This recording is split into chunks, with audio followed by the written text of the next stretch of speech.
So hey guys. Welcome back to the channel. This is part 2. What if Super Saiyan rose Naruto Chunin exams? Also we are gonna see some romance between Naruto with Anko, Tenten, Kurenai and others. But before I start, please do like and subscribe to the channel.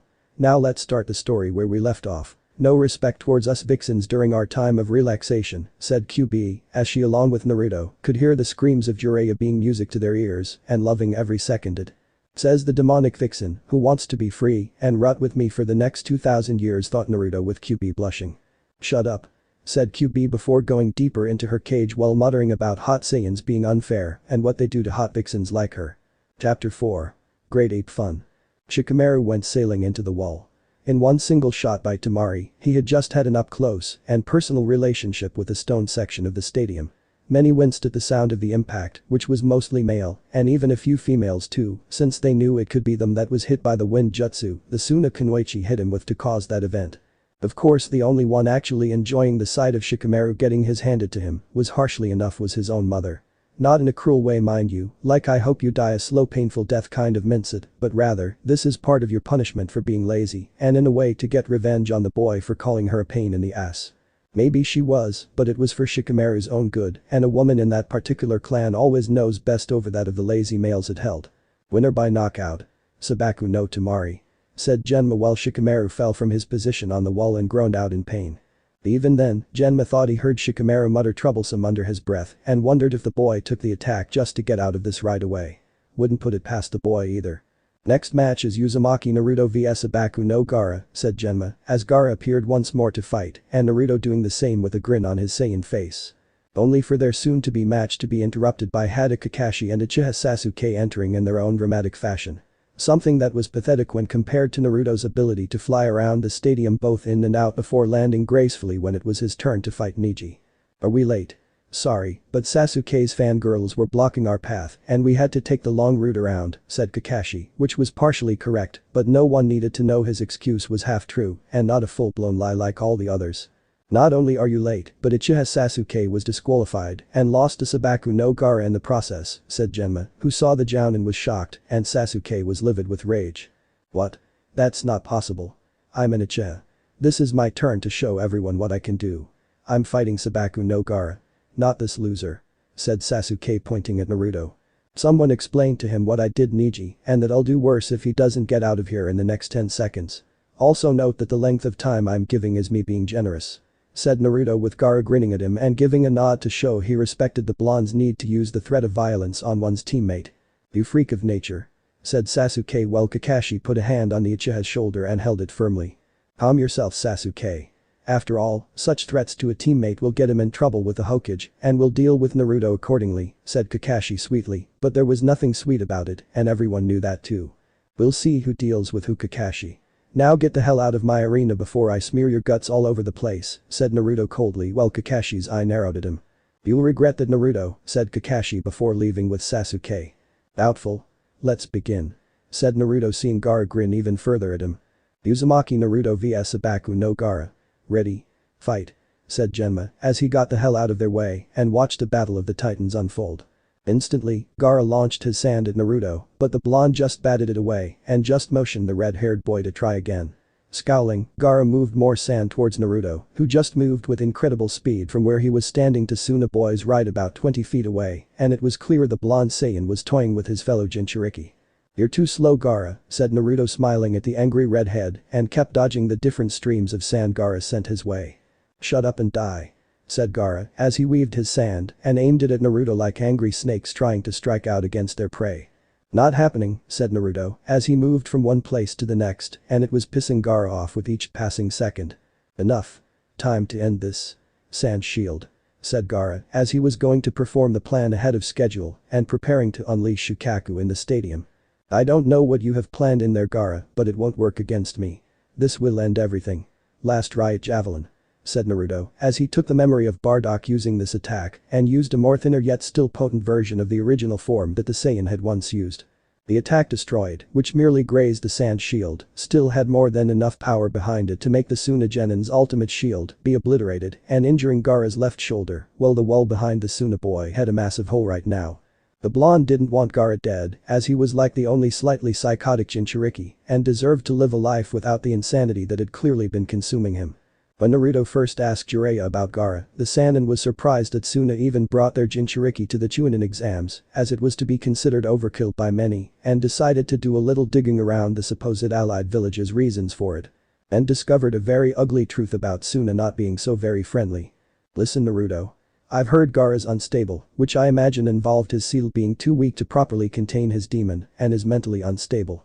From what I understand from his signs of insomnia, it's clear Gaara's demon gets free should he ever fall asleep and manifest its body to cause a great deal of damage. I know you're tough, but a bid you out and about may be too much even for you Naruto, and unless you've got a hidden ace up your sleeve don't engage him when that happens. Those had been Jiraiya's words of advice to him. As if Naruto was some kind of idiot without a means to throw his own weight around against such a creature. The Sannin had begged him to sign the summoning contract for the toads, but Naruto wouldn't despite the man's pleas and simply told Jiraiya that the amphibian summons weren't for him. No disrespect to the toads, he knew from the stories told that they were great warriors, but the Saiyan felt his choice of summons lied elsewhere and among the more primal side of the animal kingdom. My blood. You made me bleed. Yelled Gaara, as he had never been injured in such a way, and the first time seeing an injury like that was not helping his mentality in the slightest. In that moment, an explosion was heard from the cage booth, and the invasion was now officially on. Had Gaara outside the village long enough to recover his strength?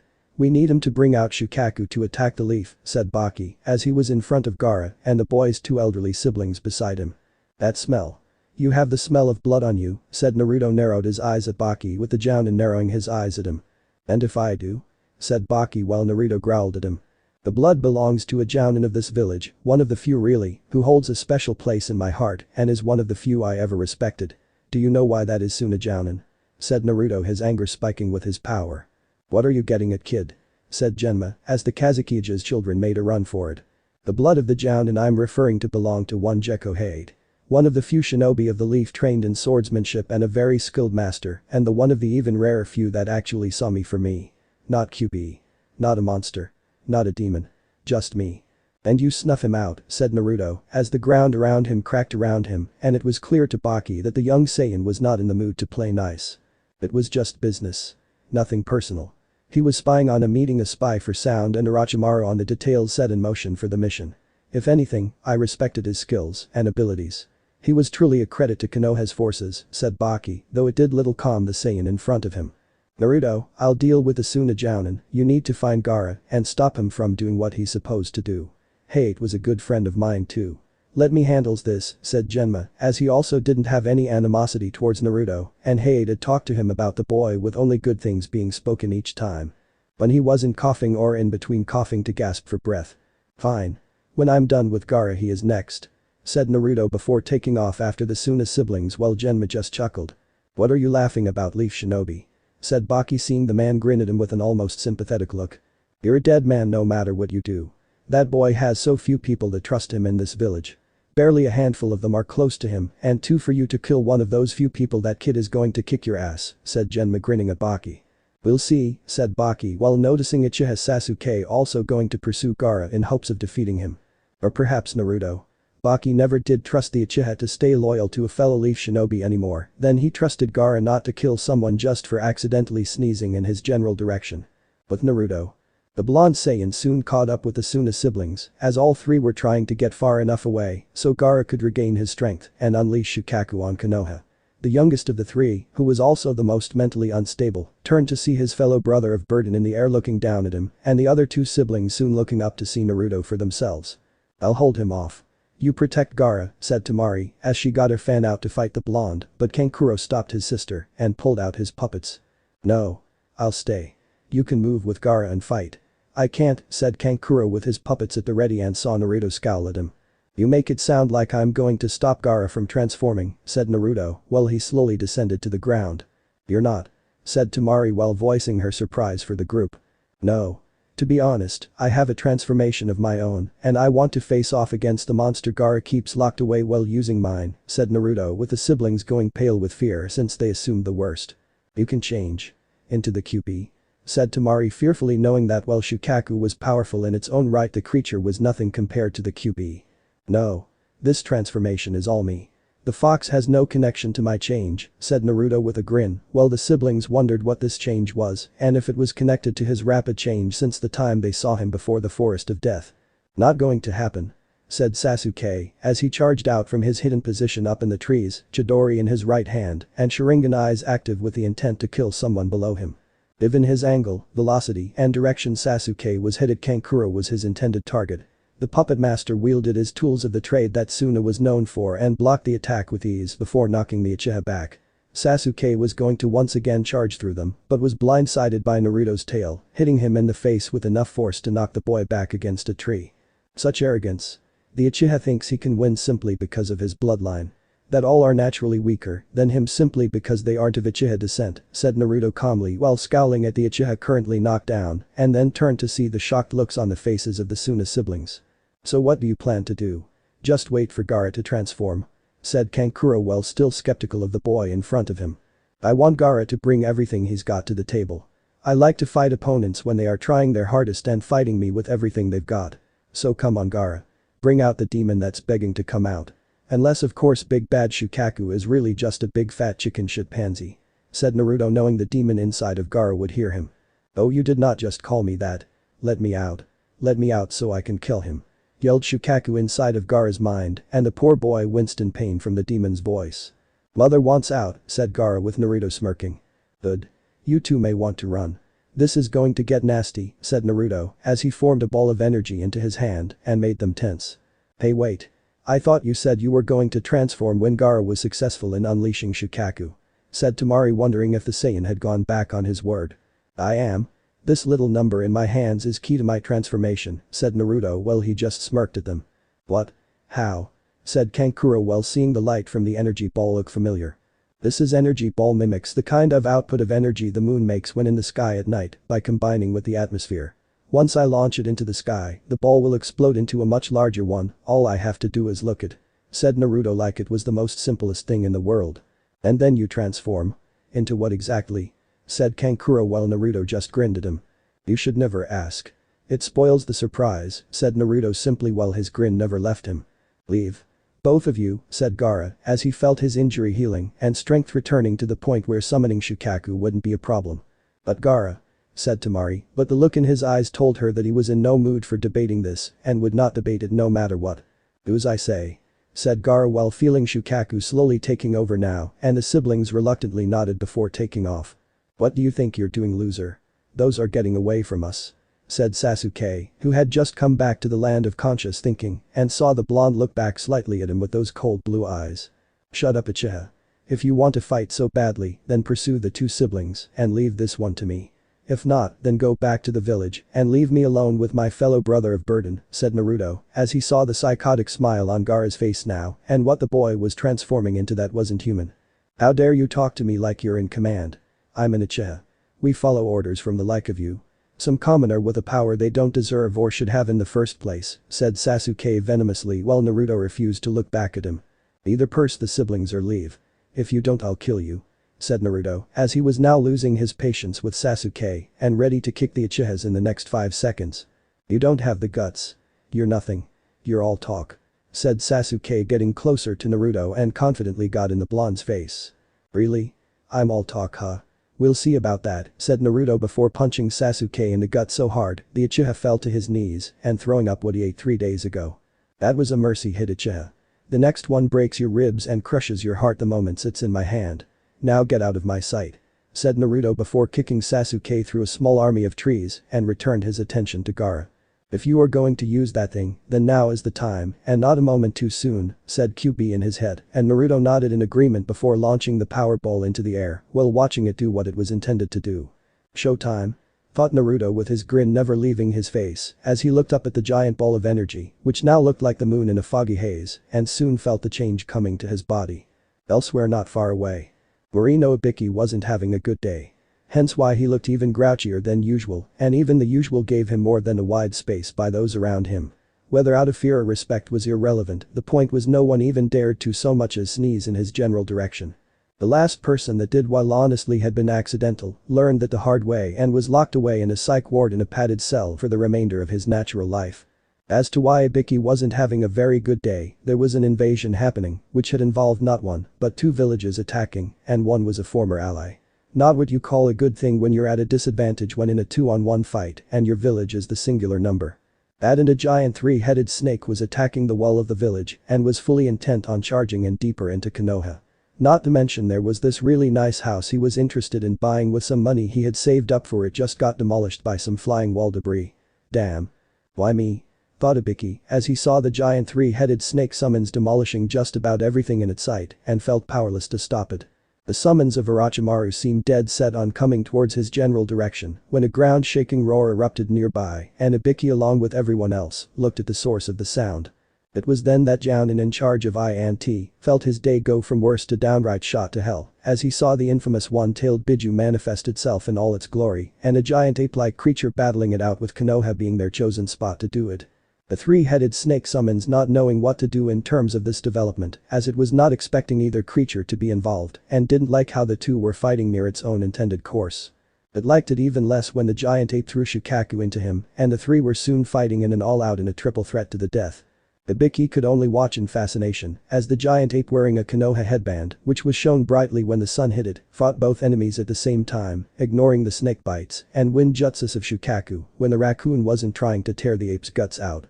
The giant ape soon had all three of the snake's heads in a headlock ironically enough and Shukaku by the throat to prevent any wind jutsus from coming out of its mouth while the Biju tried to break its grip. The snake summons retaliated with wrapping itself around the giant ape's waist with its lower body, squeezing the primal creature with all the strength its reptilian body could muster. Ibiki? What is that? Is it a Biju? Said a Jounin seeing what the scarred man was seeing. I don't know. It's not a Biju. Look at the headband. It's Konoha's, which means the ape is on our side and not on Orochimaru's. Order our forces not to engage it, said Ibiki seeing the Jounin nod and leave to carry out the order. Do you know of such a shinobi or clan that can do that? Said a Chunin while Ibiki shook his head no. No. There is no such shinobi like that in Konoha. Though I won't deny I wish we had one in the last war, said Ibiki as the giant ape actually bit down on one of the three snake heads and ripped it off the main body. The other snake heads weren't pleased with this and decided to cut their losses by leaving for the summoning realm while leaving Shukaku all alone with the giant ape. The Biju was soon thrown into the air and surprisingly landed in the arena center, which barely had enough room for the raccoon, but fortunately did, and the stadium shaking actually shook people awake from the genjutsu that Kabuto had started, along with stopping the fighting long enough for people to get their bearings when waking up. The impact even stalled the fight between the Sandaime and Orochimaru, with the latter being surprised something like that even happened to Shukaku. What could have done that to a Biju? Certainly not Jiraiya after summoning Gamabunta. Thought the Sandaime and Orochimaru at the same time while Mei was wondering just how her secret and future stud muffin of a leaf shinobi had done that to Shukaku. They both got their answer when a roar from above them overshadowed practically the entire stadium as Naruto in his giant ape form descended upon the downed Biju and literally put his foot through the raccoon's stomach.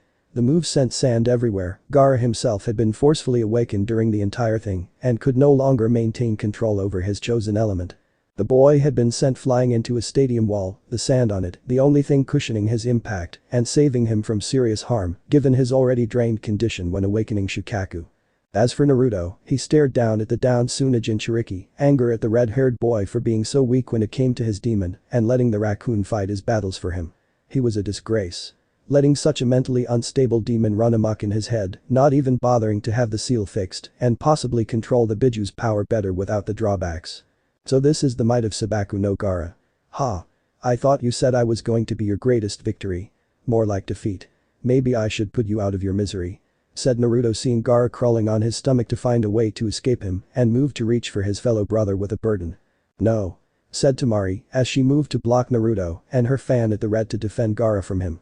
So you came back to defend your brother. Not many family members would do that after all the things I'm sure your brother has done so soon in his life. Being unstable and all. Tell me Sabaku no Temari. Just how many of your brother's victims have been at his mercy? How many begged for him to show it and were denied? Why should I consider sparing him the crushing blow he gave others? If positions were in reverse, I doubt he would be so generous in protecting you from harm, and we both know it. Said Naruto narrowing his red eyes at Temari and saw her turn to see a shocked Gaara look up to see his sister defending him. It's true. Gaara would most likely let me die if I was at your mercy and he was watching with a chance to save me. I know he's killed people. Both foreign and domestic in our village. Many screamed for mercy, but Gaara didn't show them any, and there are times I know he would have killed me if not Kankuro, if we so much as sneezed in his direction. But despite all that he is, I can't just leave him alone to die like this, and that because I love Gaara. I love my brother and I will defend him to the end, said Temari, as she readied her fan to use wind jutsus with enough strength to cut off the large ape hand outstretched and ready to grab her. Such strength and resolve. You are indeed a strong woman. Stronger than most at your age. Take your brothers and leave, said Naruto much to the shock of Temari, Gaara, and Kankuro currently fighting nearby with his puppets. You're letting us go. Just like that. Said Temari seeing Naruto narrow his eyes at her, and it was difficult for the Suna Kunoichi to determine whether he was now scowling or smiling at the two questions.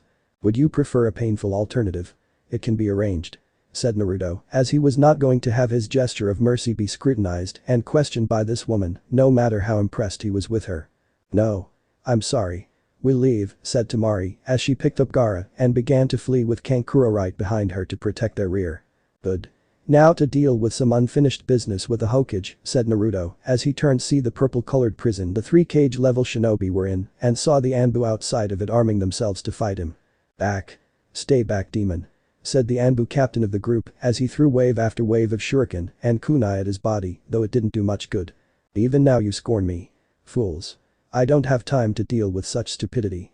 Said Naruto as he backhanded them away and off the rooftop before turning his attention back to the prison his intended target was locked away in. What are you? Said the sound shinobi with 4 arms. Who the cares? He can't hurt us. This jutsu can take anything he throws at us. Even his big arms can't do shit, said the girl of the group with red hair. And I'll take that bet, said Naruto letting out a chuckle that no one in front of him liked with the exception of Mei, who swooned slightly and found his voice to be sexy in a strange, I like deep voices sort of way. In this state. Before anyone could say or do anything, Naruto brought his hairy right hand up, it was open-palmed, right above the ceiling of the prison, while the bulk of the hand was over Orochimaru's current position and made many of the people in the prison very nervous. It also practically blocked out the sun around the people in the jutsu that Orochimaru had his bodyguards trained to perform and brought the hand down on top of it. The prison had smashed to pieces, 2 of the bodyguards Saiyan including his brother tied to the same body. And Jirobo had become blood while Orochimaru barely got away in time. Naruto. Stop this now, said the Sandaime as he saw the hand remove itself from the tiled roof and saw the gooey aftermath. And why should I? I just saved your old senile butt and most likely a good chunk of Konoha too after taking down that 3-headed snake while fighting off a psychotic Biju. After all I've just done, you expect me to just heel like some kind of dog on a leash and obey your every command. I've listened to you long enough.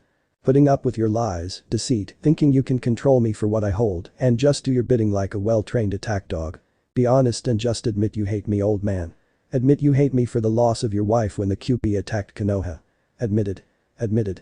Said Naruto angrily at the Sandaime Hokage, who scowled at him, and it was clear the Saiyan in great ape form had struck a nerve with the old cage. Alright. I admit it. I hate you.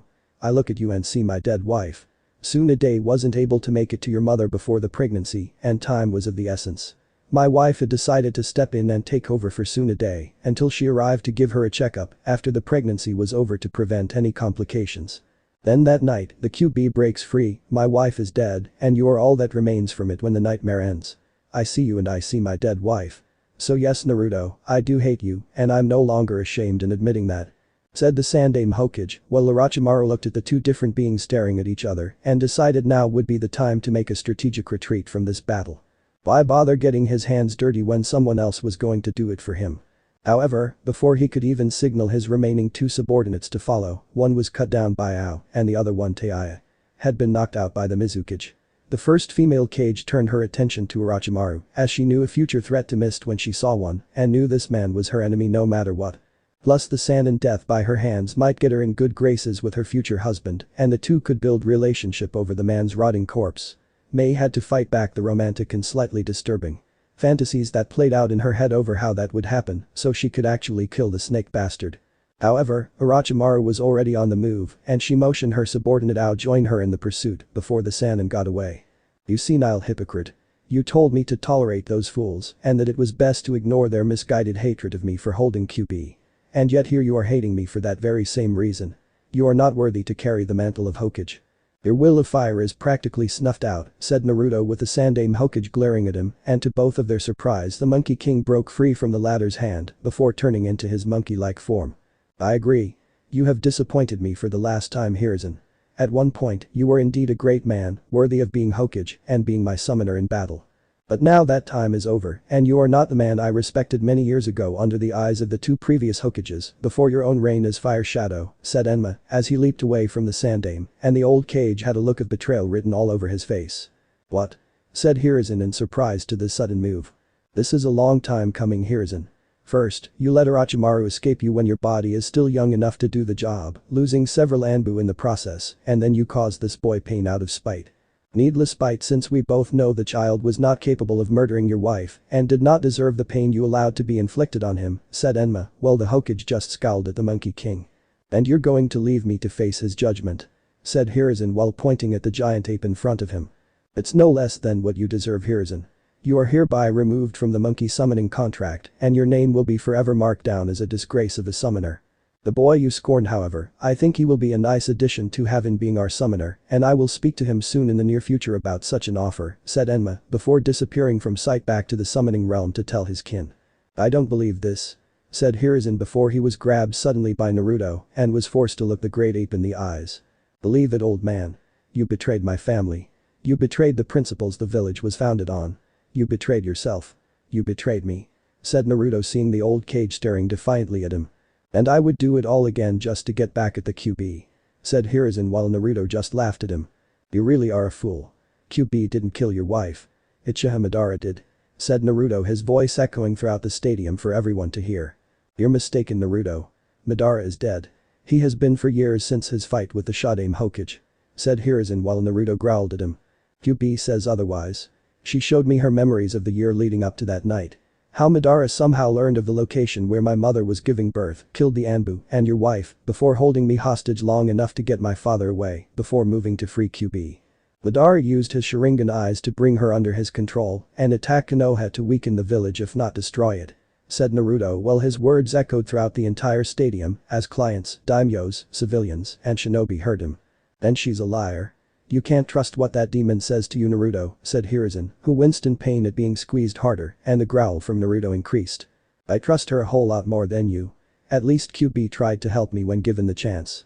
You would sooner stab me in the back out of senseless desire to avenge your late wife and the being you hate for it, even if the fox wasn't the one responsible. Not that it matters to you, does it? No. I can see deep within you, old man. Even now, you hate the QB, blaming her for your wife's death regardless of the truth, and me as well to a lesser extent for holding the fox, said Naruto, while Hiruzen glared up at him. The only reason I tolerated your existence was the simple fact Konoha needed a weapon to fend off the other villages and their Jinchuriki. If that weren't the case, I would have killed you that night and the fox the Yondaime sealed inside your body. Said Hiruzen while thinking with his last remaining minutes in life, he could poison the minds of the younger generation into hating Naruto. You mean my father? Don't be so surprised, old man. QB's memory of the whole year before breaking free while sealed inside my mother was very insightful when it came to learning about my old man being the Yondaime Hokage himself. Jiraiya has personally confirmed it when I asked and we both know he has no reason to lie to me. He is my godfather after all, said Naruto letting out a laugh that made the old cage angrier. Damn you, boy. Damn you and all the demon spawn you sire. I hope you never have any real happiness for as long as you live. Said Hiruzen angrily before being crushed further in Naruto's grip. And I hope you burn in hell with the rest of the traitors of my family after they face my judgment. Die. Said Naruto as he crushed the Sandaime Hokage in his hand, the old man's blood slowly leaking through his fingertips and just dropped the body onto the ground for everyone to see before letting out a roar that scared whatever enemy invaders remained the hell out of the village. Naruto needs to be stopped, said Kakashi as he was about to use his Sharingan eye on Naruto and one of the hidden secrets he learned. Kakashi, said Jiraiya as he appeared by the Jounin and put a firm hand on the man's shoulder. What? Jiraiya-sama, we have to stop Naruto from doing any more damage and restrain him for trial. Said Kakashi while Jiraiya frowned at him. For what? Killing Sarutobi-sensei. The Sandaime has done treasonous things, which he admitted to doing in betraying the Yondaime out of spite over the loss of his wife and made Minato's son suffer because of it. Grow up, Kakashi. Said Jiraiya seeing the Jounin scowl slightly and saw a banged up Uchiha arriving while glaring at the giant ape form Naruto was still in. Sasuke? What happened to you? Said Kakashi seeing where the boy was glaring. That loser stopped me from trying to kill the Suna siblings before Gaara could change into that thing," said Sasuke before spitting up some blood that had accumulated in his mouth. "He did this to you?" said Kakashi while Sasuke nodded. "Yeah. Put me through quite a number of trees," said Sasuke, while the Jounin scowled at the giant ape form of Naruto. "Drop it, Sasuke. You left without orders after them. Naruto got his from Genma and did what was ordered of him. No doubt he put you down because you were about to get yourself killed against 3 high-level threats," said Jiraiya, which earned him a scowl from Sasuke and knew the Uchiha didn't want that fact made public. "I still want him arrested for assaulting me," demanded Sasuke, though it was clear the Sannin wasn't going to listen. "And I'll have you arrested for going off on your own during a battle. Many would call that an act of treason," said Jiraiya, knowing the laws of the village and with how the truth behind the QB's attack was an Uchiha had started it. The support the Uchiha had in the Leaf would soon be out the window. Sometime later. Things in Konoha had finally calmed down. The sound shinobi that were Orochimaru's forces had either been killed or captured, with a large amount of Suna's forces sharing the same situation. About a week later, Sabaku no Kankuro came to speak Jiraiya, who was acting as interim Hokage by the Fire Daimyo, and negotiated for their release from the Leaf, and explained why Suna joined with Orochimaru. How the Wind Daimyo had been draining them dry financially and were turning them into a shadow of their former self. That Orochimaru came to them, whispering honey into the ear of the Kazekage, and how the attack would show everyone that Suna was still one of the 5 great shinobi villages, while the Wind Daimyo would realize the error of his ways. Jiraiya understood the kid's position, as he had told the Sandaime time and time again to tell the Wind Daimyo to hire Suna shinobi only since it would strain relationships with allies in the future. The Sandaime had ignored him though, possibly in the belief that the stronger the Leaf became, their slowly weakening allies would just come to accept it and support them in being the first line of defense in the event of a war. Basically, the weak shielded the strong from harm, and the strong got even stronger after defeating a weakened enemy. What the Sandaime had failed to realize was that the weak ally could possibly side with the enemy out of spite like Suna did here and prefer to go down in a blaze of glory should they lose while gaining a lot more should they win. So after much deliberation, the man agreed to let the Suna shinobi they captured go. The 2 villages would be allies again under much more agreeable conditions, and things would work from there. In an unrelated but still good piece of news, Orochimaru and Kabuto had been slain by the Mizukage, along with her bodyguard Ao. While the woman had burned the 2 bodies beyond almost all recognition, the Mizukage wanted to take nothing to chance and made sure they were extra crispy. Fortunately, a Hyuga had been able to study the corpses by the Mizukage with Jiraiya, informing the clan member of what to look for to help identify the dead Sannin as Orochimaru, and found it in the summoning tattoo for snakes on his arm. The design, while damaged, was definitely the one Jiraiya's teammate had always used, since Orochimaru always showed off in front of the Toad Sannin when they were younger, and to piss the man off in front of Tsunade, knowing it would involve their female teammate punching the super naughty through a wall or two. The result of Orochimaru's death had also freed his victims and subordinates of the curse seal he gave them.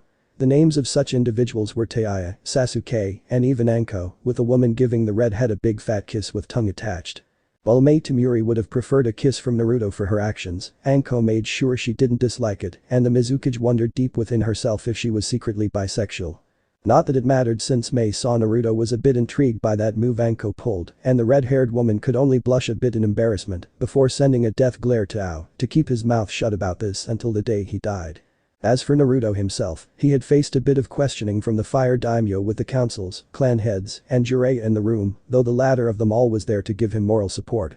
Everyone was intrigued by his ability to transform into a giant ape, which some claimed was through QB, and demanded this power be sealed away unless he pledged eternal loyalty to them.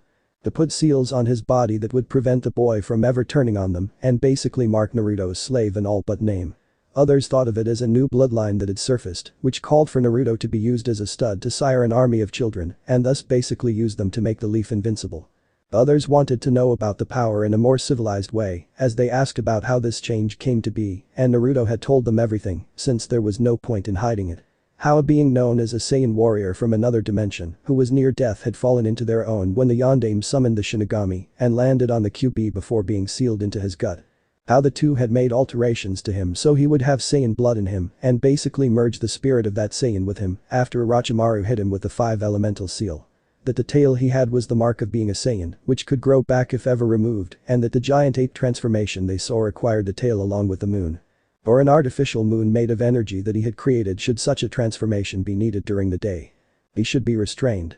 A dead man's seal should be put on him to ensure his loyalty to the Leaf. The boy is too powerful for his own good. said Homura, seeing many agree with him, but the fire daimyo did not, and it showed on the man's face. Young Namikaze has proven his loyalty to the leaf despite everything that it has thrown at him, and given how certain things were kept from the boy, I'm quite surprised he didn't do something sooner with the power he has at his disposal, said the fire daimyo, while seeing the boy watching the various individuals in the room debating about him after the Toad Sannin had explained things about Naruto's to the feudal lord of Fire Country. Much to the council's protest, since they claimed it was a village secret, but Jiraiya just ignored them since he knew perfectly well that it was the worst kept secret and that the Sandaime Hokage was to blame. The feudal lord had listened to Jiraiya explain how the boy was the son of the Yondaime, how the Yondaime Hokage gave his life to save the village by sealing the QB into his own son after the fox got out, apparently due to one Uchiha Madara, and was controlled by the man's Sharingan eyes. Though how Madara even learned of the location of the sealing was still a mystery, since very few knew where Kushina was going to give birth in secret in order to keep the QB at bay. The whole implication of what the Sannin said had set into the room like a heavy that someone or perhaps more than one person had betrayed the Yondaime Hokage to Madara. Jiraiya had told the fire daimyo he knew of the people that knew but didn't betray Minato, but the others had to have their loyalties questioned, and for good reason, since Jiraiya's student had plans to change Konoha's government to evolve with the times, though he died before such plans could be initiated. What better way to stop it than see he was dead at the hands of his enemies when even the Yondaime Hokage himself least expected it. The boy is not a person. He is property. Property of Konoha. A thing. All the Biju are our property since they were once all in the possession of the leaf during the days of the Shadaime Hokage. Since Suna is so intent on being our allies again, I say we have the one-tailed Biju extracted from the Kazukiya's youngest son and put in a leaf shinobi with the capability of keeping the demon from running amok, said Danzo while he was looking at Naruto and sensed the young Saiyan disliked him a great deal. No. I understand why Suna did what they did. I've already instructed the Wind Daimyo to send his missions to Suna and not to us anymore. As for young Naruto here, the boy is not a threat to anyone unless provoked and will be left to his own devices, said the fire daimyo with the boy smirking at the sight of many people in the room being angry by the news. Besides, I have to take Naruto with me to find Tsunade and bring her back to the village to be the next Hokage, said Jiraiya, with many getting even more furious. What? That woman is a drunk. A gambler.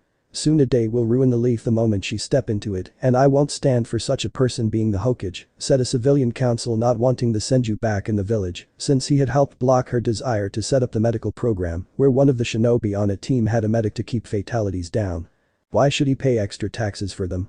Sure, they protected the village in times of war, but they got paid for it anyway, and it's not like they weren't replaceable. The weak were killed, and the strong survived to collect their paychecks from the money civilians like him poured into the village. She's a Senju. The last one, I might add. It's technically her birthright. Plus, I think with her help, the hospital staff could get a good kick in the since they seem to be slacking in their duties and need to be reminded of the Hippocratic oath they took that states they will to do no wrong, said Jiraiya with a heavy glare at the man who sneered at him. And clearly felt money in his pocket then being spent on the shinobi that would one day save his life. If you're referring to him, the doctors and nurses are excused from such a thing since the boy is a demon. Demons don't deserve to be put in the same category as us superior and far more intelligent humans, said the civilian councilman while Naruto just smirked at him. Then how come I've got the power to turn the village into a crater and you don't? Said Naruto, seeing the man sputtering and seething in rage. Filthy abomination. I demand this creature be arrested for threatening the village, said the civilian councilman with Naruto just smirking further. What threat? I just stated a harmless question. Did I make a threat, Jiraiya? Said Naruto with the Sannin grinning at him. No. I didn't hear a threat. Just a simple and harmless question, said Jiraiya while loving how the civilian councilman was unable to punish Naruto. We're getting off track. In terms of a permanent fifth Hokage, I nominate Danzo for the position and put him into office immediately, said Homura, seeing many nod with the Warhawk smirking, knowing in his own mind that he was far more suitable to be Hokage than Tsunade ever was. Are you serious? The man is old. Look at him. He's old. Around the Sandaime's age, in fact. He walks with a cane, said Naruto, seeing Danzo scowl in his direction. I have experience, boy. I was the Sandaime's rival for the position, said Danzo, while the Shinobi Council nodded in agreement. Yeah. Back when you were both young and didn't need a possible hip replacement, said Naruto with the old Warhawk gripping his cane tighter. Not to mention Danzo's ethics have always been put into question even since the days when the second Hokage was in charge. It was one of the reasons why Sarutobi-sensei was chosen over him years ago, said Jiraiya, to see Danzo glaring at him with his one eye. That does make sense to me. Age does have a considerable factor with this position in ruling over the village. Can you guarantee Senju Tsunade will return to Konoha to be the 5th Hokage? Said the fire daimyo, seeing Jiraiya think about it for a moment before he looked at Naruto. With Naruto helping me find her? Absolutely. Said Jiraiya, while the councils, Danzo and Hiashi scowling at this information. Then you may go find her, said fire daimyo, knowing the village could run itself for a short time. Of course, daimyo-sama. I'd also like to recruit one other person for this mission. Her name is Hyuga Hinata. She's in need of medical treatment too from a past injury, and Tsunade is the best medic nin around, said Jiraiya, while Hiashi narrowed his eyes at him. The Hyuga would be a good candidate for such a mission, given their eyes can see things most cannot, said the fire daimyo, while tapping his finger on his chin. She's also a main family member. If Kumo gets wind of a Hyuga without a seal on her, they will send a platoon of their shinobi after my daughter, said Hiashi while glaring at Jiraiya for bringing his daughter up. Which is why Naruto should be with me when we're out there. My reputation alone in the shinobi world will make Kumo think twice before going after Hinata, but when the world finds about how Naruto was able to take down so many high-level enemies, they won't even consider going after Hinata, and after Tsunade gets back to, I really need to be any more specific. Said Jiraiya, seeing Hiashi wanting to tear out his heart. I agree. Plus, the girl is in need of medical attention like you mentioned, and will allow this Hyuga to return back into the fold sooner, said the fire daimyo before he ended the meeting. That went well, said Jiraiya while walking his Saiyan for a godson. Yes. Though that part about adding Hinata to our group was an interesting twist, said Naruto, seeing Jiraiya smirk. Considering how her father wants to put the poor girl in the branch family, I figured that this would keep that from happening and have Tsunade give her a good once-over to heal anything those doctors at the hospital missed. They're slipping and getting lazy after all, said Jiraiya, as he knew the doctors along with the nurses there could have fixed things easily while under Tsunade's command when she was into the village, and now they just plain sucked. You can thank the Sandaime for that. After QB's attack, doctors and nurses felt they were immune to harsh treatment if they ignored their duties due to being considered high in value, said Naruto with Jiraiya shaking his head. Well, that's going to change once we get Tsunade back here, said Jiraiya with Naruto nodding. Agreed. Will she put up a fight? Said Naruto, knowing that was always a possibility. Yeah. She's got no love for the village after losing all her loved ones. You were her last anchor because she is in Uzumaki on her grandmother's side. Though even after learning you're alive, I don't think convincing her to come back will be easy, and if she's in a bad mood there will be a fight, said Jiraiya with Naruto smirking now. Good. I need a fight with a strong opponent, said Naruto, while Jiraiya stopped in his tracks and saw the blonde keep on walking. Is he serious in fighting Tsunade? What am I thinking? Of course he's serious. Must be that Saiyan blood of his getting hungry again for battle. Not surprising. All he's done since the invasion ended was train with Guy, work out, or keep an eye on that Taiya girl he snuck back to Namika's estates before anyone could get a hold of her. Even without the curse seal on girl's neck, she's still a foul mouth, spunky red head, and not afraid to kick people between the legs. I still think I have a bruise on my left testicle from where she hit me, thought Jiraiya after being on watch while the girl was out, and the instant she woke up her first instinct kicked in for defeating him quickly before running away. Only to ram right into Naruto with Kin right behind him before the redhead crawled back in fear of the blonde Saiyan, since she knew what he could do. Before Naruto could even talk to Taiya, she was begging for mercy, cursing all the while though more at herself, and one thing led to another with her choice of words swearing notwithstanding. The girl somehow joining Kin in being the Saiyan's second maid. Of course, by the time Naruto had told her that she would be staying at his home, her new position notwithstanding. Taiya had the look of a gaping fish, and Jiraiya was laughing his off. Before Taiya lost her temper, kicking the Sandaime right in the nuts, repeatedly mind you, and swearing in the most profound ways imaginable. Still, the position of being Naruto's new mate aside, Taiya was happy to have her only friend from Sound beside her in all of this. Of course, Naruto reminded them that their stay in Konoha must remain a secret from the majority of the village until Tsunade could come back and take control as the Goddamn Hokage. Fortunately, the blonde Saiyan had enough food and supplies in the house to last the two girls for quite some time. Not to mention Mido Guy also knew Anko also agreed to help too with the more feminine things they may need, which made the two girls blush while they glared at the special Jounin for mentioning it and saw her being elbowed by Kurenai, while the Jounin sensei of Genin teammate assured them both that they would be discreet in keeping such items from being seen. You ready to go, Hinata-chan, said Naruto while Hinata nodded, fighting the blush that was on her face, and be strong enough not to seem weak when around him. Already, said Hinata, as she saw Naruto pick her up gently by the waist, ignoring the silent glare from Kurenai, plus a message to him in them to keep his hands away from the special areas of Hinata's body, and Anko grinning at seeing the obvious attraction the Hyuga had. Poor girl. I'll have to work with her on confidence when they get back, thought Anko, knowing a week in taking a class at the school of Mitarashi Anko would really help and bring out the fire that the special Jounin knew was there. Wait. No flying. No flying, said Jiraiya before Naruto grabbed him by his long hair and took to the sky. Should we feel sorry for Jiraiya-san? Said Kurenai, seeing them fly away. He writes smut and peeps on women. Would you? Said Anko, seeing Kurenai frown. On second thought, I hope his hair gets ripped out, said Kurenai before walking off with Anko just grinning at where Naruto was headed. Naruto's apartment. Tsume couldn't believe it. Our daughter was pregnant. With a Kyuubi Jinchuriki no less.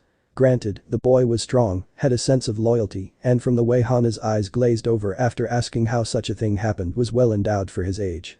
Still, it was her duty, as the Inyazuka clan head, to set things straight with the father of the child Hana would one day bring into the world and find out if Naruto was going to be involved in the life of his offspring.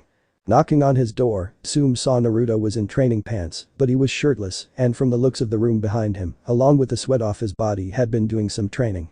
At the same time, the Inyazuka clan head felt a blush rushing to her face and the scent coming off of him was making certain areas within herself stir back to life that she had thought to be long since dead after giving birth to 2 children. Can I help you with something, Tsume-san? Said Naruto, seeing Tsume trying to focus herself on trying to speak and not just look at his chest. Yes Hana, said Tsume as she focused on getting the Saiyan sent out of her mind and trying to remember why she was here. Hana? What about her? Said Naruto curiously before Tsume shook her head almost violently to think straight. Oh. I came to talk to you about Hana. She's pregnant and you are the father, said Tsume while giving him her best glare at woman and mother could give in the situation. Really? That's good news, right? Said Naruto, seeing Tsume's glare lessen slightly. It is. Provided you intend to be a man and marry my daughter, said Tsume, seeing the Saiyan smirk. Of course. Though she will have to marry into my family. Not yours, said Naruto, as Tsume looked shocked and then angry since it was custom for someone not of a clan to marry into a clan. Not the other way around. What? Why? Said Tsume with Naruto beckoning her inside his secret home.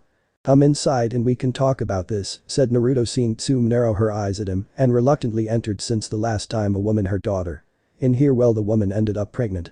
Okay, but I expect a very good reason for your way of thinking, Gaki, said Tsume before entering the apartment with Naruto shutting the door and locking it. Hours later. Tsume stumbled out the door of Naruto's apartment, clothing so loose you would think it was several sizes too big and had a line of drool running down the side of her mouth. The woman didn't even know how it came to what just happened as she was talking with Naruto one moment and the next she was getting pounded from behind by the Gaki. It was nothing she had ever felt before, or at least a very long time since getting laid after bringing 2 kids into the world with the male sire running off in fear of her for some reason. Not that she blamed him, since her hormonal imbalance after giving birth to Kiba had made the Inyazuka clan head very violent, from what all the nurse and doctors still remember to this day. As she got to her home, Tsume's mind wandered to how this could affect Hana once she learned the father of her children had just screwed her mother too, and then there was also Kiba to consider once learning of such news. Her youngest was quite the hothead, which wasn't always a good trait and got him in trouble on more than one occasion. Mom? What happened to you? You look like Hana did when she spoke to Naruto, said Kiba as he heard his mom coming home and the scent of the Saiyan was all over her. Among other things. Go to your room, said Tsume simply as she went to her own and fell on the bed to let merciful sleep take her while ignoring the lack of a certain something along the hip area of her sagging pants. This couldn't get any more complicated. But Naruto. Here you go. Right next to Hana's own, said Naruto as he placed Tsume's panties next to Hana's and grinned a naughty grin, knowing he had conquered another strong woman that few could match. Let me out. Let me out, Naruto-sama. Please. I need to get laid and right the now. Yelled QB as she was getting so horny it was making her go insane and the line for crossing over to it was getting closer to being crossed. Hey. Keep yelling at me and I'll have an orgy with those women without you being invited. Yelled Naruto inside his head. I'll be good, said QB submissively in a hushed whisper. Damn right. This is my mind. This is my house. When I roar I'm feared because I'm the baddest man on the planet. Thought Naruto as he wasn't going to let any woman try to tell him what to do. No matter how angry, horny or demonic they were. Sometime later. What? Yelled Hana and Kiba at the same time while Tsume had tears running down her face while holding an item in her hands. A pregnancy test. A pregnancy test that had shown positive results when used. I'm pregnant, said Tsume as she couldn't believe it either and wondered just how potent Naruto's seed really was. Be pregnant. But I'm pregnant too. What do we do? said Hana while she couldn't believe this was happening. Thump. Hiba had fainted. That was what he was doing. I don't know. I still can't believe I'm pregnant, said Tsume, as she had honestly thought the notion of being a mother again had long since passed and just watch her children grow. Granted, Tsume wasn't old by any means where such an act was considered to be in the realm of being impossible, but still did the Saiyan Gaki have highly potent sperm that she would get pregnant and be a mother, along with being a future grandmother. Why couldn't anyone else be their situation? But Anko and Kurenai. Is yours reading what mine is reading, Anko? Said Kurenai holding up her pregnancy test while Anko did the same while looking at hers. Depends. Does yours say you got ed and coomed into so many times that you're now pregnant with the Kyubi Jinchuriki's child? Said Anko showing Kurenai that her pregnancy test was positive. Yeah. Pretty much, said Kurenai while wondering if this ground-shattering news was a bad thing or well it certainly wasn't going to be considered a good thing. But let's look on the bright side of the situation, said Anko cheerfully while laughing nervously. What bright side? Said Kurenai seeing Anko's face now covered in anime tears. Good question. I thought you would have one and tell me, said Anko while the jounin in front of her just sweat dropped. What am I going to tell Hinata? Thought Kurenai knowing the girl would be devastated. At the hospital with Hinata. Are you sure you want to do this, Hinata-sama? Said Niji while seeing his cousin sign the agreement that the girl herself had prepared. Yes. In return for resigning from my position and being a main family member of the Hyuga clan, I will be allowed to marry Naruto-kun and give him many children, said Hinata did not care if Naruto had children with other women since he was starting a clan and therefore would need to do that. Besides, the Hyuga girl knew with his stamina, the blonde Saiyan had more than enough to go around and no one woman could handle him in bed. And knowing Hinata, she will give him an army and they will be deadly, thought Niji, while Hinata had a dreamy look on her face. If there was one thing Hinata inherited from her mother was the determination to get the man she wanted.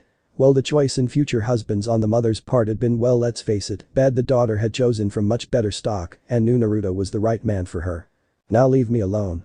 I must plan for my wedding with Naruto-kun, said Hinata before she reached under the hospital bed to magically produce a large pile of different wedding items used for such a planning. When did you acquire that and how have you hidden it from me? Said Niji, as he was completely stunned by this and flinched when Hinata glared at him. I said leave now. Yelled Hinata before she took the nearest bridal magazine to upon smacking him right out of the room, went through 3 walls, ended up in an empty room, bounced off some equipment, hit the ceiling, and then fell on the bed. Ow. Thought Niji simply before unconsciousness claimed him. Chapter 5. Slugging it out. Naruto landed gracefully on the ground outside of the last known city, where Jiraiya's spy network had told the spy master where the Sannin was located, and the Saiyan looked around the city while trying to sense the woman somewhere hidden within it. Letting go of Jiraiya's hair, which in turn freed Jiraiya from his grip, Naruto let Hinata free and saw the shy girl still blushing from such close contact with him. Still, she wasn't feeling alright due to her injuries, and Naruto had his tail wrapped around Hinata's waist to ensure the Hyuga didn't stumble. As for Jiraiya, well, he was currently making sure all his hair was still there and with no apparent bald spots. Ladies see bald spots in hair and it freaks them out. Jiraiya didn't know any hair growing jutsus he could use and he doubted any such jutsu existed since the Sandaime Hokage never used it on his own scalp. Don't do that. Said Jiraiya while pointing a finger at Naruto. What? You wanted to find Tsunade to become the next Hokage and I'm helping you. So what if it cost you a few dozen if not 100 strands of hair? Said Naruto with a smirk and Hinata just giggled at Jiraiya's seething face.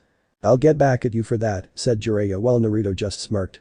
You can try, said Naruto while walking into the city with Hinata right beside him with his tail holding onto her like a lifeline should she fall over. Damn Saiyan, said Jiraiya under his breath before following the two. I can't use my Byakugan due to our close proximity together, Naruto-kun. Your power is very strong, said Hinata while hoping he didn't hate her for not being useful. It's alright, Hinata-chan. You're not here to help find Tsunade. You are here to be treated by her, said Naruto while seeing her blush simply at the girl's face. I still want to help and be useful, said Hinata while finding herself not stuttering in his presence right now.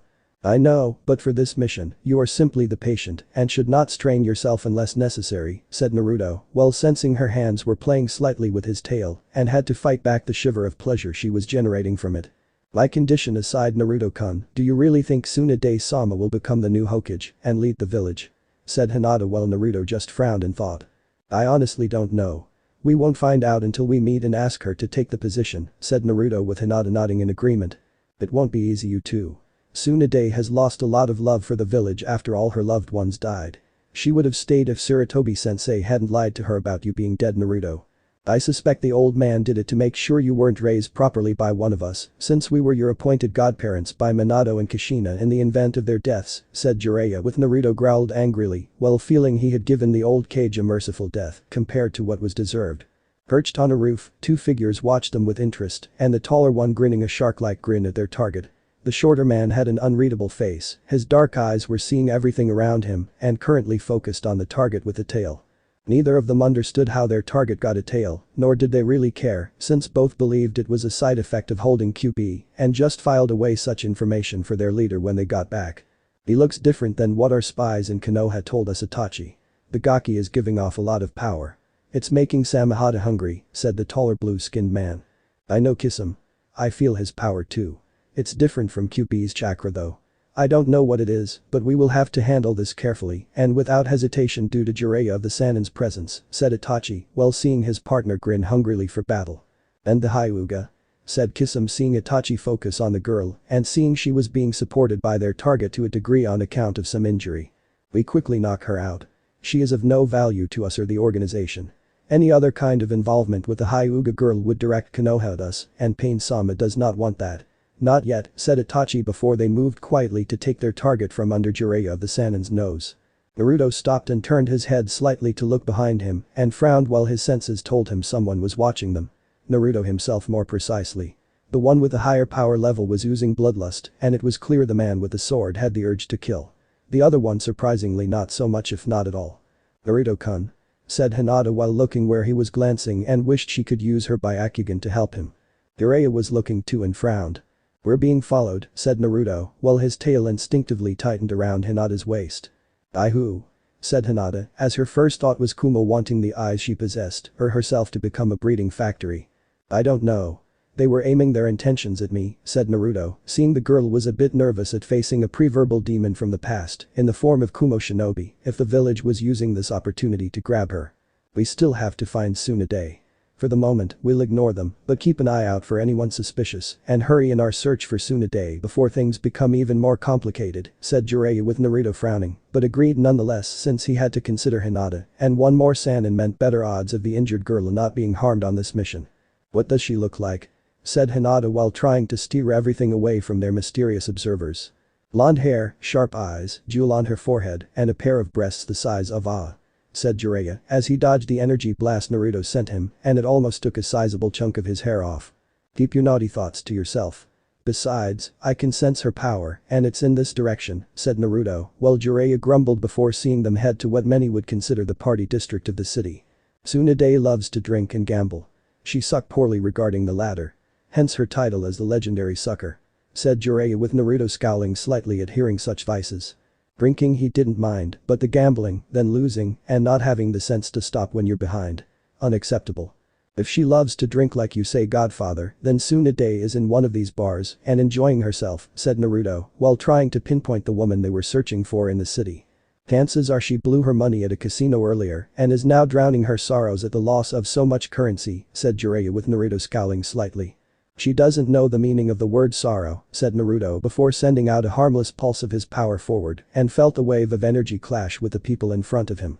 The weaker people would shiver, a sense of something ominous or even foreboding was in the area to make them move along faster than usual. A stronger person like Tsunade would let out a defensive pulse on instinct, her awareness would be awakened to the fact someone powerful was in the area and unknowingly lead him to her. It was like sonar bats used, but with energy, and something Naruto thought of while looking at the busy street in front of him with bars on either end. Sure enough, Naruto felt a powerful pulse of chakra from a bar not that far away from them, and surprisingly another one manifesting seconds after the first. Following the source of the two pulses to a bar where Naruto saw a blonde-haired woman drinking sake with another woman with dark hair holding a very pampered pig. Both women were tense or with the younger woman looking concerned since she didn't know what that was they just felt. Tsunade.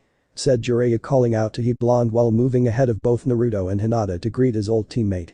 Jiraiya. What the hell are you doing here? Said Tsunade seeing her old teammate walk in with his smile that could scare a million women to the other side of the world at her. What? I can't walk into a bar looking for a drink and be surprised to see an old friend. Said Jiraiya with Tsunade frowning at him. Not when I know your spy network can easily track me down, said Tsunade with the man laughing like he had just been caught. True. "Still, it is good to see you again Tsunade," said Jiraiya, though his grin lessened. "Why are you here?" said Tsunade while seeing him becoming completely serious now. "You need to come back to the village Tsunade. You need to come back to become the next Hokage," said Jiraiya while Shizune gasped and Tsunade's eyes narrowed. Before she broke out laughing. "Ha! Are you serious? What makes you think I would even consider the job? The title of Hokage is for fools rushing to their deaths. The only exception is Sarutobi-sensei to the rule," said Tsunade while Jiraiya rubbed the back of his head nervously. "Correction Tsunade. Sarutobi-sensei was the exception to the rule," said Jiraiya with Tsunade's eyes widening at hearing the news and what his tone implied. "You mean he is?" said Shizune seeing Jiraiya nod. "Dead. Died during the invasion Orochimaru planned during the Chunin exams," said Jiraiya seeing Tsunade just staring him in the eyes while looking for something. "Who killed him? You could have easily said it was Orochimaru, but you didn't and that means someone else did the deed." "Who?" said Tsunade while seeing two kids behind Jiraiya walk up to their table. "It was me," said Naruto having heard their entire conversation. "You? A mere child?" said Tsunade in disbelief while Naruto merely smirked. "Is it that so surprising for someone like me to kill that old fossil?" said Naruto while Tsunade narrowed her eyes dangerously at him. "Watch what you say about my sensei brat," said Tsunade while Naruto just smirked. "Why? The old man tried to manipulate me all my life to be his little weapon and be the Leaf's punching bag. He even lied to you about your godson being dead," said Naruto with Tsunade's eyes widening. "What did you just say?" said Tsunade to Naruto while just noticing the girl beside him was a shy Hyuga. "You heard me. Tell her Jiraiya. Tell her what you told me when walking into the city about how the old man basically screwed us both over to ensure one of us would be made the village pawn and punching bag," said Naruto with a toad-san and letting out a sigh. "It's true Tsunade. Sarutobi-sensei lied to keep us from raising our godson," said Jiraiya while Tsunade looked like she was ready to have a heart attack. "So my godson is alive. What does he look like?" said Tsunade seeing Jiraiya smirk at her. "See for yourself. He's standing right here," said Jiraiya pointing to Naruto with Tsunade and Shizune looking at him with jaws dropped. "That's my godson," said Tsunade seeing the Saiyan blonde in all his greatness with his arms crossed. "Oh like you're some kind of great thing yourself when it comes to godmother material," said Naruto seeing the Saiyan growl at him. "Watch it brat. I may be slightly drunk but I can still kick you all the way back to the Leaf and leave an imprint of my foot to prove it," said Tsunade while Naruto smirked at her. "You are so sure of yourself Tsunade-chan. You would actually hurt your own godson, who you have known for only a few minutes, and that was before knowing I was your godson too. Your body may not look old, but your mind sure has aged, and badly I might add," said Naruto seeing Tsunade looking pissed off. "That's it. Outside brat. I'm going to beat you up and put my foot up so far up you'll be my living flesh cast for my entire leg," said Tsunade while Naruto just grinned at her and Jiraiya sighed in defeat, knowing this was going to happen with these two. Once outside, which was surprisingly deserted, the two shinobi squared off against the other with an air of confidence in both of them and each with the strength to smash a building into rubble with a single strike of their fist. Tsunade was still a little drunk, but nothing a little adrenaline from what she surmised would be a simple warm-up against a simple genin who got the drop on an old man and needed to be humbled despite what Jiraiya told her about their sensei. "You really want to do this? I'm giving you this one chance to back out now before I do something humiliating to you," said Naruto while QB was whispering to him what he should do to such a woman with no real respect for her grandfather's beliefs. "Do it Naruto-kun. What better way to humble this spoiled child than to punish her like a spoiled child?" said QB while she giggled perversely while sensing Naruto agreed with that statement. "I guess so. It worked for Nari Yoshino in getting her son to do what she asked when he was being too lazy for his own good," thought Naruto while hearing the fox let out more giggles in the back of his mind. "Arrogant brat. I just have to use one finger to beat you," said Tsunade confidently while holding her right hand up with just her index finger point up. "Tsunade-sama, you really shouldn't do this," said Shizune worriedly while Naruto just grinned further. "I'd listen to the lady if I were you Tsunade-chan. She's clearly much sharper than you. Much prettier too," said Naruto knowing that would set the slug Sannin off and could only smirk seeing Shizune blush at him, saying she was pretty. "Oh that's it," said Tsunade as she slammed her finger into the ground to make a massive crack form while shaking the earth around them and reminding those that knew her of the strength she possessed. "Incredible. Even after all these years she hasn't lost her touch," thought Jiraiya while the phantom pains his body felt from past beatings from the woman filled his mind. As for Naruto, he merely elevated himself into the air a few feet off the ground and just smirked at the now shocked Sannin. Her shock turned to anger when the blonde Saiyan motioned Tsunade to come at him with just the one finger she so boastfully claimed was enough to defeat him. Moving forward, Tsunade decided to forego the use of just one of her fingers and just pound the gaki with one of her fists instead, while putting the fact he could actually fly in the back of her mind for a later date. Come on Tsunade-chan. Surely you have more skill in fighting than just swinging your fists around like a drunken brawler, said Naruto, while moving left and right to easily dodge the woman's fists. Tsunade may have the strength to level a whole mountain, but none of the finesse needed to make contact with someone with the speed needed to dodge and make her look like a clumsy drunken oaf. Stop dodging and take your beating like a man, said Tsunade while Naruto just dodged one of her strikes and moved further away from the Saiyan with that grin never leaving his face. Funny. I could say the same about you. Are those things even real or did you just have surgery? Said Naruto making Jiraiya go pale and helped Hinata take several steps back while he along with Shizune did the same. You are dead. Said Tsunade with her line of sight now colored red with rage at this brat, making fun of her wonderful breasts. Wonderful breasts she had earned after years of being called flat chest in her younger teenage years, worked to make them the greatest sight a man could ever imagine, seeing beyond the clothes she wore, and had made many males fall to their knees because of what they imagined in their naughty minds. Jiraiya was proof of that, and he was the self-proclaimed super naughty. How dare this kid, not even old enough to shave, mock her breasts and accuse the slug Saiyan of having surgery to make them like this. They were all natural, damn it. All natural. They were real and they were spectacular. So that's yes. Maybe no. Said Naruto while dodging her angry fists of female fury and knew Tsunade had finally lost it. Any further mocking ended however, as Hinata had let out a cough and could no longer hold herself steady due to her current condition.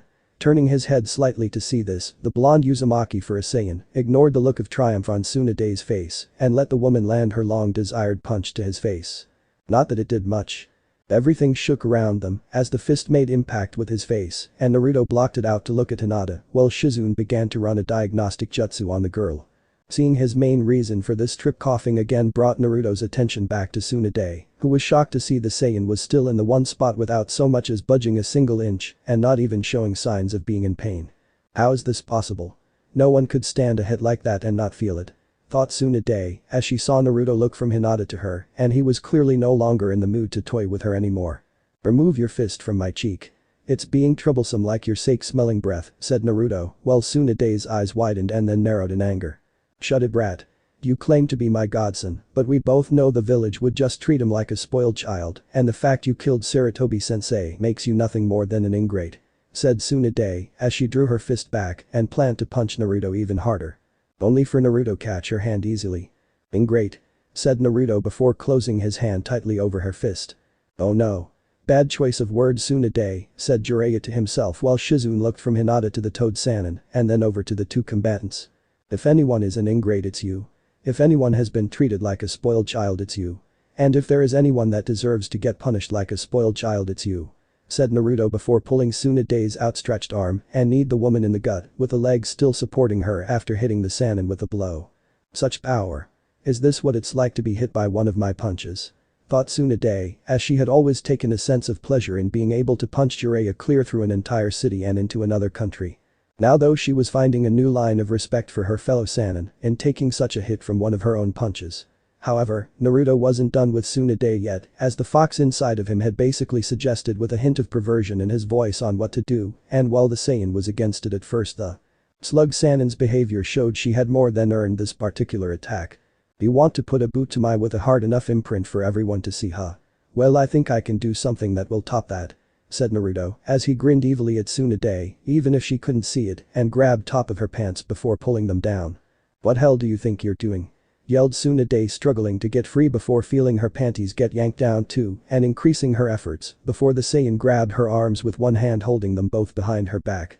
Jiraiya could only look on with a sense of pride in his godson in doing what no one else would dare do to Tsunade. Poor Hinata fainted with a red face while Shizune looked on in horror and getting ready to interfere on behalf of her teacher. Doing what your mother or father clearly didn't have the brass to do when it came to you when growing up, said Naruto before raising his hand and after a dramatic couple of seconds brought it down right on her exposed rear end. Smack. Smack. Smack. Smack. Smack. Smack. The sound echoed throughout the abandoned streets of the city, a small mercy granted to Tsunade, knowing there were only a handful of witnesses in seeing her utter humiliation in being spanked like a child by a child. To make it even worse, the brat's hits to her butt actually hurt and not just simple sting hurting either. They hurt like some was using a paddle with dulled spike tips that further enforced pain, but never broke skin, and each hit brought Tsunade closer to tears. Jiraiya was being his usual naughty self by watching with drool overflowing from his mouth and blood from his nose at seeing her humiliation at the hands of Naruto. As for QB, she was having a giggling fit, knowing her suggestions to Naruto not only stuck it to the Senju clan for helping in her imprisonment after the Valley of the End, but helping her vessel in another sense, and no one would know what that was until later on.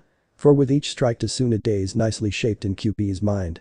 Rear end, the fox was able to let out a small bit of her chakra into the woman and designed it to travel upward to the seal on the blonde woman's forehead, from what QB knew of the Saiyan since her days within Uzumaki Kushina, and with each loud smack, was a means to an end to ensure Naruto got something wonderful from this naughty event in the long run.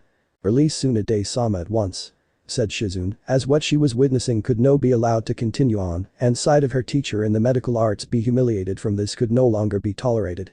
She was stopped by the same blast of power Tsunade and herself felt earlier coming off of Naruto to make them both realize it was not Jiraiya who was responsible for that but the Saiyan himself. "Be silent. Unless you wish for me to make a shadow clone and do the same to you right here right now right beside her," said Naruto, making Shizune take a small jump back, her butt clenching slightly in reflex at the image of the blonde Saiyan doing this act to her own rear end and inadvertently dropped taunton with the pig, charging forward to help her owner. Only to be caught by Naruto tail and thrown back to Shizune without missing a single beat, a slap to Tsunade's ass. "Stop. Please stop. I can't take it anymore," said Tsunade, as she could no longer tolerate the abuse her butt was taking and could only hope he would stop. Giving her rear end one last slap, Naruto let the slug Sannin roll off of his knee onto the ground and walked away from her with Jiraiya running up a nearby lamppost when the Saiyan got near him out of fear of his being next. However, Naruto ignored Jiraiya and Shizune for that matter for Hinata before picking the Hyuga girl up in his arms. "Unlike Jiraiya, I could care less if you are Hokage of Konoha, but I do care about the girl here who needs your medical skills in being treated and have her injuries sustained by her own cousin be healed. Once you've gotten off the ground, pulled your pants up and gotten over the shock of this, I expect you to do your job in healing her," said Naruto before he walked away with Hinata in his arms. "Damn that brat. I'll get him for this," said Tsunade, as tears ran down her face, while it was red with embarrassment and anger at this humiliating act against her, while saving what little pride she had left in herself. "How could he even do that? I saw him take one of your punches right to his face," said Shizune while seeing Jiraiya make his way back to the ground. "You both really want to know? Join me for a drink. What I have to tell you about the kid is major in itself," said Jiraiya, while seeing Tsunade had gotten her pants up and saw the death glare coming his way. "Fine. But so help me Jiraiya, if you breathe a single word of what you just witnessed to anyone, I'll castrate you with the rustiest blade in all of the elemental countries and I'll see to it that region of your body is hypersensitive to ensure the pain is 1,000 times worse," said Tsunade while poking him in the chest with enough force behind it to make sure Jiraiya got the point. "I've suddenly had a case of amnesia spanning the last 10 minutes. Did I miss something important?" said Jiraiya while Tsunade kept her eyes on him for a few minutes before entering the bar. In a nearby building, the two figures of Itachi and Kisame saw their chance to go after their target before leaving the two Sannin to talk. With Naruto and Hinata. The Saiyan had taken Hinata to a hotel, having stolen Jiraiya's money when he wasn't even looking, and even if he was the blonde would have moved too fast for the Sannin to notice. He put Hinata on the bed and pulled up a chair before sitting in it to watch the girl sleep through her fainting spell after witnessing his unorthodox attack on Senju Tsunade moments ago. Part of him felt guilty in letting her see that, not knowing how she would react to his actions or if Hinata would report him to her sensei. While many a man would bow to him like a god for his actions, there would be many a women, mostly feminist and dominatrixes, who most likely form a mob and try to give him an education on the matter of respecting the female gender in their own way. All the Saiyan could do was let out a sigh, feeling his emotions were not stable when it came to his current situation with this girl, or any other girl for that matter in the Leaf. The only one that like him in his age group was apparently Hinata, and even then he was hesitant to get close on that level. While everyone knew about QB sealed in his gut by this point, regardless of how they knew it, the fact remained many would avoid him like a plague and thus be hated further by the fools in the Leaf. Not that he cared about friends in the village, since most of the people in it were assholes anyway, but there were some among its people worth respecting and even defend if such a need came. Still, such thoughts were for another time and another place outside of this one to think about. What he should be thinking about was this Hyuga girl before him and what she now thought of him after seeing his actions against Tsunade. "Naruto-kun, please spank me again. I've been a naughty girl," said Hinata with a smile on her face and letting out a giggle before swooning in her faint-induced sleep. "Okay. That answers my question, thought Naruto with a sweat drop coming down his face before hearing someone knocking on the door and he had to get it. Uzumaki Naruto, said the shorter of the two straw hat wearing figures after the blonde opened the door. I am. What do you want? Said Naruto well sensing the bloodlust from the taller one and knew they weren't from the Book of the Month Club. We are members of the Akatsuki. You are to come with us at once, said Itachi while Naruto narrowed his eyes at him. And why should I go with you and I want to hurt something over here? I easily sensed his bloodlust when I arrived earlier, said Naruto while pointing at Kisame. Because we are here to help you on behalf of our organization that has your best interest at heart, Naruto-san. The Akatsuki organization wishes to help remove your burden that the late Yondaime Hokage sealed into you, said Itachi, seeing Naruto's face get serious. Maybe I don't want your help. The last guy who told me what was in my best interest turned out to be a bastard and I had to kill the Hokage for his stupidity, said Naruto, while Itachi and Kisame were shocked that the rumors were in fact true. So you killed the Sandaime Hokage. Not bad Gaki, said Kisame with a sense of praise in his voice. I try. But to the question regarding me coming with you I'll pass. Oh Fee, good luck with the whole being openly gay thing you two and the rest of the organization you're in have going, said Naruto before he began shutting the door in front of him, but Kisame grabbed it and moved it open with an angry look on his face.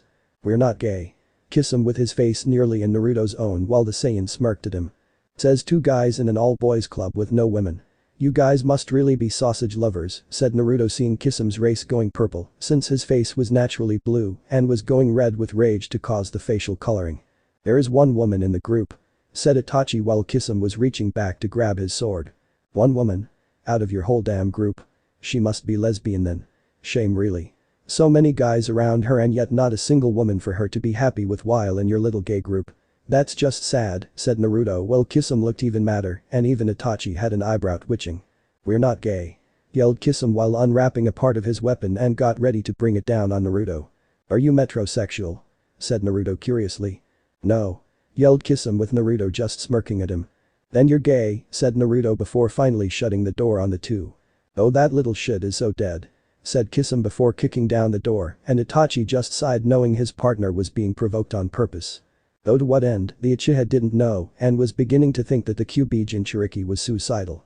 When Kisame entered the room, he saw the window was open, but their target wasn't in the room and neither was the Hyuga girl with him.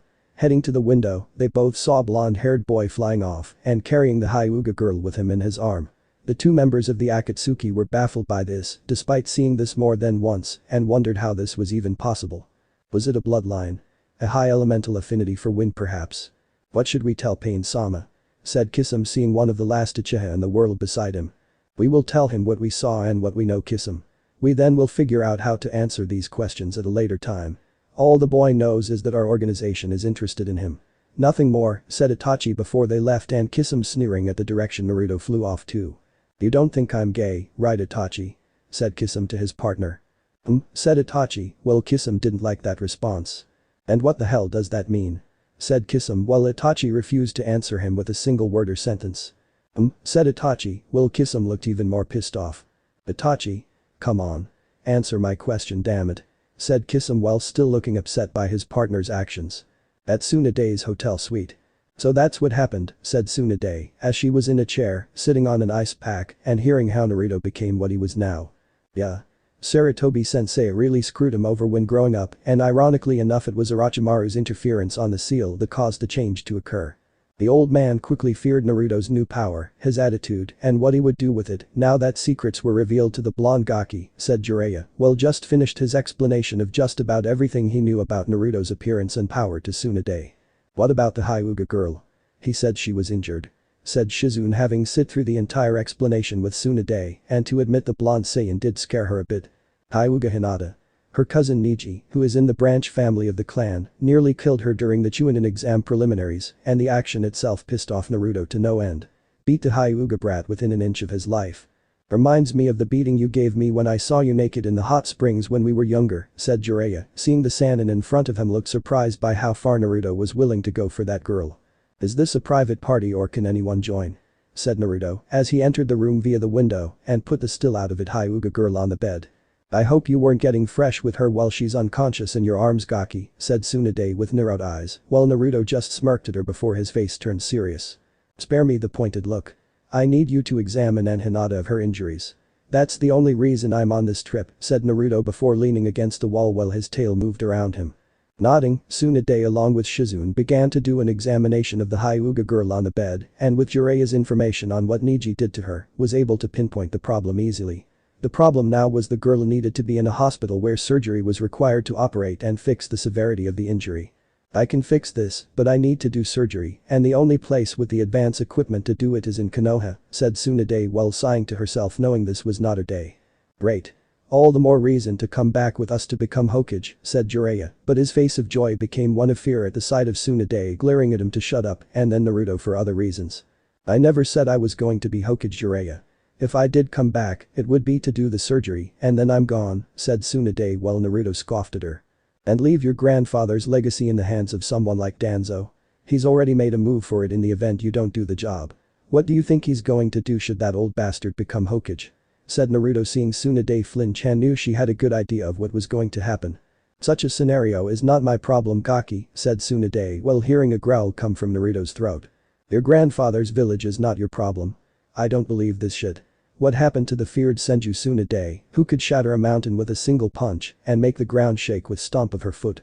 What happened to the woman with the power to make her enemies tremble in fear just her angry glare alone? Because from what I've seen here before me, you're not that woman. You are not the Senju Tsunade of legend. Jiraiya would go on and on about while trying to find you. The woman before me is a shadow of that person. You want to leave Konoha after fixing Hinata-chan's injuries? Fine. Leave the village to its intended ruin by Danzo's hands when he becomes the new Hokage. But don't come back afterwards and don't look back either because it's a view you won't like in the slightest. Besides, you think Danzo is going to let you wander around for long? He's going to send his loyal subordinates after you and your assistant to either put you down or turn you into a mindless drone, said Naruto hearing Tsunade growl this time at him. Shut your mouth, brat. You don't know anything, said Tsunade with Naruto frowning and walking right up to the woman before he quickly grabbed her by the throat with the pole forward to bring the Sannin down so they were staring at each other face to face. I don't know anything. I know enough. I know Konoha needs you if it's to survive and have a chance of redemption under your rule. If Danzo becomes Hokage, I will see to it that his reign is the shortest one in history by blowing the village up and burying what is left of my enemies in the crater I leave behind.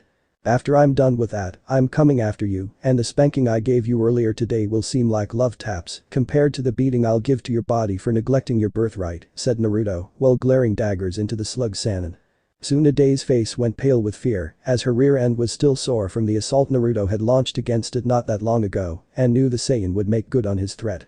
He had the power, the muscle, and was in Uzumaki by blood, meaning the blonde brat would use all of his arsenal to back it up. Fine. You want me to return and stay in Konoha? I will. I'll heal the girl and take up the title of Hokage. If only to make sure that Danzo team doesn't screw up my grandfather's village and fix what Sarutobi-sensei broke after coming out of retirement. But if you so much as speak of what you did to me to anyone, I don't care how strong you are, I will make you pay, and pay dearly for it, said Tsunade with a threat of her own, while Naruto just smirked at seeing the fire in those eyes he had not seen since meeting the woman. Now that's more like it. People will finally fear you again like they were meant to from the start, said Naruto before letting the woman go and walked over to Hinata, coming out of her fainting-induced sleep. Then Naruto-kun. Where are we? Did we succeed in our mission? Said Hinata as she saw her crush slowly come into view and found herself on a nice comfortable bed. That we did. Sadly, Tsunade can't heal you here like we first thought and we all have to go back to Konoha to do some surgery, said Naruto seeing Hinata look sad by this news. Where my father is waiting for me, said Hinata with Naruto frowning. As if I'd let him put that seal on your forehead, said Naruto with Tsunade, Jiraiya, and Shizune frowning. You mean the cage bird seal? Am I hearing this right? That archaic thing is still being used by the Hyuga clan? Said Tsunade seeing the Saiyan look at her with cold eyes. Yeah. What we would call archaic they would call a tradition of their clan, said Naruto growling with Tsunade joining him and making a similar noise. Just another thing that needs to be fixed when you become Hokage of the Leaf, said Jiraiya putting in his 2 cents. As if they would ever let me, said Tsunade seeing Jiraiya smirk at her. Funny thing about the laws of Konoha, they have ways of being interpreted and used in ways that can get around certain things like clan affairs, and this is one of them. In the charter of Konoha regarding the Hyuga clan, it states that if a tradition of a clan has become outdated, even barbaric by the Hokage and the majority of the clan heads, it is the right of the leader of the village to abolish such a tradition, if not alter it to live with the times, said Jiraiya seeing Tsunade frown at him and Hinata looking doubtful. But the K kidnapping when I was 3 years old just proved how much it was needed, said Hinata, while Jiraiya shook his head. Actually, it just proved the tradition should be changed to include all of the Hyuga with a seal, and not just the branch family. To prevent another war, your father was supposed to be handed over to Kumo in order to keep the peace between the two villages, but his twin brother Hisashi went in his place due to looking just like him and because he had the cage bird seal on his head. That everyone in the Hyuga clan had such a seal, your father wouldn't worm his way out of his intended death, and your much kinder uncle would have taken over as the new clan head, said Jiraiya with Tsunade frowning at his words and Hinata looking even more depressed by this. Wait a second. If that's the case, then why didn't the Sandame or ever the Yondame use such a law to interfere until now? Said Tsunade seeing Jiraiya look sad. Because my late student died before he could and as for sensei. He probably felt the status quo was needed to keep the Hyuga in his pocket since they have a great deal of influence in the village. My guess is, they worked out a partnership where he didn't use the law and they support every decision sensei made with the people following their example, said Jiraiya seeing Tsunade scowl since politics in terms of the whole you scratch my back, I'll scratch yours type of thing really pissed her off. Did I mention how I hate politics? Said Tsunade with Naruto smirking at her. So? If they don't like your way of doing things, then just scare them into it with a show of strength and if that doesn't work try something else. Said Naruto while Tsunade just raised an eyebrow at him while Jiraiya just grinned. That's an interesting way of thinking Gaki, said Jiraiya while Naruto just smirked. Perhaps, but it gets the job done and it's the only way to keep those assholes in line until our new Hokage installs some more level-headed management, said Naruto simply. What about my clan? My father will move for me to have the cage bird seal placed on my forehead the moment I set foot into Konoha. He won't be easily intimidated by any show of force, said Hinata as she saw Tsunade think it over and smirked when an idea came her mind. You become my student, said Tsunade at last, while Hinata's eyes nearly exploded from their sockets. Why your student? Said Hinata while Jiraiya looked stumped and so did the others in the room. Absolutely. Jiraiya here is taking on Naruto as a student and I can easily take you on as one with Shizune helping me out when my duties as Hokage require my full attention. It's in the very laws of Konoha that if someone from a clan who is taken on as an apprentice by the Hokage or someone of equal rank like a Sannin of the Leaf Village, then that clan the student is from cannot interfere in their studies. Do you accept? Said Tsunade as she had a feeling this girl had potential and the Byakugan eyes with a gentle fist made the potential Hinata had go up. I would be honored. Said Hinata excitedly before letting out an eep. And bowed in a humble manner. Alright. First thing we do when I get back to Konoha is do the necessary surgery to fix your current condition surrounding your heart Hinata, become Hokage to keep order in the village, and then finally make everything official on paper for you to be my student, said Tsunade seeing Naruto nodding in approval. Good. Oh, there's one thing I need to ask you Jiraiya, said Naruto with the Sannin now turning his attention to the Saiyan. What about? Said Jiraiya curiously. Who are the Akatsuki? I had 2 of their members visit me before coming here with Hinata, said Naruto with Jiraiya going pale since this was unexpected. Oh shit. They paid you a visit? Said Jiraiya slightly panicky since he didn't expect this to happen so soon, since the organization was still young and still growing. Who are they Jiraiya? Said Tsunade with a scowl and her arms crossed in front of her. They're a group of S-class missing nin who are hunting down Jinchuriki like Naruto, but for what reason my spies haven't been able to learn and needed time to gather, said Jiraiya with Naruto frowning at him. And you were going to tell me this when exactly? Said Naruto while heading towards Jiraiya with intent to hurt the Sannin, with the man backing up against the wall. Soon. To be honest, I thought I had more time to gather more intel and train you to fight them when the time came. They're actually moving ahead of schedule from what my spy high up in the organization first told me, said Jiraiya seeing Naruto clench his fists. And how reliable is your spy? How high up is he in the Akatsuki? Said Naruto with Tsunade looking at Jiraiya too with interest and wanting to know this information. High up. One of the members of group that reports and makes decisions that need to be addressed.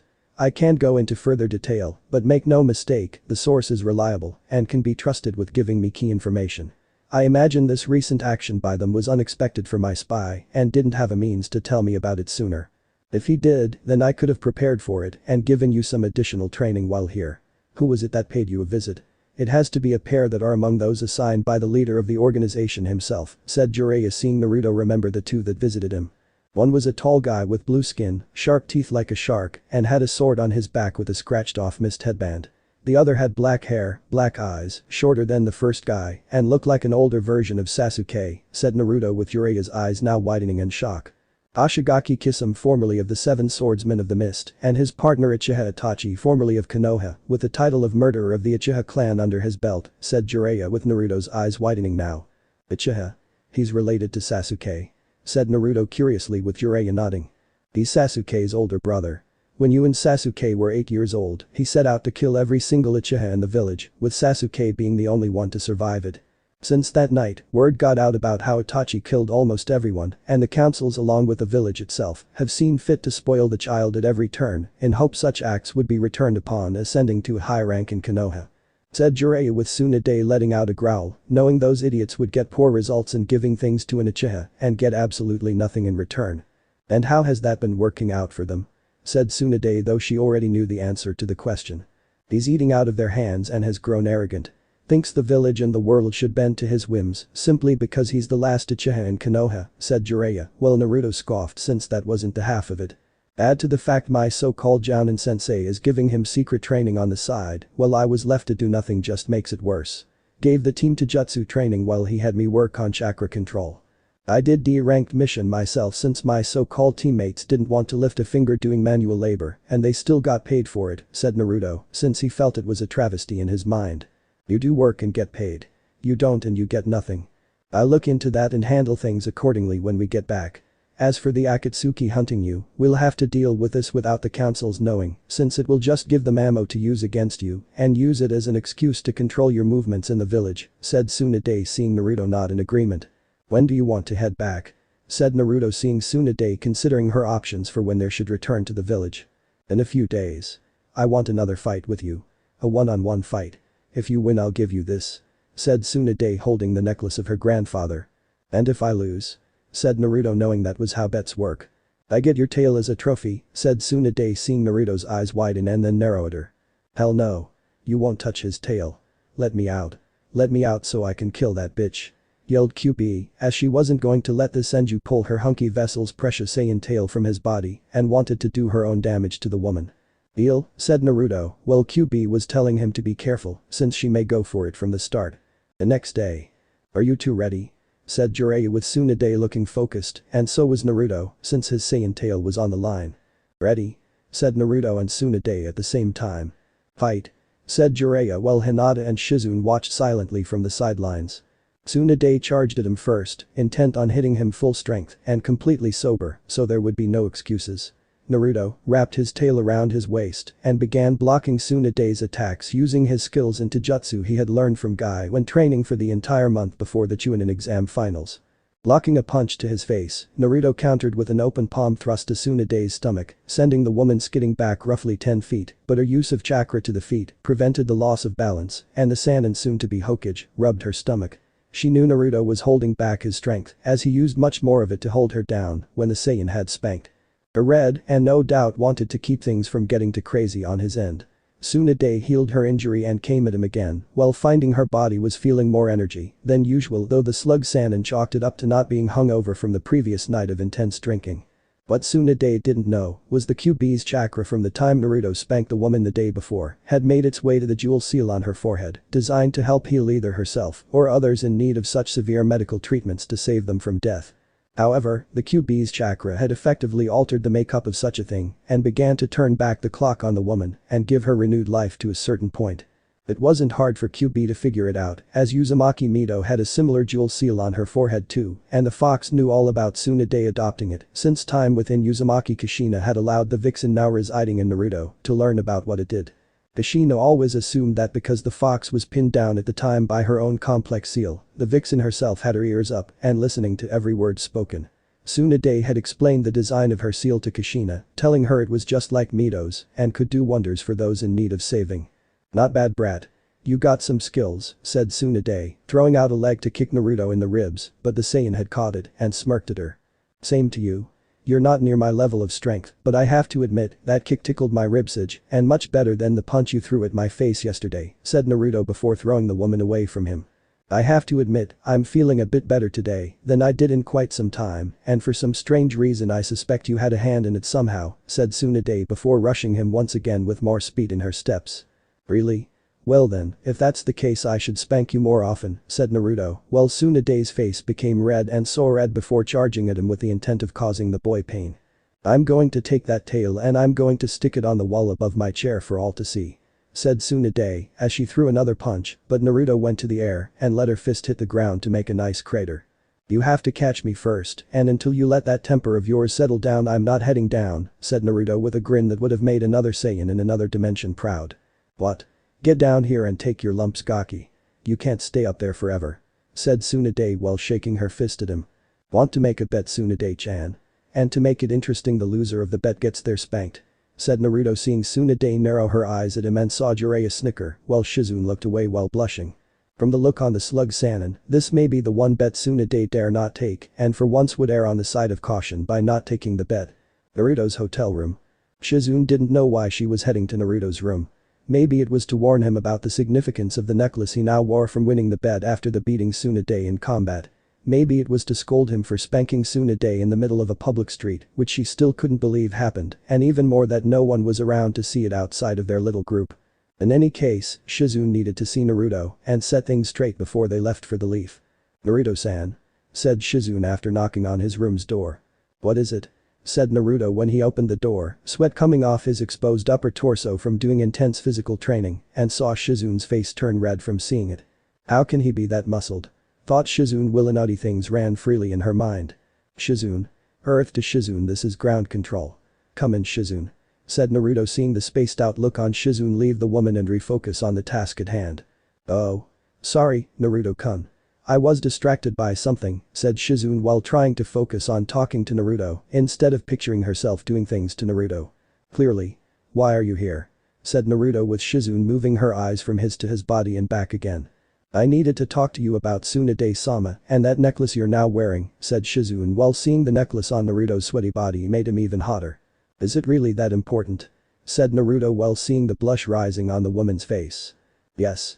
Can I please come in? Said Shizune while Naruto opened the door further to let her into the room. Sure. Jiraiya is out doing his research right now so we have plenty of time to talk, said Naruto before letting the woman in and then locking the door after shutting it. Hours later. Shizune stumbled forward out of Naruto's apartment, nearly tripping from the fact one of her sandals barely attached to her foot just like the rest of the clothing that was clinging to her body and was caught by Naruto's tail. The Saiyan just smiled at the woman, who looked at him and gave a simple nod, though she still had a zombie-like look in her eyes before stumbling to her own designated room shared by Tsunodae. All she had wanted was to talk to Naruto, nothing more than talk like civilized people, but somehow Shizune had found herself thrown into a world of hot passionate, get naughty for the past few hours. He was her first and for some reason suspected the Saiyan had spoiled her for any other man. Shizune. What the hell happened to you? Why do you look like that?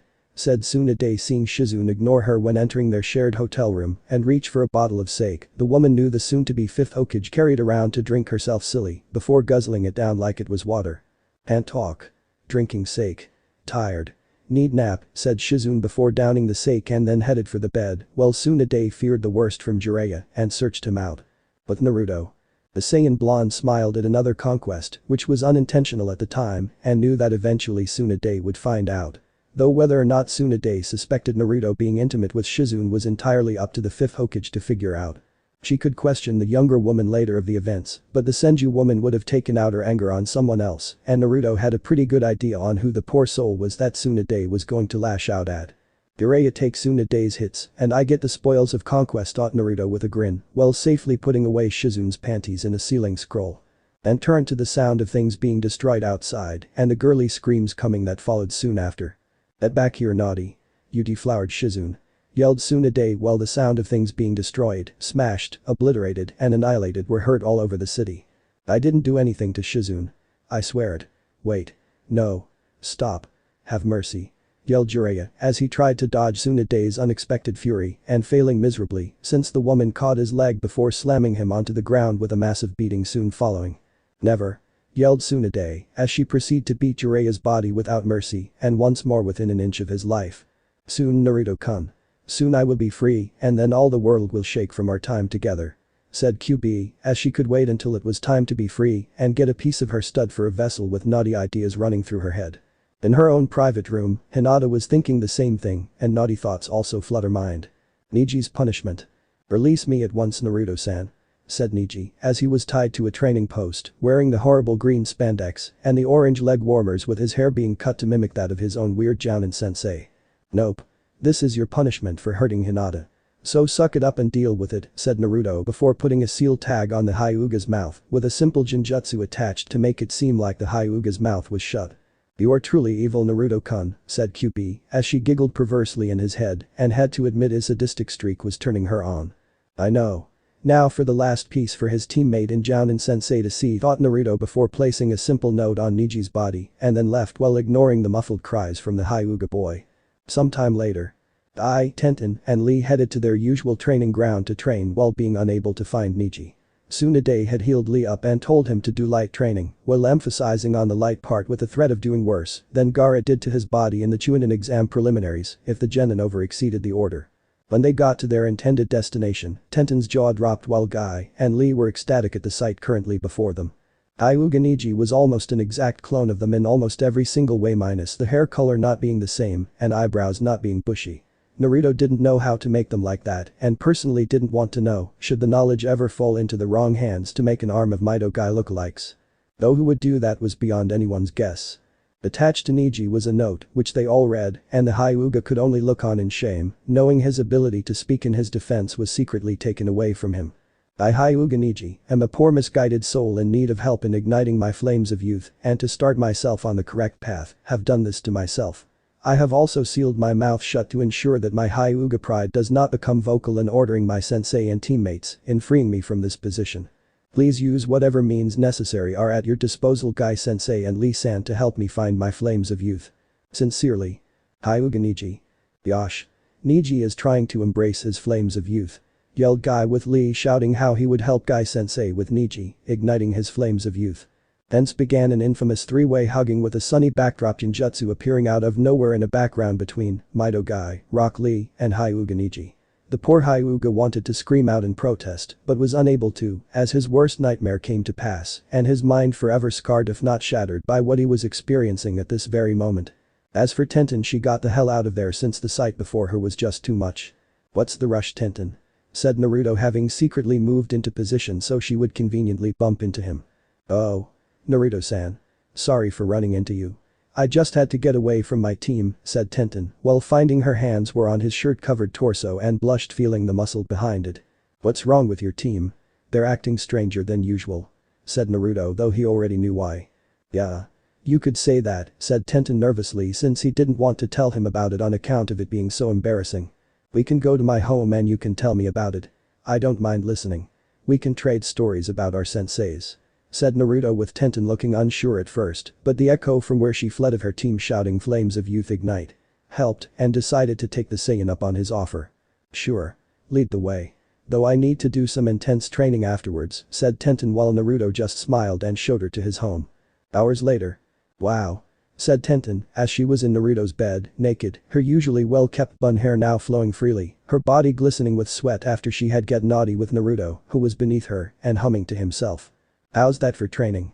said Naruto with a proud smirk on his face while seeing the young Kenyachi having that odd look on her own face. "The best," said Tenten simply while Naruto smirked at her and let out a chuckle. "Damn straight. Up for another round," said Naruto seeing Tenten look at him now with a bit of joy mixed with fear. "Huh?" said Tenten while her eyes widened at feeling a certain something connected to her of the waist was ready for more. "You wanted an intense training session, Tenten-chan, and now you're going to get it," said Naruto before he flipped Tenten over onto her back and attacked. "What have I gotten myself into?" thought Tenten before her mind soon became mush from Naruto attack on her body. She was going to be sore for quite a while. Naruto arrived back in Konoha with Tsunade, Jiraiya, Shizune, and Hinata, with the group having voted much to Naruto's displeasure to walk back to the village rather than have the Uzumaki Saiyan fly them back. Not that Naruto was complaining, but he preferred to get from point A to point B quickly, and yet the various people with him preferred their feet on the ground. Incidentally, Jiraiya mumbled how he preferred his hair stay attached to his head. "It's good to be home," remarked Naruto with a grin on his face while grinning at Hinata, who blushed at being so close to him with his tail wrapped around her waist and seeing the rippling muscles behind his shirt. Behind him, Tsunade was glaring daggers at him with anti-idiot eyes and telling him to keep his hands where she could see them while being mindful of his tail. While Naruto sensed this, he also sensed that was not the only reason she was glaring, and it was clear his spanking he gave to the woman shortly after their first meeting fight was still fresh in the Sannin's mind. Take Hinata to the hospital. I need to head for the Hokage Tower to properly become the next Hokage and find out just how screwed up things are in the village, stated Tsunade with Naruto nodding before he walked away from the three older shinobi to the hospital. And ignoring the negative looks being sent their way. You would think bringing back their new Hokage and not blowing them all to hell at a moment's notice would make them realize I'm not the horrible monster they still believe I am, remarked Naruto, while Hinata looked at him with sad eyes and leaned against him. I know you're not a horrible monster Naruto-kun, replied Hinata with Naruto smirking slightly at her comment. I know you don't think I'm a monster Hinata-chan. It's one of the many qualities I like about you, stated Naruto with Hinata blushing cherry red. Oh really? Asked Hinata while Naruto's smirk grew. Of course Hinata-chan. You can see what others can't and it has nothing to do with your bloodline. That makes you special. Exclaimed Naruto with Hinata's blush increasing. As the two arrived at the hospital, Naruto frowned for a moment, remembering how the hospital staff and Hiashi himself at the time had been less than friendly towards him. The fact Hiashi didn't give two craps about his daughter made the situation worse since the man could easily bribe or influence the staff to do something when Naruto, Shizune, or Tsunade weren't checking up on the poor girl. From what Tsunade had explained to the traveling group heading when walking to Konoha, the surgery would be delicate, dangerous, and Hinata would be sedated heavily for a short time after it was over with plenty of time for someone under Hiashi's influence to do something. Naruto couldn't check up on her every day, even though he wanted to do just that, and neither could Tsunade with her time spent with other patients when she wasn't being the Hokage. Shizune would be in the same boat with different duties in checking on other patients and being the Hokage's personal assistant. Naruto knew many people hated him in Konoha, which meant Hiashi had a large line in the recruitment section and could choose just about anyone in the Stick It to Naruto army. Naruto was Hiashi's enemy. Almost all of Konoha was his enemy. Any friends he may possess were their enemies by association, and it really sucked when the enemies outnumbered your friends. Naruto-kun? Asked Hinata as she saw him frown at the hospital, and almost instantly the frown left before a smile came to his face. Don't worry Hinata-chan. Everything is fine. Just thinking many steps ahead as usual, answered Naruto with Hinata nodding, though she was still worried about him while they walked into the hospital. What are you doing here filth? A receptionist asked while she glared at Naruto. Came to drop off a patient. She is in need of a room meant for future patients going into surgery, answered Naruto civilly though it was strained. Why? Come to abort that bastard demonic child she no doubt has inside her body from violating it multiple times. Questioned the receptionist with a sneer. After I kill you for your stupidity, do you want to be cremated? Or possibly have what little remains I leave behind buried in a matchbox? Countered Naruto darkly while the receptionist sneered further. You can't do anything to me brat. The councils made some laws while you were away and made it illegal for you to harm anyone in this village, replied the woman with a sense of smug satisfaction on her face. Those motions can only become laws when the Hokage herself signs them. Since she is my godmother I highly doubt she will, and until she does sign them I can kick your all I want, countered Naruto with a bloodthirsty grin on his face. Anbu? Yelled the receptionist with two appearing instantly. What is it? Asked one with a falcon mask on his face. Forcibly remove this demonic thing from the hospital please. I have to arrange for this poor girl to be sent to the ER for removing the bastard child she carries, answered the receptionist while glaring heavily at Naruto. First off, Hinata-chan isn't pregnant. She needs heart surgery for the damage the stupid doctors here missed from being lazy idiots. Second, if you two don't want the kicking of a lifetime turn around and leave before I get violent, warned Naruto with the two Anbu looking at each other and then back at him. Well, throw him out. The councils made it explicitly clear this beast was to be arrested if it caused any trouble in the village, ordered the receptionist, while seeing the Anbu were clearly conflicted on this matter. The council's laws against my godson are void, came the voice of Senju Tsunade as she marched up to the group with Shizune right behind her and was glaring at the now frightened woman. But he got this girl pregnant. He violated her and is making a scene. Exclaimed the receptionist with Tsunade looking at Naruto with a raised eyebrow. Pregnant? Questioned Tsunade with Hinata letting out an eep. And blushing while Naruto letting out a sigh. What can I say? The woman is an airheaded idiot. I clearly said Hinata-chan was here for heart surgery, answered Naruto with Tsunade smirking at him and then glaring at the woman sputtering at the Saiyan for his insult. Shut up you bigot. As of right now, I am the new Hokage of Konoha, meaning my word is law, and right now I'm ordering these two Anbu here to take you to Ibiki for a little much needed re-education. Take her away.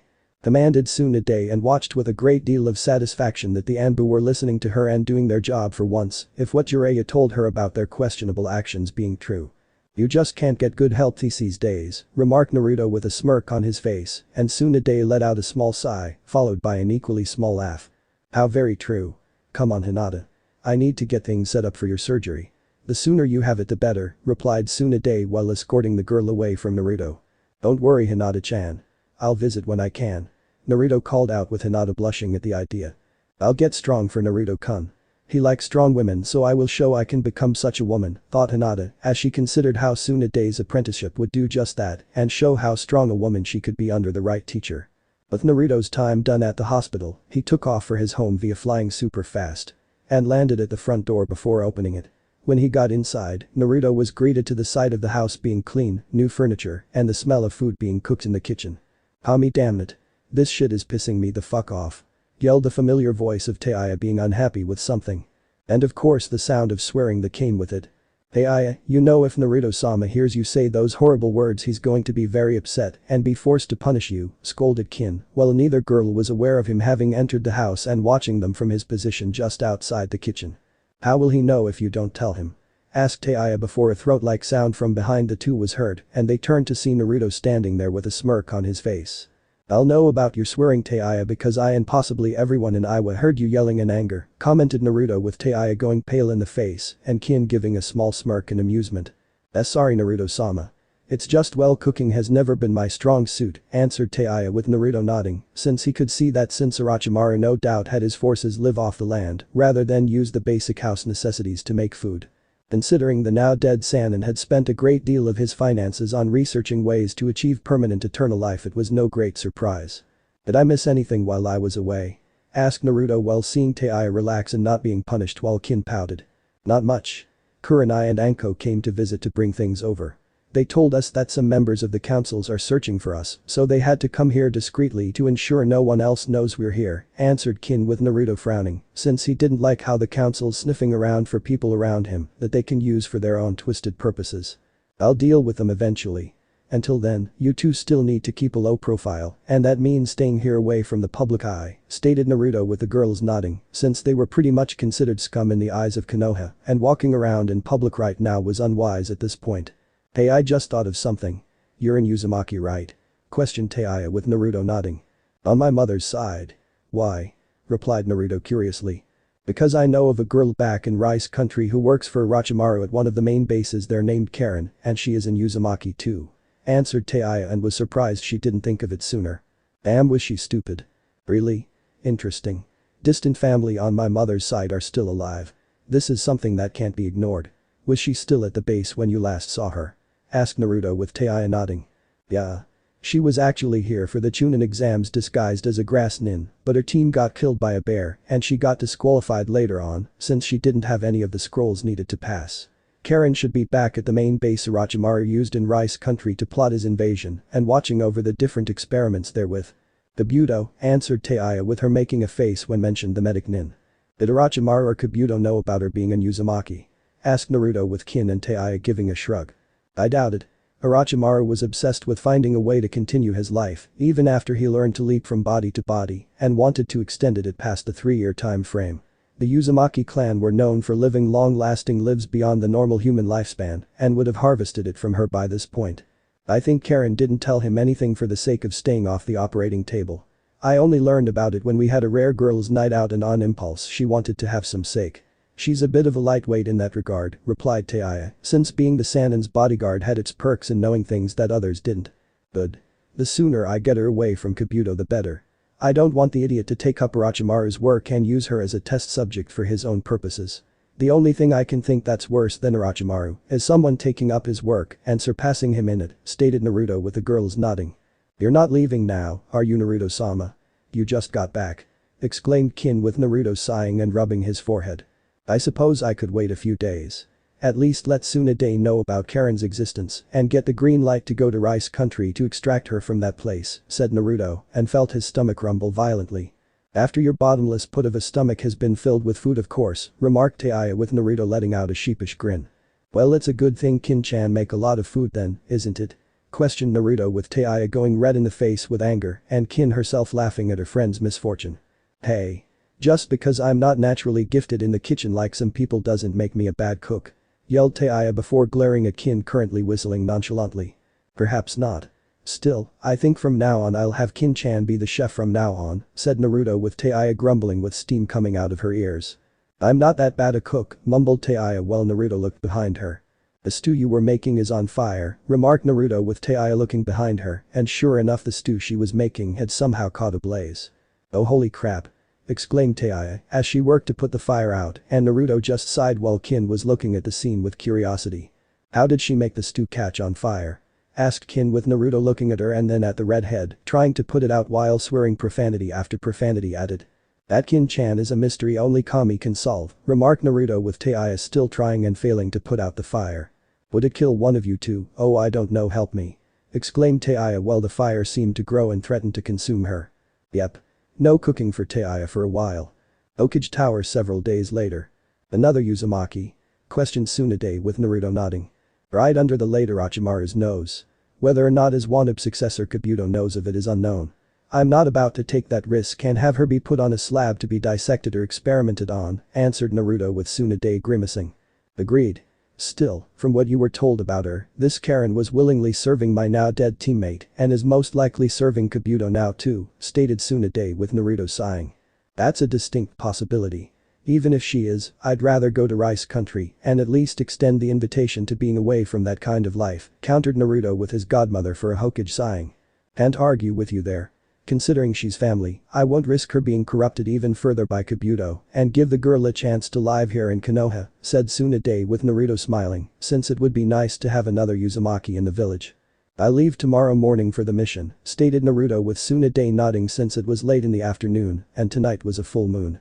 She didn't need him going giant ape in the village even if he could control and use it with ease. Do you want backup? Asked Tsunade with Naruto thinking it over for a moment. No.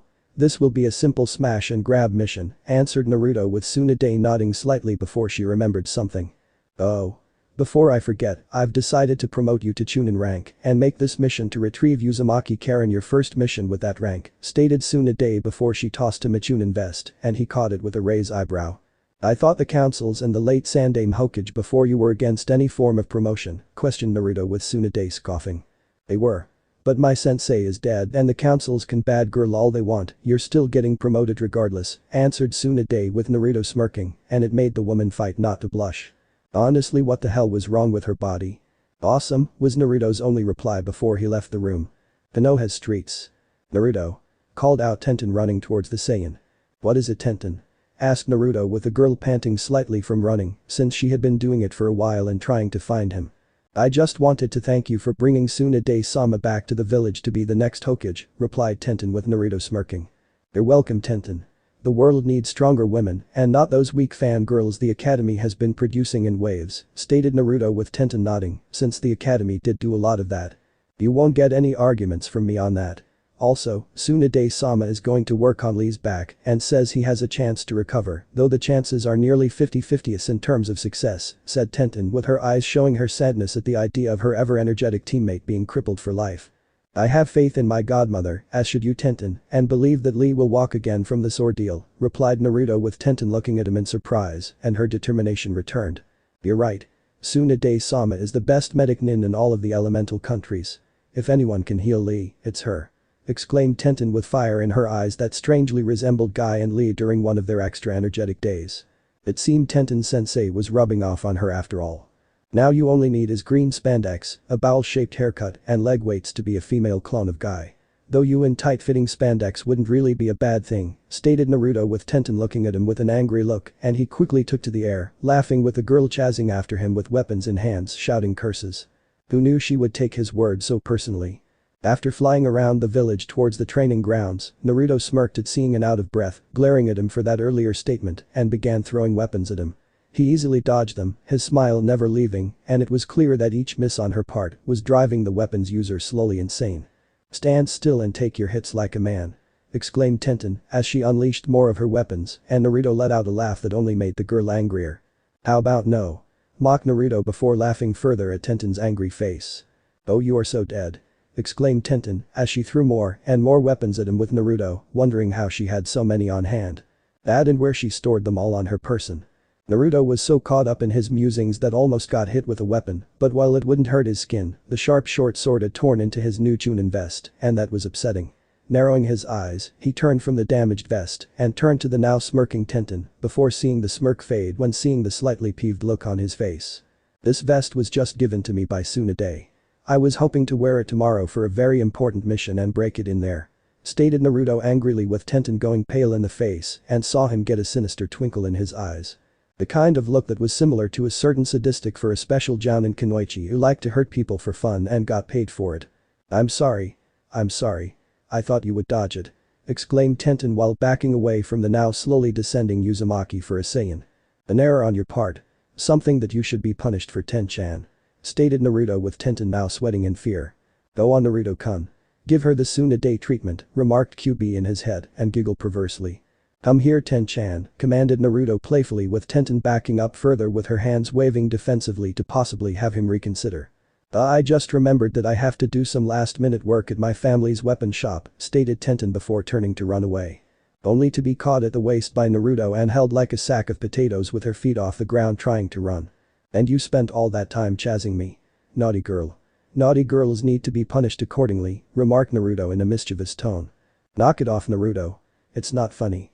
Cried Tenten with a bit of panic in her voice, since she had seen his pranks manifest themselves in ways that were designed to humiliate his targets. Punishments never are, Ten-chan, countered Naruto with his grin not leaving him, and he quickly flew off deeper into the trees of the training ground they were on. And ignoring Tenten's pleas for mercy that followed long after the echoing of slaps of a hand to her rear end were heard. Time with the Mizukage. Harumi Mei let out a sigh in her office while thinking of Naruto and how she wished the 3 years would fly by and he would come see her again. Some would question whether her interest in Naruto was a bit odd considering his age, but in a few short years, Mei knew he would be more manly and very desirable by those around his age at that point. Mei saw power, strength, conviction, and hunger in Naruto's eyes, with some of those things aimed at the female bodies he saw around him. Her body included. Just a few more years. Just a few more years and we can be together, remarked Mei with a sigh and made a mental note to take her anger out on Ao if he came into the room. We don't have to wait if you don't to wait, Mei-chan, stated Naruto after appearing via the window and shocked the female Mizukage. Naruto-kun. Exclaimed Mei as she leaped from her chair and glomped onto the Saiyan with his head now buried in her watermelons. I've missed you too, Mei-chan, was Naruto's muffled response while his face was buried in her valley of soft flesh of pillow-like goodness. What are you doing here? Asked Mei with the Mizukage taking his head out of her valley and saw the lust-filled look in his eyes. Isn't it obvious? I came to see you. I've missed you. I wanted to see you again after the Chunin exams ended in disaster, answered Naruto with his tail sneaking up behind her and caressing the woman's butt. Yes, I agree with you, Naruto-kun, and North Dakota, I think we should spend more time together. Exclaimed Mei while loving the way Naruto was using his tail now sliding up her dress and rubbing all the right places. Then let us do just that. Right here. Right now. Stated Naruto before he began to kiss the woman passionately on the lips, with the woman sounding from the dominating way he was taking control. Naruto-kun, sounded Mei, as she felt his tail removing her dress down to her ankles, and his hand soon grabbed her in a strong possessive manner that told the Mizukage that it like herself belonged to him. That's Naruto-sama to you, my red-haired vixen. Put up the silencing seals this office has before your annoying assistant Ao comes in here to investigate and ruins the mood, commanded Naruto with Mei doing that, though it was a bit difficult with his hand on her moving between her legs. Screw the age gap. He was physically fit and ready for this type of thing, so why deny him? As you wish, my red-haired and super hot Mizukage Haim, whispered Naruto with Mei sounding and crying out in pleasure that soon followed with the discarding of clothing from both sides. Mizukage-sama. Mizukage-sama. Came Ao's voice suddenly. What? Asked Mei as she opened her eyes and saw she was in her office alone. Mizukage-sama, I need you to look at these forms but stopped when he saw Mei giving him the death glare to end all death glares and wondered what he had done to offend her. Ow, replied Mei in sweet tone that made instantly put the man on edge. Yes, Mizukage-sama. Said fearfully. Get out of my office or I'll kill you slowly. Commanded Mei while did just that with an outline of his body being the only thing left before it too vanished. I wish that wasn't a dream. It was just getting good and that damn moron ruined it with his voice.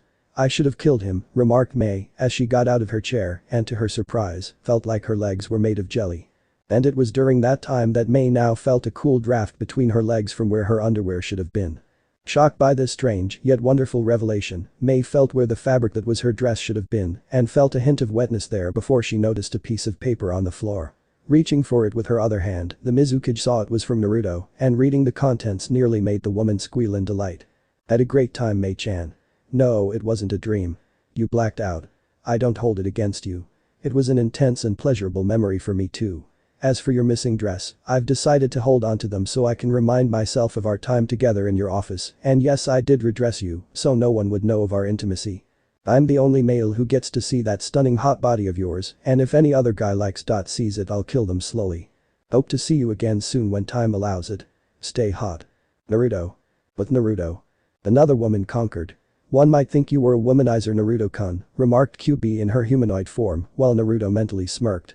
Perhaps they would, QB, but you know me better than that, and I love all the women I've been with in such an intimate manner, thought Naruto, while putting May's dress in the drawer holding them. Well, don't expect to get any from me after our rutting, commented QB with a huff, and Naruto smirking again. Who said we would rut? Thought Naruto with QB glaring at him. Don't say that. We both know it's going to happen one day and it's going to be world-shaking. Exclaimed QB with Naruto still smirking at her. Then entice me. That is if you can, thought Naruto with QB narrowing her eyes at the challenge. Oh, it was on. Taming of the Yoshino. Nara Yoshino was a strong woman who ruled the Nara clan home like a competent. Cage runs a shinobi village and made her displeasures known to her husband in many ways. From a frying pan the sight of her husband's face, or at night when they coupled without a safety word that usually put the man in the hospital under an assumed name shortly after it ended. Now, however, she was at a crossroads in her life she never expected to happen, and it was unsettling on so many levels. What was it exactly? She was having unhealthy feelings for another man. No.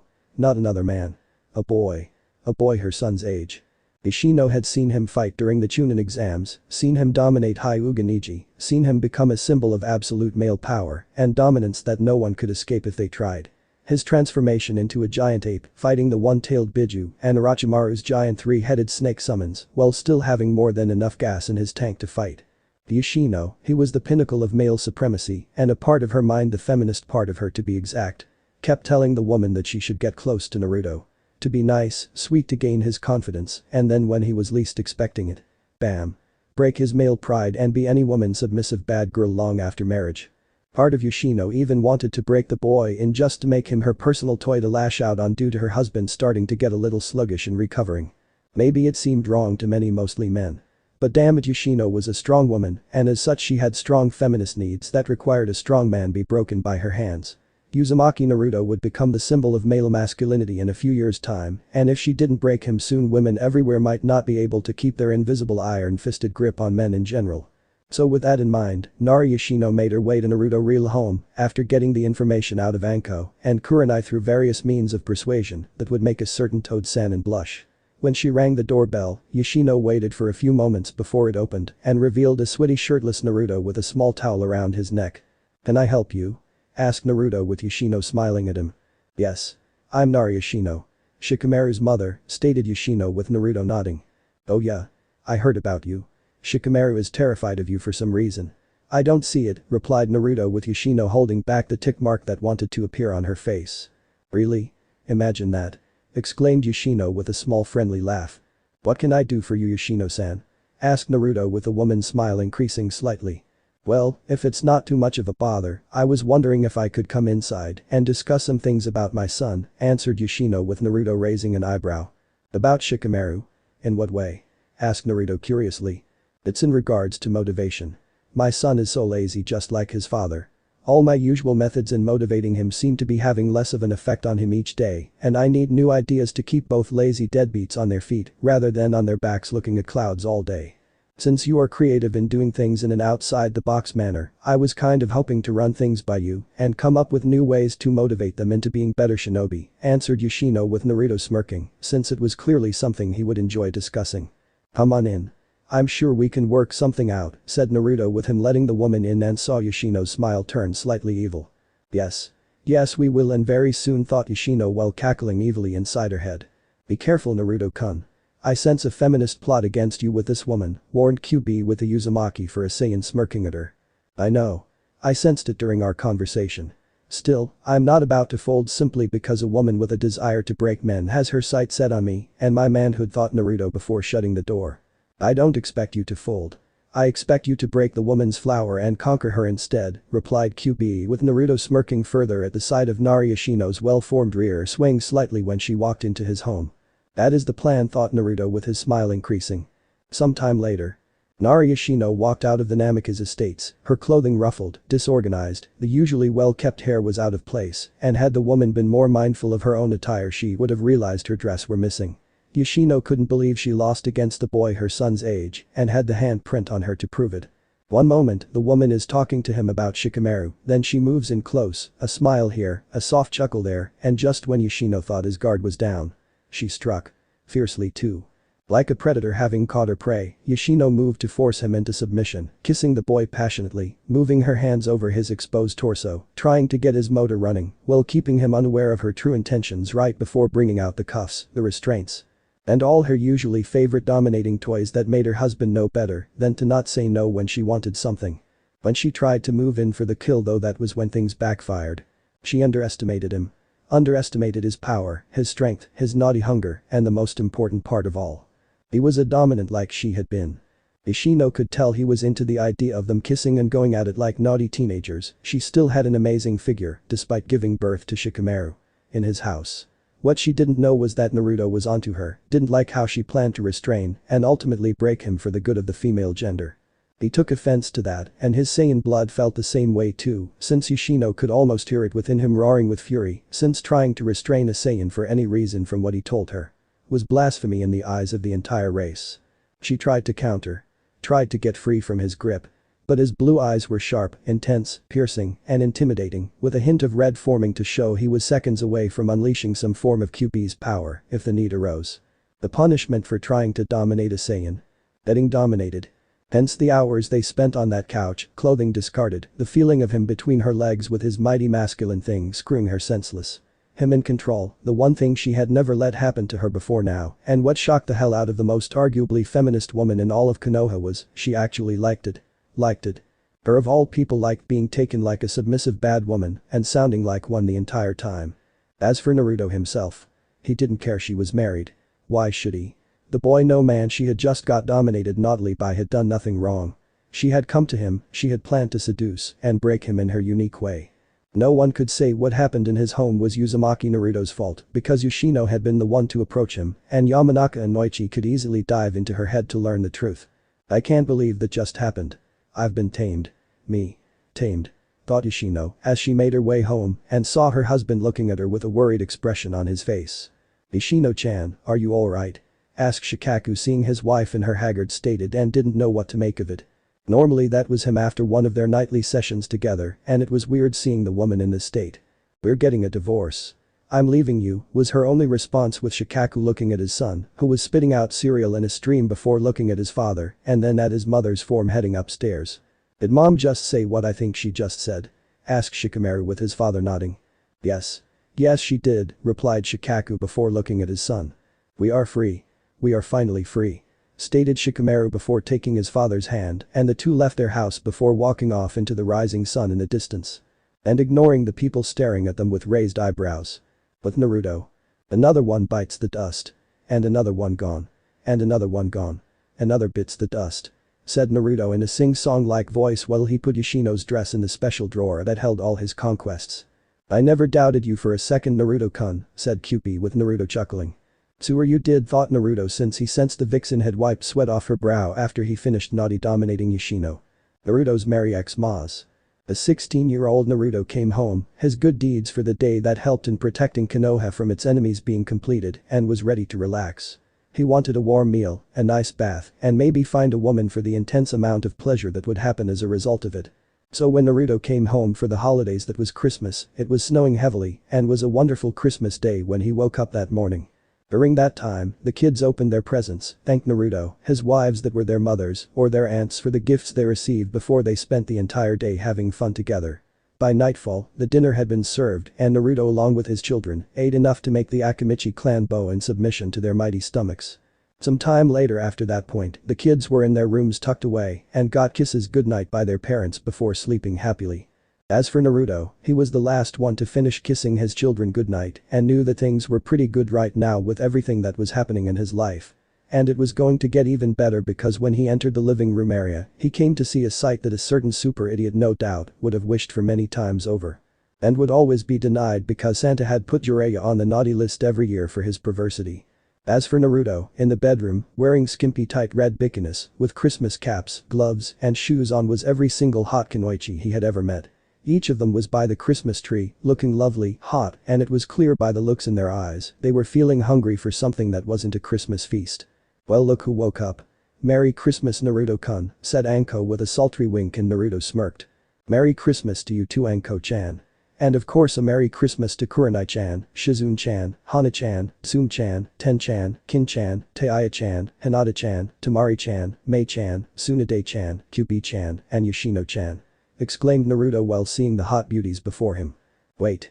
I understand Hana-chan and even Tsume-chan, but how did you get Tsunade-sama and Nari Yoshino into this harem of yours? Asked Tenten since she just saw Naruto smirking, while the two mentioned women shifted nervously while secretly clenching their butts. Well, let's just say I had to give each of them a good kick, or rather a smack to their asses, so they know who is the boss in our relationship. I did the same to you if I recall correctly, Ten-chan, stated Naruto while seeing Tenten, Tsunade, and Yoshino blush red since they knew what he was talking about. That aside, Naruto, we are here to give you a nice Christmas gift that you can treasure forever, said Tsunade as she stepped forward and leaned forward to give Naruto a perfect view of her chest that was barely restrained by the bikini top she was wearing. And what lovely gifts you have given me. I almost don't know which present to open first since I hate play favorites, remarked Naruto while looking at his choices on who to claim first in this holiday feast fit for any male Saiyan. And one that also happened to be in Uzumaki. Surely you can think of some way to have us all at once. Challenged QB with Naruto looking at her, and he smirked in an almost evil fashion. Multi-shadow, clone jutsu. Exclaimed Naruto as he made an army of copies of himself that filled the rest of the room and saw the women in his life light up with joy seeing so many of him. Best Christmas present ever. Exclaimed Anko happily while the Narutos around her smiled lustfully. Come on ladies. Sit on Santa's lap. I've got a present for each of you that I know you will all love unwrapping, said Naruto with each of his shadow clones, making a come get me hand motion. They didn't need to be told twice. The next morning. Naruto hummed happily while he was sipping some coffee when some of his kids came downstairs, yawning, mumbling, and greeting their father tiredly. Did you have a good Christmas, father? Asked Minato, who looked like Naruto but had red hair and was Sabaku no Tamari's son. Yep. Did you? Asked Naruto with his son nodding. We did. Where are our mommies and aunties? Asked Kushina, who was the daughter of Naruto, and Terumi Mei with this one having wild spiky blonde reddish hair. Your mommies and aunties? Oh, they are sleeping in, answered Naruto while smirking behind his cup. Why? Are they tired because of us running around yesterday? Asked Hisashi, who was the son of Naruto, and Hinata with the boy having the Byakugan like his mother, while having the father's love for sparring. No. Nothing like that. After you went to sleep last night, your mothers, aunties, and I spent the night together opening special presents only adults get, answered Naruto with his 3 children, among many looked at him oddly. Special presents? Asked Minato with Naruto nodding. Yep. But it's for adults only. They each gave me special presents last night too in return, and we were up all night expressing how much we loved our exchanges, answered Naruto while seeing his children still not understanding some of what he was explaining to them. Then why aren't you sleeping in like they are, daddy? Asked Kushina with Naruto just smiling at his precious angel. That is a very special secret I will tell you when you and your other sibling are all old enough to understand everything, answered Naruto with the children whining, and it made the Saiyan chuckle slightly before humming a Christmas song in his head. They would eventually learn the secret, but when they did they wouldn't like the image it projected into their heads when they figured it out. Chapter 7. Blood and Information. Naruto flew to Rice Country at all speed high above the clouds. His eyes hardened to be like steel. His mind just as sharp while planning out on what to do when arriving at his intended destination. Naruto of course knew the whole point of this mission to retrieve his long-lost Uzumaki clan family member was supposed to be a simple smash and grab. But the hint of shock and awe attached to any survivors who saw him be a total badass if he let anyone survive to see him be a total badass. What troubled Naruto though was Kabuto was possibly very much alive after the whole failed invasion by Suna and Sound.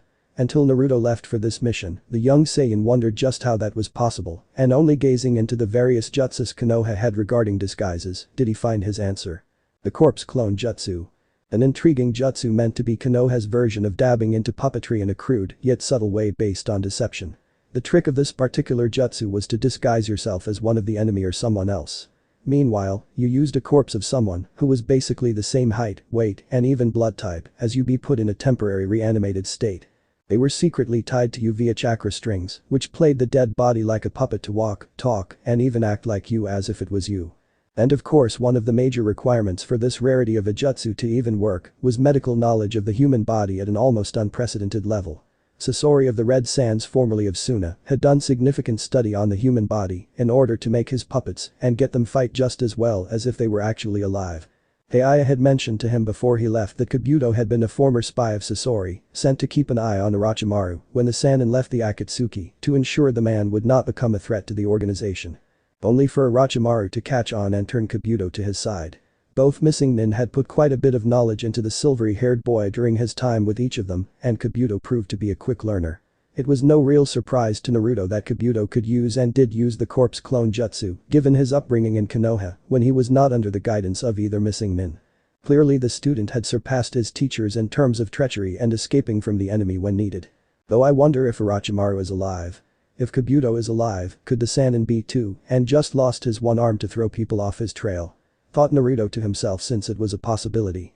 There was only one real way to find out. Hovering over the base that Heiya told him was in fact underground to avoid detection from prying eyes and ears from the likes of Jiraiya's spy network, Naruto descended with the speed of a freight train and smashed straight into the heart of the base. Naturally, the base went on full alert, alarms blaring, and all its forces being deployed to defend it from the invader standing in the middle of his rather violent entrance. In fact, Naruto had been there for barely 2 whole minutes, and already he was being swarmed by base's enemy sound nin. Only to be obliterated by a blast of energy generated from his body. Now if I were in Uzumaki in a snake pit, where would I be?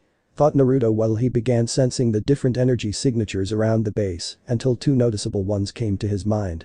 One was obviously Karen, due to those with Uzumaki blood having a unique signature from what he could tell when using Tsunade as a partial template, given her own family connection. The other one made Naruto scowl since he knew the signature from his time in Konoha and in the Chunin exams leading up to the invasion. Kabuto. Walking toward Kabuto's location, the Saiyan warrior knew the man also knew he was here and yet made no move to flee. Finding himself curious regarding Kabuto's stupidity, the young ninja blasted the steel door down where his target was located and saw the man smirking at him. Surrounding the former right hand of Orochimaru was the countless experiments the two had worked on in the past. Each of these creations clearly had their own minds, their very free will, and overall identity taken from them to be molded into something not their own. Warped to be puppets and slaves to the will of their creators and tormentors who worked on them day and night without mercy. Naruto almost felt pity for them. Almost. Hello, Naruto-kun. Fancy meeting you here of all places. I'm curious as to how exactly you were able to find me, commented Kabuto with Naruto never taking his eyes off of the presumed dead man. Don't flatter yourself. I wasn't hunting for you, Kabuto. Though I'm not surprised to find you alive. Your corpse clone was most impressive to fool the Mizukage, replied Naruto with Kabuto looking a tad surprised. So you know about that jutsu? I didn't think you did. Curious as to how you know about it when such a jutsu was never covered at the academy, remarked Kabuto while Naruto shrugged. Curious indeed. But enough small talk. I'm here to kill you and take what doesn't belong in your clutches, said Naruto, while making his hands into tightly clenched fists to make popping sounds in the process. Do you really think your power can best mine? Or my minions? You have no idea how strong I am, Naruto-kun.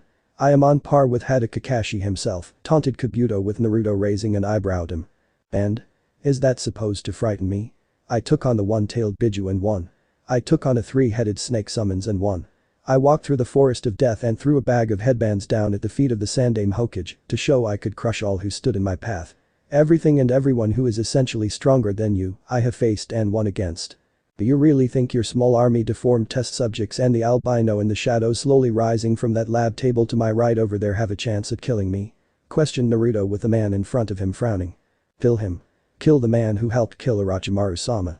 Commanded Kabuto with the various deformed experiments charging Naruto with bloodlust in their eyes.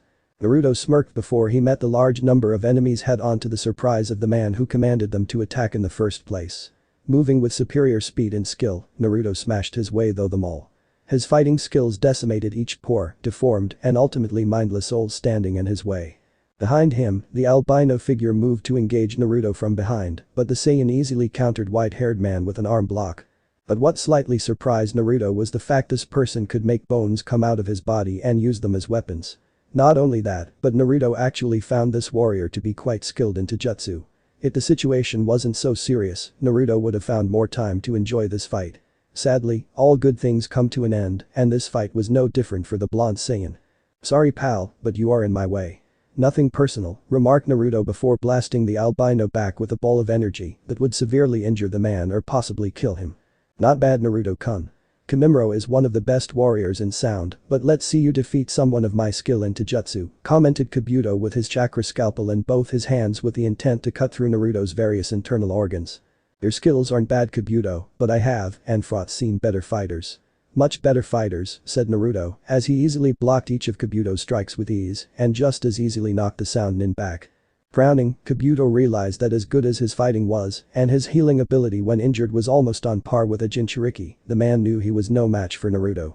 Maybe in a few years of extensive research, experimentations, and few underhanded tactics when facing Naruto. But not now. He needed an exit and fast. "You may have fought stronger opponents on a physical level, but I am by far the superior warrior in terms of brains," remarked Kabuto before activating the base's time-delayed self-destruction seal on the wall behind him with a smirk on his face. "Coward. Just like your former master. Always running when something becomes too hard to handle. That's the problem with prodigies. No endurance in the face of adversity," commented Naruto while seeing Kabuto move to flee to a supposedly secret exit. Before moving with his superior speed to get in his way. "Are you going to stop me from escaping, Naruto-kun? What about the person you are looking for? This base is collapsing. Within a few minutes, the person you are hoping to find will be dead. Can you live with yourself if that happens?" asked Kabuto with Naruto just looking at him for a moment before smirking. "Only a few minutes? That long? Piece of cake," answered Naruto before raising his hand and shot a blast of energy at a shocked Kabuto that caused the man to explode violently into multiple gory pieces.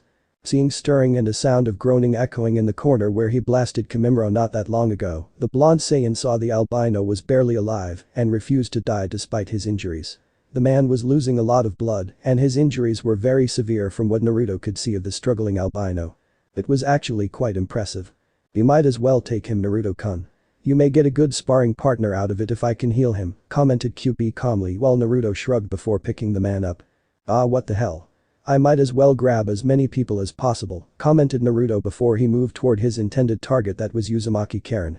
And bumped into her when he saw the girl running for her life to get out of the base. "Hey. Watch it, you stupid jerk," said Karen before she saw who it was she bumped into and who he was carrying. "Oh good. You are right here. This just made things a whole lot easier for me," remarked Naruto before picking the surprised girl up over his shoulder, while Karen herself let out a squawk at being kidnapped in an undignified manner. "Hey. What the hell do you think you're doing? Put me down, you idiot," demanded Karen while smashing her fists against his back. "Calm down, Karen. Don't get your dress in a knot. This place is about to go boom in the next few minutes. Is there anyone else here I should possibly grab?" replied Naruto with Karen stopping her struggles to think for a second. "There is one guy, but he's a real asshole. His name is Sujetsu. There is another guy in a cell, but I don't think he will want to be rescued by you," replied Karen with Naruto now frowning and brought her nearly face to face with him. "Where? Show me now," commanded Naruto before held her out in front of him like a compass and ignored the cheek-puffing woman while she pointed in the right direction. Moving quickly, Naruto found his way into the surprisingly clean lab that Karen was just in, since it was her assigned post by Orochimaru before he left for the Chunin exams. In said lab, there were test tubes, computers, stacks upon stacks of papers, and of course the many dangerous chemicals in it capable of creating a weapon of mass destruction. "Over there. The container filled with what looks like water," said Karen, while Naruto looked at a container of water with a raised eyebrow. "So what is this exactly?" asked Naruto with Karen looking insulted. "There's a guy, you idiot. His name is Sujetsu. Another idiot. Orochimaru experimented on him and his bloodline a while back so he can turn into water. He was from Kiri before being brought here. Sujetsu is a jerk, but I don't hate him enough to let the idiot be left here to die when this place goes," explained Karen before picking up the container and smashing it. It reveals Sujetsu form from his liquid state and also him being naked. "You didn't say he would be naked, Karen," commented Naruto with a glare to Karen who blushed and looked away from the nude boy. "I forgot. He's been in there for months," protested Karen while Sujetsu looked bored. "I'm right here, you know," commented Sujetsu lazily. This whole place is going to blow soon. We need to move, said Naruto with Suigetsu simply shrugging. And I should care why. I'll just turn to water and reform, replied Suigetsu with Naruto giving him a deadpan look. Hard to do when you are buried under rubble to the point where even if you reform, you are still buried underground and have no way to escape long after it happens, remarked Naruto with Suigetsu blinking for a second in thought on the issue. Well shit, replied Suigetsu before Naruto saw a nearby lab coat hanging on the wall and threw it to the naked man. Wear this until we get out of here. Last thing I want to do is carry a naked man out of here and feel his junk on me, remarked Naruto with Suigetsu put on the lab coat. Better than nothing I suppose, commented Suigetsu mildly. Not to press the obvious, but we need to move before this place explodes, yelled Karen angrily. There is still one person left to find. The one you mentioned stays in his cell willingly, commented Naruto with Suigetsu looking at him with more interest. You mean Jugo? I don't think you want to let him out. That guy is messed up. Will go completely psycho over the smallest thing. The only one who can keep him calm when out is Kimimaro, and judging from his bleeding body here that won't be possible in the future, remarked Suigetsu with Naruto narrowing his eyes at him. I'll be the judge on whether to spare Jugo mercy.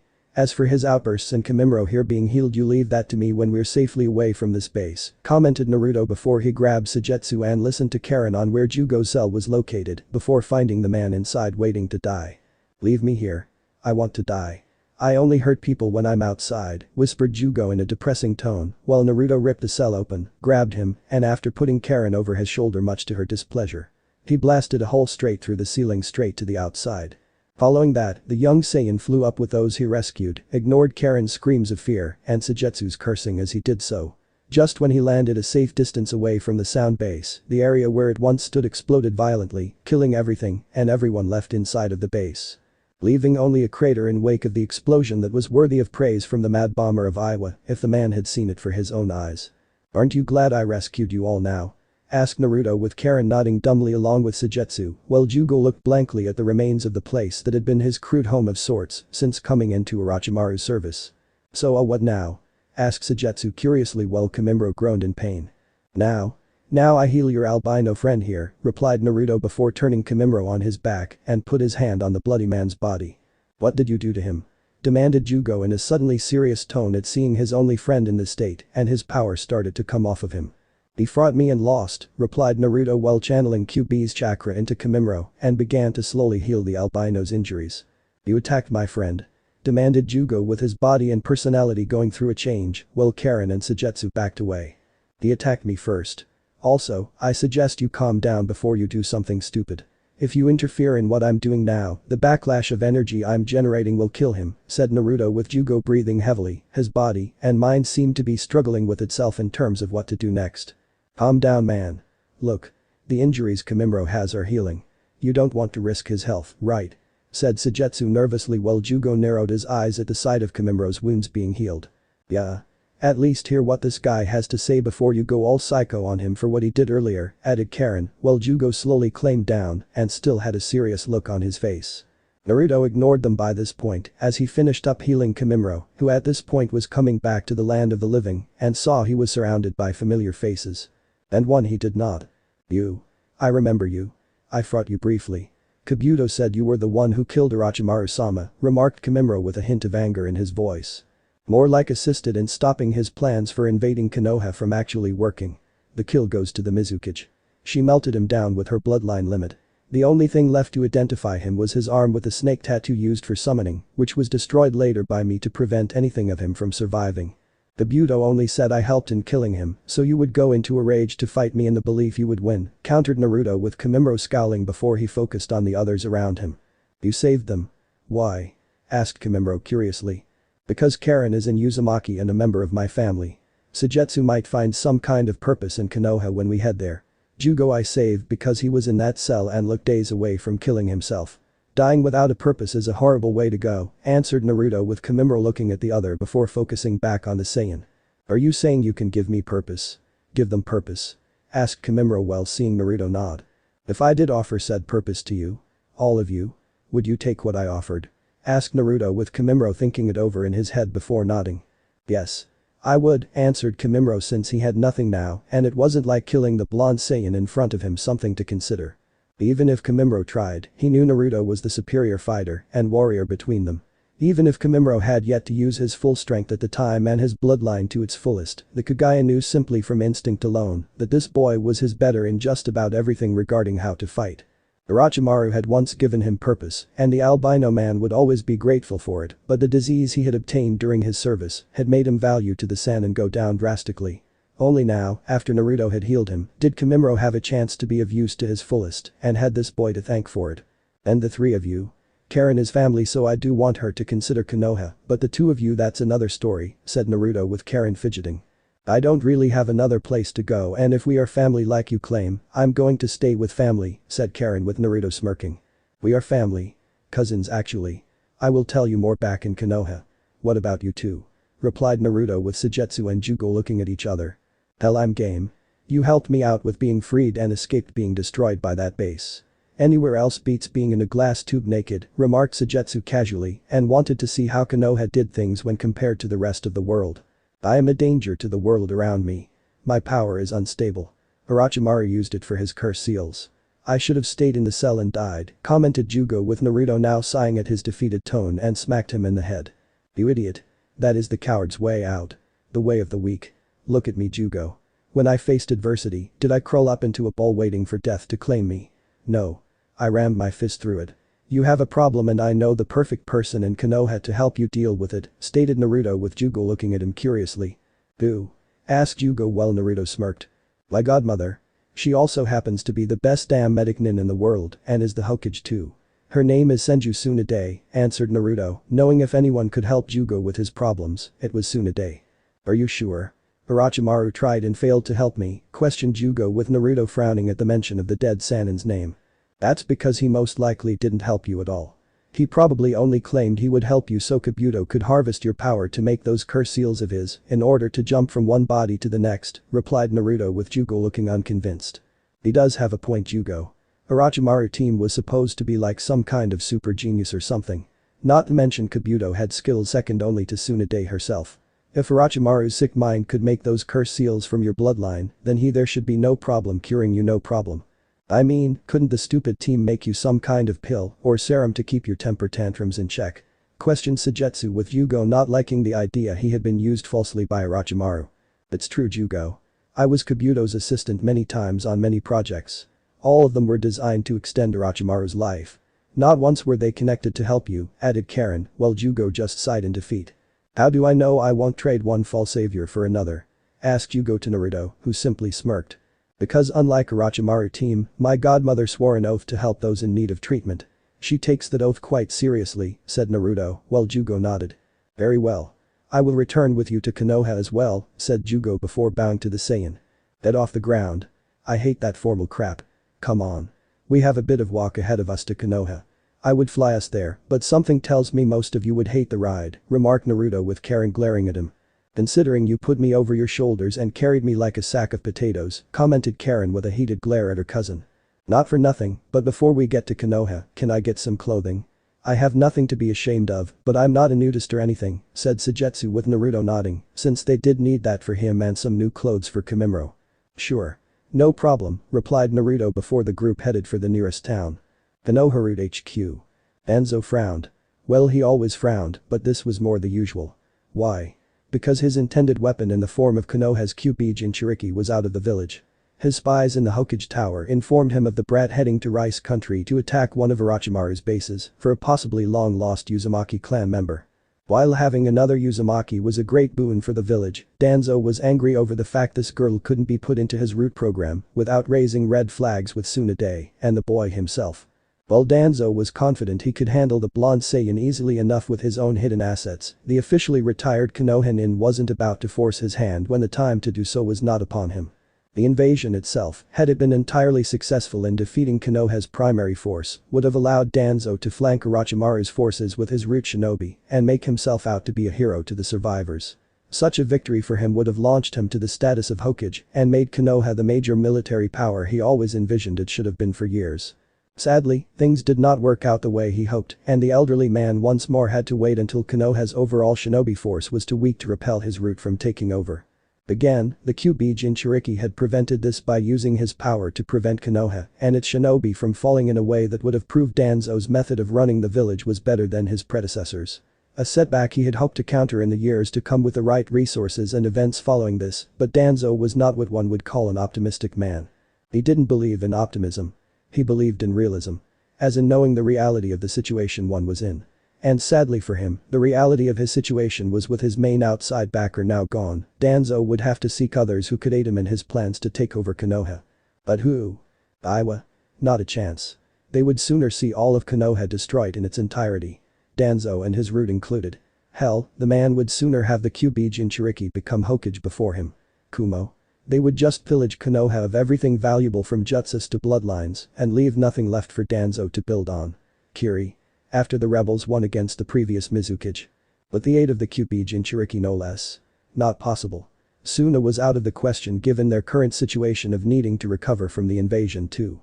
Danzo wasn't about to make the same mistake in terms of trusting a minor shinobi village to help him in his plans to become Hokage. His failure with Hanzo was proof of how unreliable they truly are when called to support him in terms of cashing in a favor. Perhaps the ally I seek in my plans is not in the form of a kage of a shinobi village, but rather in a daimyo of a country. There are reports of a man in snow named Dodo who is ruling with an iron fist and is looking for a way to access the advanced technology buried deep in the snow there. He's also having trouble with the rebels they're popping up and is putting a strain on him financially to pay his forces to put them down. Perhaps an alliance with him is in order. Such technology could be a good asset to have in taking Konoha for myself when the time comes to act on my plans, thought Danzo with a smirk now having formed on his bandaged face before he snapped his fingers and a Rutanin appeared. Yes, Danzo-sama? Asked the blank Anbu mask wearing Rutanin. Get in contact with Kazuhana Dodo. Inform him that I wish to enter an alliance with him. One that would be mutually beneficial to us, commanded Danzo with the root shinobi nodding before he vanished into the shadows. What should we do about the Uchiha? He's becoming increasingly belligerent with his Jounin sensei. With the Kyuubi Jinchuriki promoted to Chunin recently, Team 7 is now lacking a third team member, said Sai as he kneeled in front of Danzo and awaiting an order. Which is why you will be put on the team as the Kyuubi Jinchuriki's replacement. Your mission is to gain a close personal connection to the Uchiha. Get him to befriend you. To trust you. Show you are stronger than him, but not too much that Kakashi will suspect something. Lure Sasuke to me with the notion that getting stronger lies not in one of the many branches of Konoha's trees, but in the roots deep beneath the surface, commanded Danzo with Sai nodding. Yes, Danzo-sama, replied Sai with a nod. Also, I want you to spy on the Kyuubi Jinchuriki as much as possible when around him. Observe his training regiment. Who he is training with. His interaction with these people when training. Everything. Added Danzo with Sai nodding again. What if he suspects something? Asked Sai with Danzo narrowing his eye at the boy. Ensure he doesn't, replied Danzo coldly. Yes, Danzo-sama, said Sai before he left to carry out his mission. Soon. Soon I will claim Konoha for myself. I will become Hokage. And when I do take what is rightfully mine, I will make the Kyuubi Jinchuriki into my personal weapon. I will make the brat crush all of Konoha's enemies until there is nothing left to kill, but him when his usefulness is over, thought Danzo, while gripping his cane tightly, while the idea of taming the most powerful entity among the 9 Biju played out in his mind. Konoha Hospital days later. Here we are. Time for you guys to get checked out, remarked Naruto while pointing to the hospital with his group nodding. Do we have to? I just got out of a lab after being in a glass jar, whined Sujetsu while Naruto's eyebrow twitched. Karen, said Naruto before the sound of Karen punching Sujetsu in the head and turning into water. Hey. Stop doing that. Demanded Sujetsu while getting in Karen's face. Then stop being such a whiny little bad girl. Countered Karen angrily before they began to bicker with each other. That may have done more harm than good, Naruto-sama, commented Kimimura with Naruto sighing. So it seems. Excuse me, replied Naruto before he moved between them and smashed their heads together. Hey. What the hell? Demanded Sujetsu and Karen at the same time. One more argument from either of you and I will do something that will make your time in Orochimaru's lab seem quite pleasant. Got it? Commanded Naruto with both of them nodding quickly since the blonde Saiyan already proved he wasn't one to piss off. We'll be good. Said Karen and Sujetsu at the same time. Excellent. Good to hear you two are seeing things my way. Now march. Commanded Naruto with Karen and Sujetsu slumping in defeat as they obeyed. I might require a much deeper examination than usual, Naruto-sama. My lungs prior to my fight with you were not exactly healthy, said Kimimura while they walked into the hospital. I know, Kimimura. You mentioned it before when we were heading here. I'll be sure my godmother gives you and Jugo here a detailed examination when the time comes, said Naruto before processing the two at the hospital and to have Tsunade see his group as soon as possible. What are you doing here, loser? demanded Sasuke since he had been brought in to treat a sprain in his arm and got half the hospital staff to cater to his every whim getting it worked on. Seeing some of my friends who just got admitted here for a physical. What about you?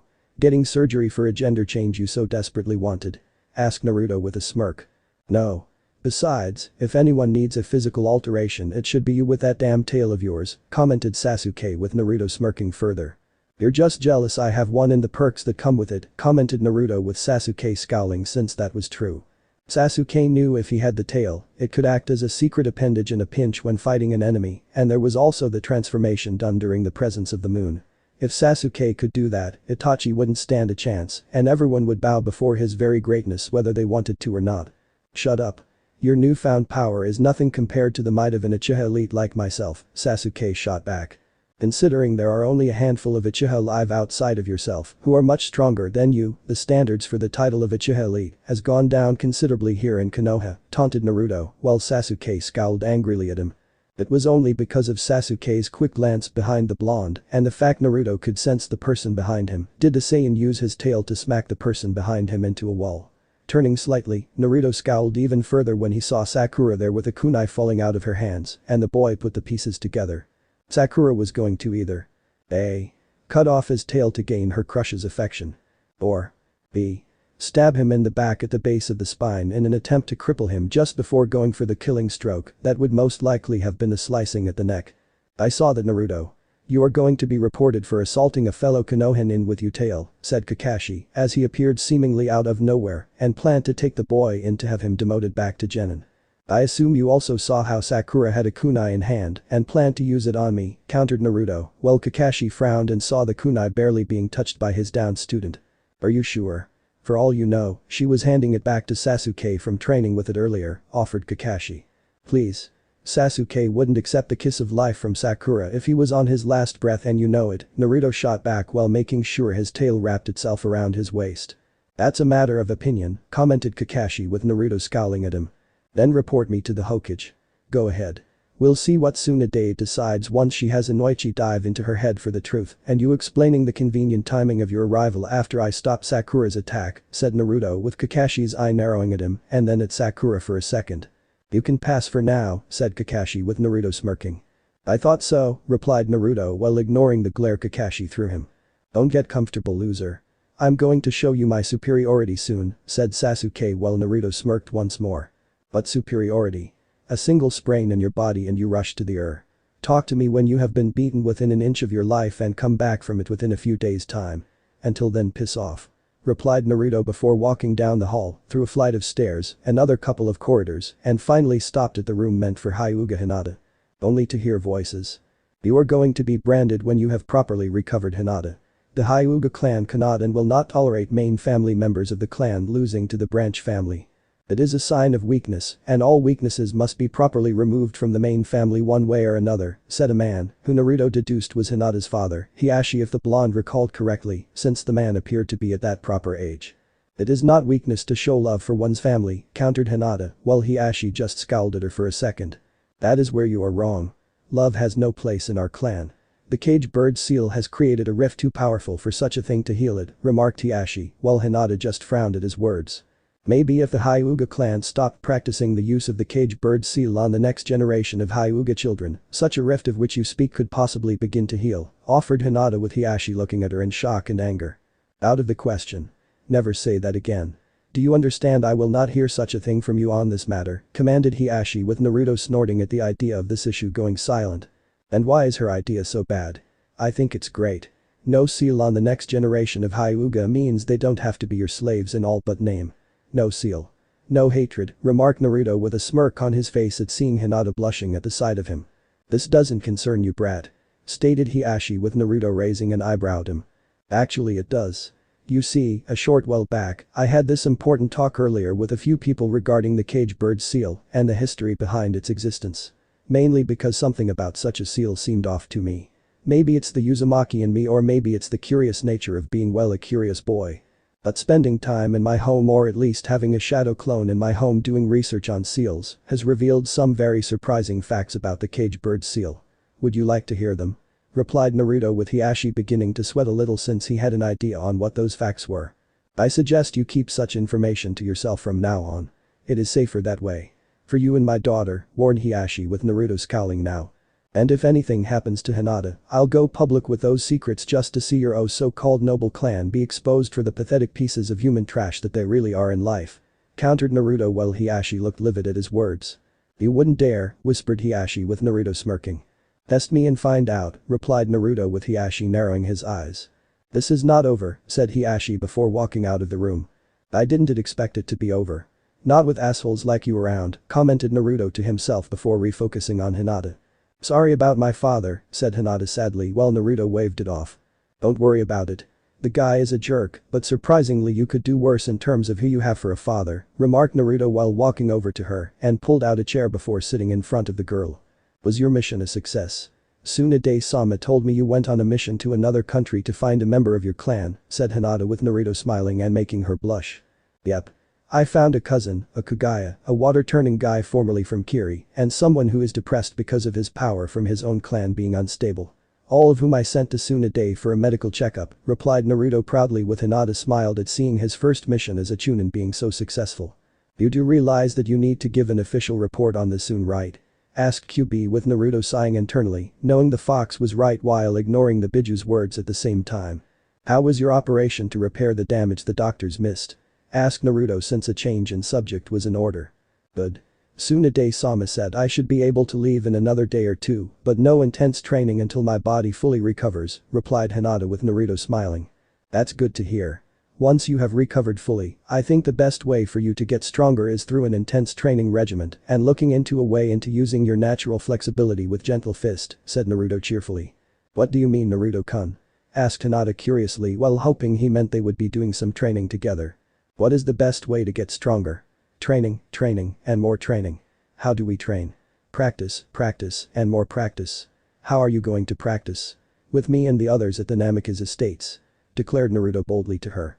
Train? With you? At your house? Asked Hinata while blushing and was incredibly nervous at the idea of Naruto seeing her training. And screwing up. Yep.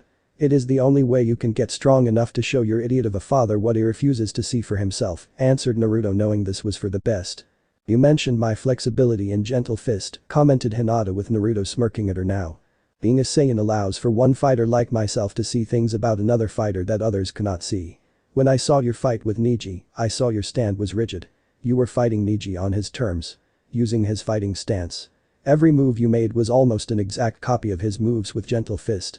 In truth, Neji knew your exact movements when fighting before you even made them. It was only after you began using a rather unorthodox fighting style based a bit on desperation to continue did Neji have trouble in landing a hit. You, my dear Hinata-chan, have a natural flexibility on a physical level the rest of your clan clearly does not have in them. Or if they do, it's rare in terms of being considered a recessive trait and thus considered to be inferior when it comes out every few generations, explained Naruto with Hinata nodding. In the past, some members of the clan have been known to strain in their attempts to fight like traditional Hyuga. But they were mocked openly for their failures, called weaklings when they couldn't fight properly, and instantly banished to the branch family to work as one of the servants to the elders. It had not been pretty for those who got that distinct honor among the clan, as the elders had been cruel to them on many levels. Using the cage bird seal at random times, making those branded with the seal fall over in pain and scream in agony while whatever they were holding fell to the floor. Anyone seeing such acts would ignore it or assist in the mocking of these poor souls rolling around in pain. Hinata knew that her future in the clan could possibly be among those branch family members if the elders and her father pushed for such a move. So I should focus on my flexibility, said Hinata, since she always felt the need to be more evasive with her moves rather than face things head on. The flow everywhere around everything like water. Yes. Gentle fist is not limited to one style contrary to the belief of your clan. Though the belief is most likely upheld by them due to the Hyuga clan's traditions related to the breeding process done in terms of reproducing from within. Meaning cousins breeding with not too directly related to each other cousins to keep the strongest traits around. But every so often, you get those who break the rules a smidge, and you get inbreeding on an almost unnoticeable level, replied Naruto, since QB had been kind enough to explain things to him about this prior to coming here. I thought as much, said Hinata to herself since she knew certain clans wanting to keep the bloodline pure to keep it strong and practice such things with some diehard clans, going to very high extremes of incest to make it happen. With lots of trial and error in the process with a lot of errors popping up during the trials to make and keep the bloodlines pure. In any case, we need you to embrace this natural flexibility your body has developed and use it with gentle fist. At the same time, you will need suitable sparring partners to help refine it. Several which I know and can easily be recruited to help once you get out of here, added Naruto with Hinata nodding since she would like that. Thank you for doing this. I'll make it up to you somehow, said Hinata, since she owed a lot to Naruto for doing so much for her. I'm sure you will think of something. Until then, rest up for when you get out of here.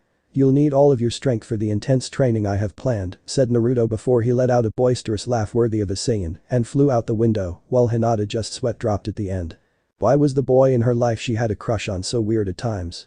Okage Tower sometime later. So Kabuto was alive after all. At least he's dead this time, right? Said Tsunade with a Saiyan in front of her nodding. Blew him up into tiny pieces. There was no way he could have fooled my senses and pulled the same crap twice. It doesn't work that way on a Saiyan, replied Naruto with Tsunade nodding, since she had been told about the Saiyans by Jiraiya from what he was told by Brad in front of her about them. Saiyans were in a way just like a walking Sharingan. They could mimic or copy almost any kind of technique or jutsu out there when seeing them, with the exception of certain bloodline limits. Still, it was impressive to say the least, and in some cases the Saiyans were able to figure out how certain moves worked so they could at least counter them in battle a second time around should they rarely fail the first time. Truly remarkable. I'll take your word for it. Sadly, I can't give you credit officially because it would make our new friends in Kiri look bad and then they wouldn't want to be the level of friendship prior to this.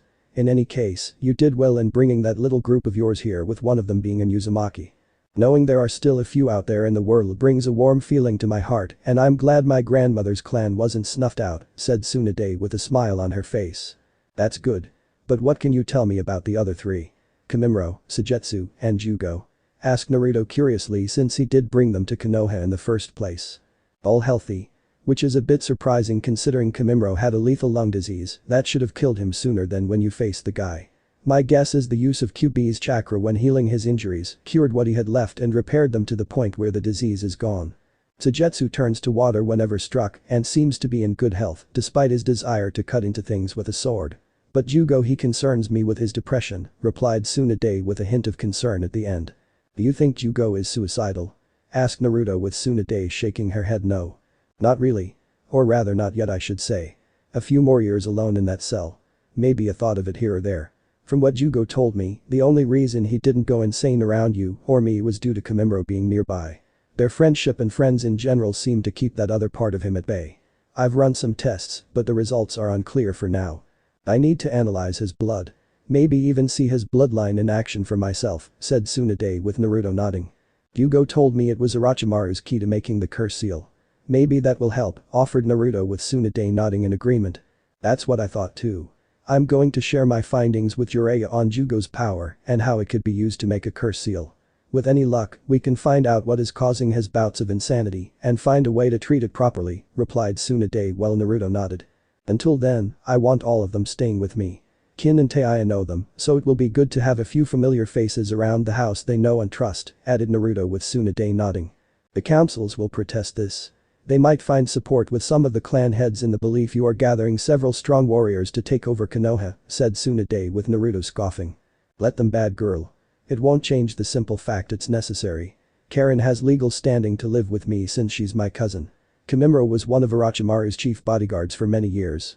He knows who the Snake Sannin had contact with during that time. Not to mention he is the only one outside of myself who can keep Jugo from going crazy, said Naruto with Tsunade nodding at that due to them being valid points. Not to mention a good sparring partner, added Tsunade in terms of Kamimaro's fighting abilities. That too. As for Suigetsu, he's a little rough around the edges, but the man can easily be our liaison between Kiri and Konoha in terms of staying on good terms. We still have the Kusanagi, right? Said Naruto with Tsunade nodding since they were able to get that off of Orochimaru's melted body. In fact, it was only thing not melted by the Mizukage bloodline limit. You want Suigetsu to have it, surmised Tsunade with Naruto shrugging. The man loves swords. Why not give him that one as a sign of good faith? He's already had the training. We could make him a sword instructor. And it's not like we can't have a few more of them in Konoha. If anything, we seem to be a little understaffed in that area unless you consider the Anbu, remarked Naruto with Tsunade grimacing. Sadly, you're painfully right regarding that last part. After QB attacked, the number of skilled ninja swordsmen in Konoha outside of the Anbu was reduced drastically in number. From what Jiraiya told me, we didn't have enough instructors to teach. Not only that, but the few we did have were the ones I would consider questionable due some of them being from Danzo's root program. Even now, if I were to put them in charge of teaching such a program, it would risk making them loyal to Danzo in the future, said Tsunade with Naruto frowning. We should talk to Kimimaro about Danzo. I wouldn't put it past the old bastard to get in contact with Orochimaru following the latter's fleeing from the village, replied Naruto with Tsunade frowning. Danzo aiding Orochimaru? You actually think Danzo would do that? Asked Tsunade with Naruto raising an eyebrow at her. Given Danzo's way of thinking about Konoha and how he clearly wants to be Hokage to rule over it, I would be more surprised if he didn't try to get in contact with the Sannin, countered Naruto, while Tsunade couldn't help but agree with him on that matter. I'll speak to Kimimaro about that later. For now, go home to the others and make sure they don't do anything stupid, replied Tsunade with Naruto nodding before leaving. Namikaze estates. Idiot. Yelled Taiya before punching Suigetsu in the face and turning him into water. Pay up, commented Karen while paying her and mumbling on about the red-haired Uzumakis and how they shouldn't be allowed to make bets. Hey. I just said the maid outfit looked good on you. Take a compliment. Exclaimed Suigetsu once he reformed. It wasn't a compliment you shit. I know boys like you are all the same. You were being idiot. You were picturing me naked. Exclaimed Taiya while pointing an excusing finger at him. First off, I wasn't picturing you naked. Second, get out of my head Taiya. Third, if I ever wanted to picture any woman naked, it would be the Hokage with those awesome rocking tits she got. Not like yours, which are basically small apples when compared to the Hokage's luscious melons, answered Suigetsu with an idiot look on his face. Before Taiya hit him over the head with a nearby table. Taiya, you know Naruto-sama can't replace the furniture you destroy in this house, said Kin in a reprimanding tone. Indeed, commented Naruto once he walked into the room and saw Suigetsu struggling to form together. Naruto-sama. Please don't punish me. Squeaked Taiya fearfully since she had been on the receiving end of his punishments just prior to him leaving for sound. Her butt still had a faint red mark from his hand impacting there. Ha! The mighty Taiya of the former Sound 4 reduced to a mousy squeaking maid, taunted Suigetsu with a small laugh. Shut up stupid face. Yelled Taiya angrily. Enough. Taiya, I won't punish you this time since Suigetsu is being a stupid. But I won't be merciful a second time. Suigetsu, for being a stupid, Karen can use you as a punching bag for the rest of the day and you are forbidden to fight back, said Naruto, knowing it was the only fair thing to do. I was not being a stupid, remarked Suigetsu before he was punched by a now very happy Karen. Yes you were Suigetsu. Now take your punishment like a man and deal with it. Karen, take him outside and continue what you were doing. Only use this, commanded Naruto before he gave her a huge hammer. What the fuck man? Be reasonable. Protested Suigetsu, while surprised Karen could lift it and drag him out back at the same time. I am being reasonable. Either Karen smacks you around with a hammer or I use you for target practice with my energy attack. Take your pick, said Naruto with Suigetsu slumping his head in defeat. Some choice, commented Suigetsu while Naruto just smirked at him. Now see that is you being a stupid again, replied Naruto with a laugh as he saw the man get dragged outside to be smashed into water until Karen tired out. Thank you for taking us in Naruto-sama. And thank you for sending me to Tsunade for treatment, said Jugo in a strange show of courage and speaking up. All the while ignoring the smashing sound coming outside of Karen happily pounding Suigetsu into the ground with her hammer. You're welcome Jugo. Just remember, you have friends here in this house. That thought alone should keep your other side from coming out until Tsunade can provide the proper treatment, replied Naruto with a smile, knowing the young man needed all the friends he could get. And by Kami he was going to make sure everyone in this house had at least one friend in each other. Chapter 8. Snow Time. Naruto was not amused. Not by a long shot. Staring intently at the large group of people on horses in samurai armor while hovering between them and the woman dressed as a princess they had been chasing. Only they weren't samurai and the woman they were chasing was not a princess. They were actors. Actors shooting a movie in Konoha and the director of said movie, a Princess Fuin movie at that. Even worse, the movie's director had failed to inform the Hokage about a chase scene being filmed while using the village as the location for it. Apparently, the director of the movie wanted to play the scene out so people around the actors would be naturally startled and surprised by the scene itself. What it did was make Naruto angry since he had been walking and eating a bowl his 10th of ramen at the same time. His mastery of energy manipulation allowed him to hover the bowls of food with ease, but the stampede of horses had hit all except the one in his hand. Naturally, the loss of so much food of the god's case would not go unpunished. Sadly, the need to avenge his beloved food was delayed when more Konoha ninja arrived to stop him from doing something rash. They quickly explained the situation to him, so the desire to obliterate the actors in armor was going to be put on hold for the moment. So with great reluctance, the Saiyan Uzumaki stayed his hand, but he would avenge his favorite. Avenge. But that being determined, Naruto flew to the Hokage Tower to investigate further about the situation, since rumors were flying about a possible mission to guard the actress. Not that Naruto would enjoy it considering the woman didn't even want to sign autographs for the children who were big fans of her movies. She actually turned them down, hurting all their feelings and doing it without any regret in her eyes. Naruto had to banish the thought of sending a small orb of energy into the woman's chest and kill her instantly via a hole where the heart was located.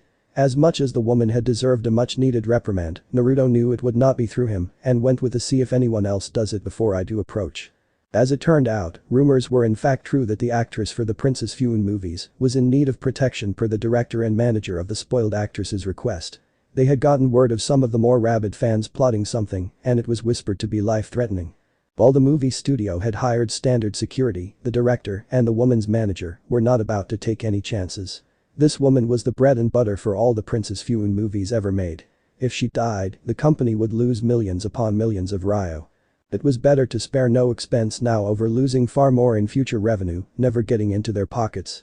The money made from a single Princess Fuin movie could easily pay for such high-level protection expenses 10 times over. You want me to be that woman's bodyguard? Her that spoiled little actress who just a moment ago I saw wanted to swat away a group of children hoping for her autograph. Are you more drunk than usual? Asked Naruto since the mentioned woman's manager, Asama Sanadeu, had been the one to make the request with the director's approval. In order? Yes. Yes. Sadly, yes. And no, I'm perfectly sober you cheeky little brat, said Tsunade while glancing over at Shizune with a mild glare for stealing her sake away earlier. Damn goody toe shoes. The younger woman just had to act all responsible and deny the Senju her beloved sake. So what if it was the early afternoon? She wanted her sake, damn it. Who else is coming beside me? Granted, my presence alone is overkill, but all it takes is one person to sneak around me to end Yuki-san's life, said Naruto, since he could be in the middle of a fight with someone and it could all be a distraction, while a second person sneaks around to put a blade on the actress's throat. But question. Unfortunately, your group obtained from Orochimaru's base cannot go with you. Karen is not ready for anything related to combat. Sujetsu will freeze where you are going due to Snow Country having blistering winters. Jugo is out of the question for obvious reasons, and Kimimaro is needed here to keep him calm. That being said, you will be heading out with Team Guy and Team 7. I know you have misgivings about the latter, but Kakashi has actually been to Snow Country before in his youth. He could prove useful on this mission given the terrain, said Tsunade while Naruto grimaced. Just so long as the Uchiha doesn't do anything stupid. Not to mention Sakura better try to pull her weight. Who is filling in for me since I'm not part of Team 7? Questioned Naruto with Tsunade producing a picture of a pale-faced boy in standard ninja gear. His name is Sai. Danzo approached me with him and said his skills could fill in the gap left behind by your departure from the team. From what I was able to wiggle out of the old Warhawk, the man personally trained the boy, said Tsunade, while Naruto snarled at the mention of Danzo. Meaning the boy is beyond the level of genin. Not to mention he will be Danzo's spy to observe the Uchiha and ultimately myself if given the chance. Not to mention this guy will have the personality of a wet dishcloth, said Naruto while looking at the picture and burned it up in his hands. While Naruto didn't know much about the man per se, he knew enough about Danzo to want the bastard obliterated from the world. Given he was a rival of the Sandaime for the title of Hokage and had done many questionable things in his long life, always stating it was for the good of Konoha each time. But Naruto knew better. Bardock's memories of how certain people aka Frieza had destroyed planet Vegeta for the greater good of the Planet Trade Organization. Also the Super Saiyan of legend would not arise from the ranks of the Saiyans he treated like garbage. Greater good is Saiyan but Frieza did what he did because the lizard knew the Super Saiyan of legend was stronger than himself.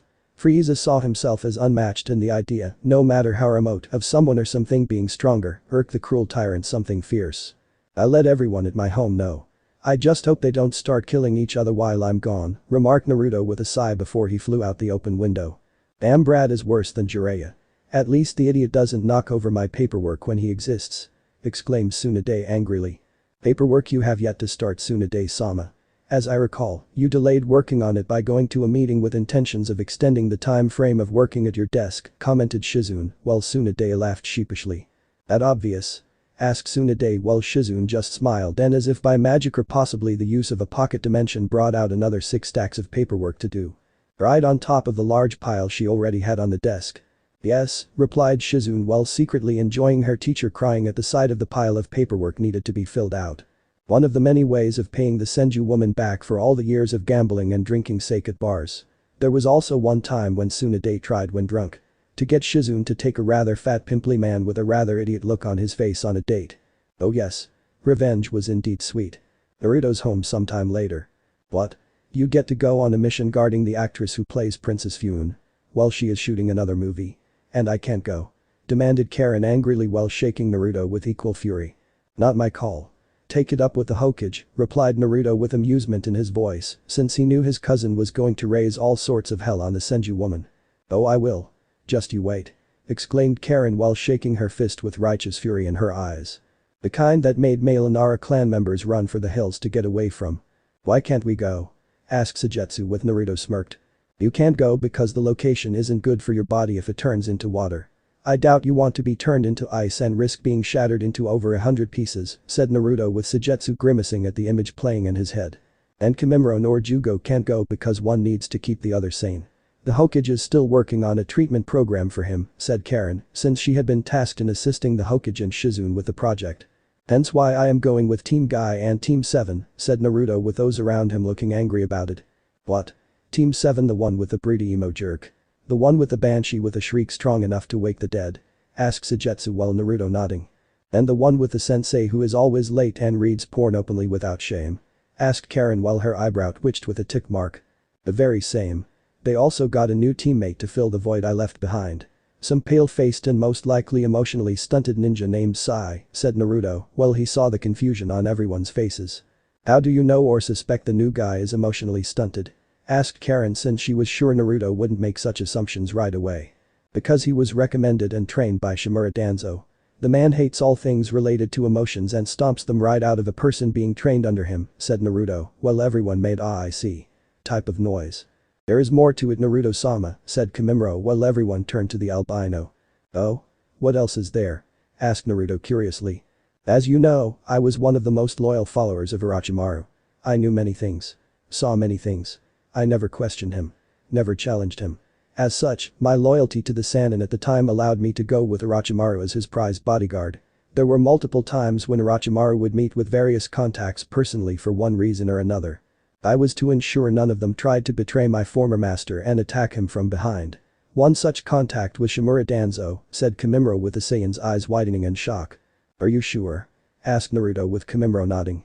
I was standing right beside Orochimaru on several occasions when he met with Danzo. The man had brought several dozen masked leaf shinobi with him. Each of them was the same in terms of how they acted, but also in how they moved. They were too stiff. Too rigid. Well, I am not a censor like Karen, I could tell those leaf shinobi were not the usual Anbu that Konoha possesses. They were in a sense emotionless, said Kimimaro with Naruto clenched his hands into fists. That hypocrite. I heard stories about him in passing. People saying he was a true patriot. That everything he did was for the good of Konoha. How he would defended it from all evil. Only to be working with that Sannin for some reason that is clearly not one related to patriotism, said Naruto angrily since his firm belief in both the Sandaime and Danzo being cut from the same cloth was clearly justified at this point. I remember that idiot too. He was all calm and cold when talking to Orochimaru. As if the Sannin couldn't attack him.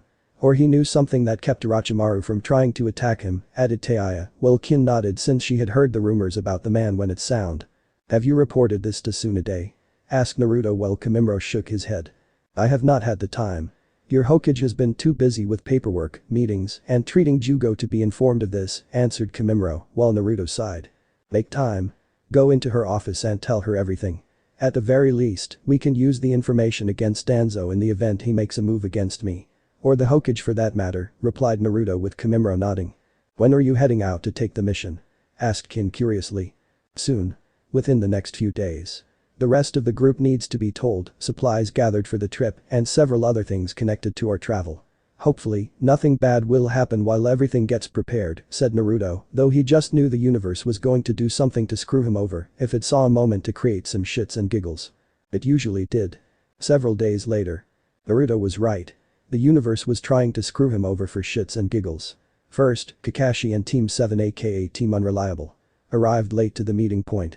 Second, the actress's team was assigned to guard had decided to flee to who knows where. As a result, they had to track her down before someone did something stupid to her. And finally, though not such a bad thing really, but still an annoyance, his own hair was changing color. It was changing from blonde to red the last couple of days, and thus it was showing off his Uzumaki traits now coming into existence. Not that Naruto minded, since he personally thought the aspect of having spiky red hair was more badass over that of having spiky blonde hair. Still, if what images he saw of Bardock Son Goku ascending into Super Saiyan with his hair going from black to gold. Meaning if he ascended, his hair would change color from red to golden too. Provided he could ascend to becoming a Super Saiyan. But for the moment, Naruto decided to focusing on finding their client's runaway actress in cash cow before one of the woman's more rabid fans decided to do something bad. Something to make this mission a total failure and thus make Naruto's life difficult, since he knew people would blame him for everything. The people of Konoha usually did.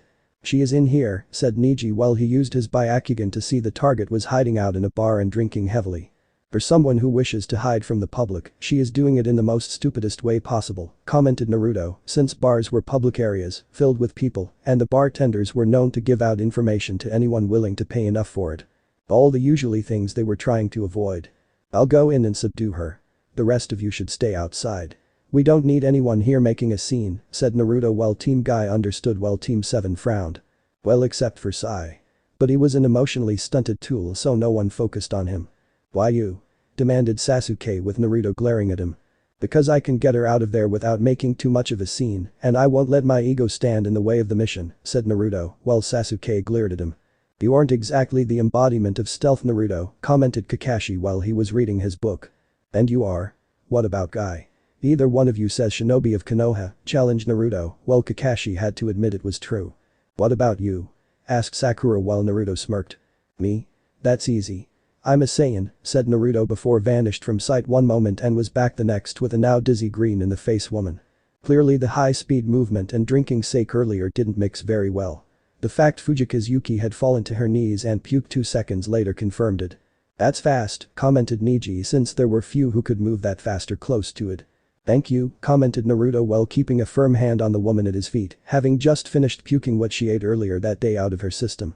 "We better get her somewhere less discreet before someone recognizes her and jumps to conclusions," said Guy with the others nodding, and they moved quickly to get out of the public eye, despite it being near the dead of night. Sometime later. Fujika's Yuki woke up with a start.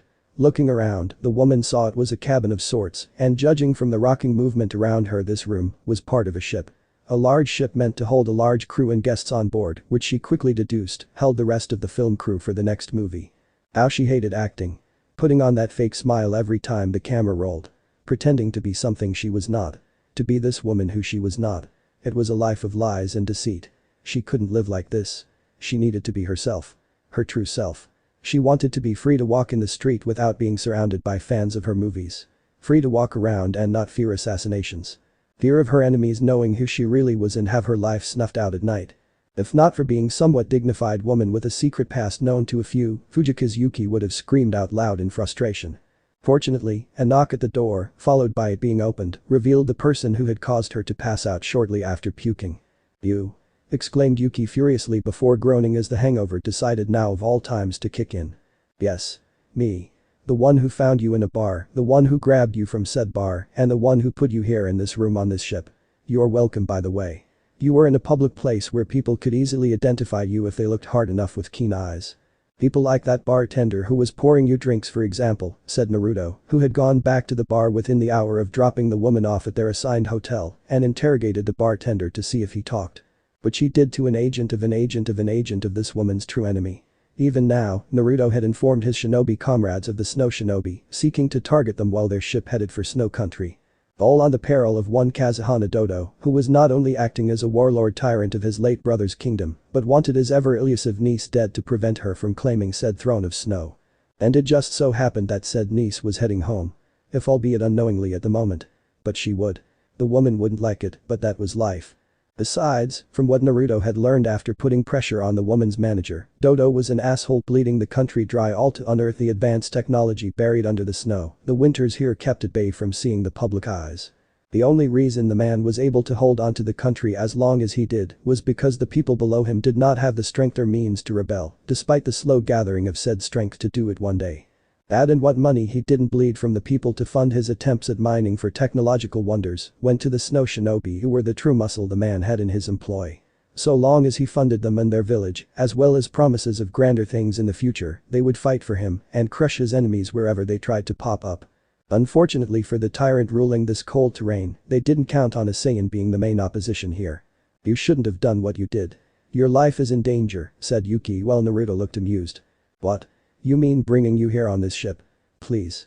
Don't be so dramatic. There are no cameras in this room so don't bother acting, replied Naruto while Yuki glared at him.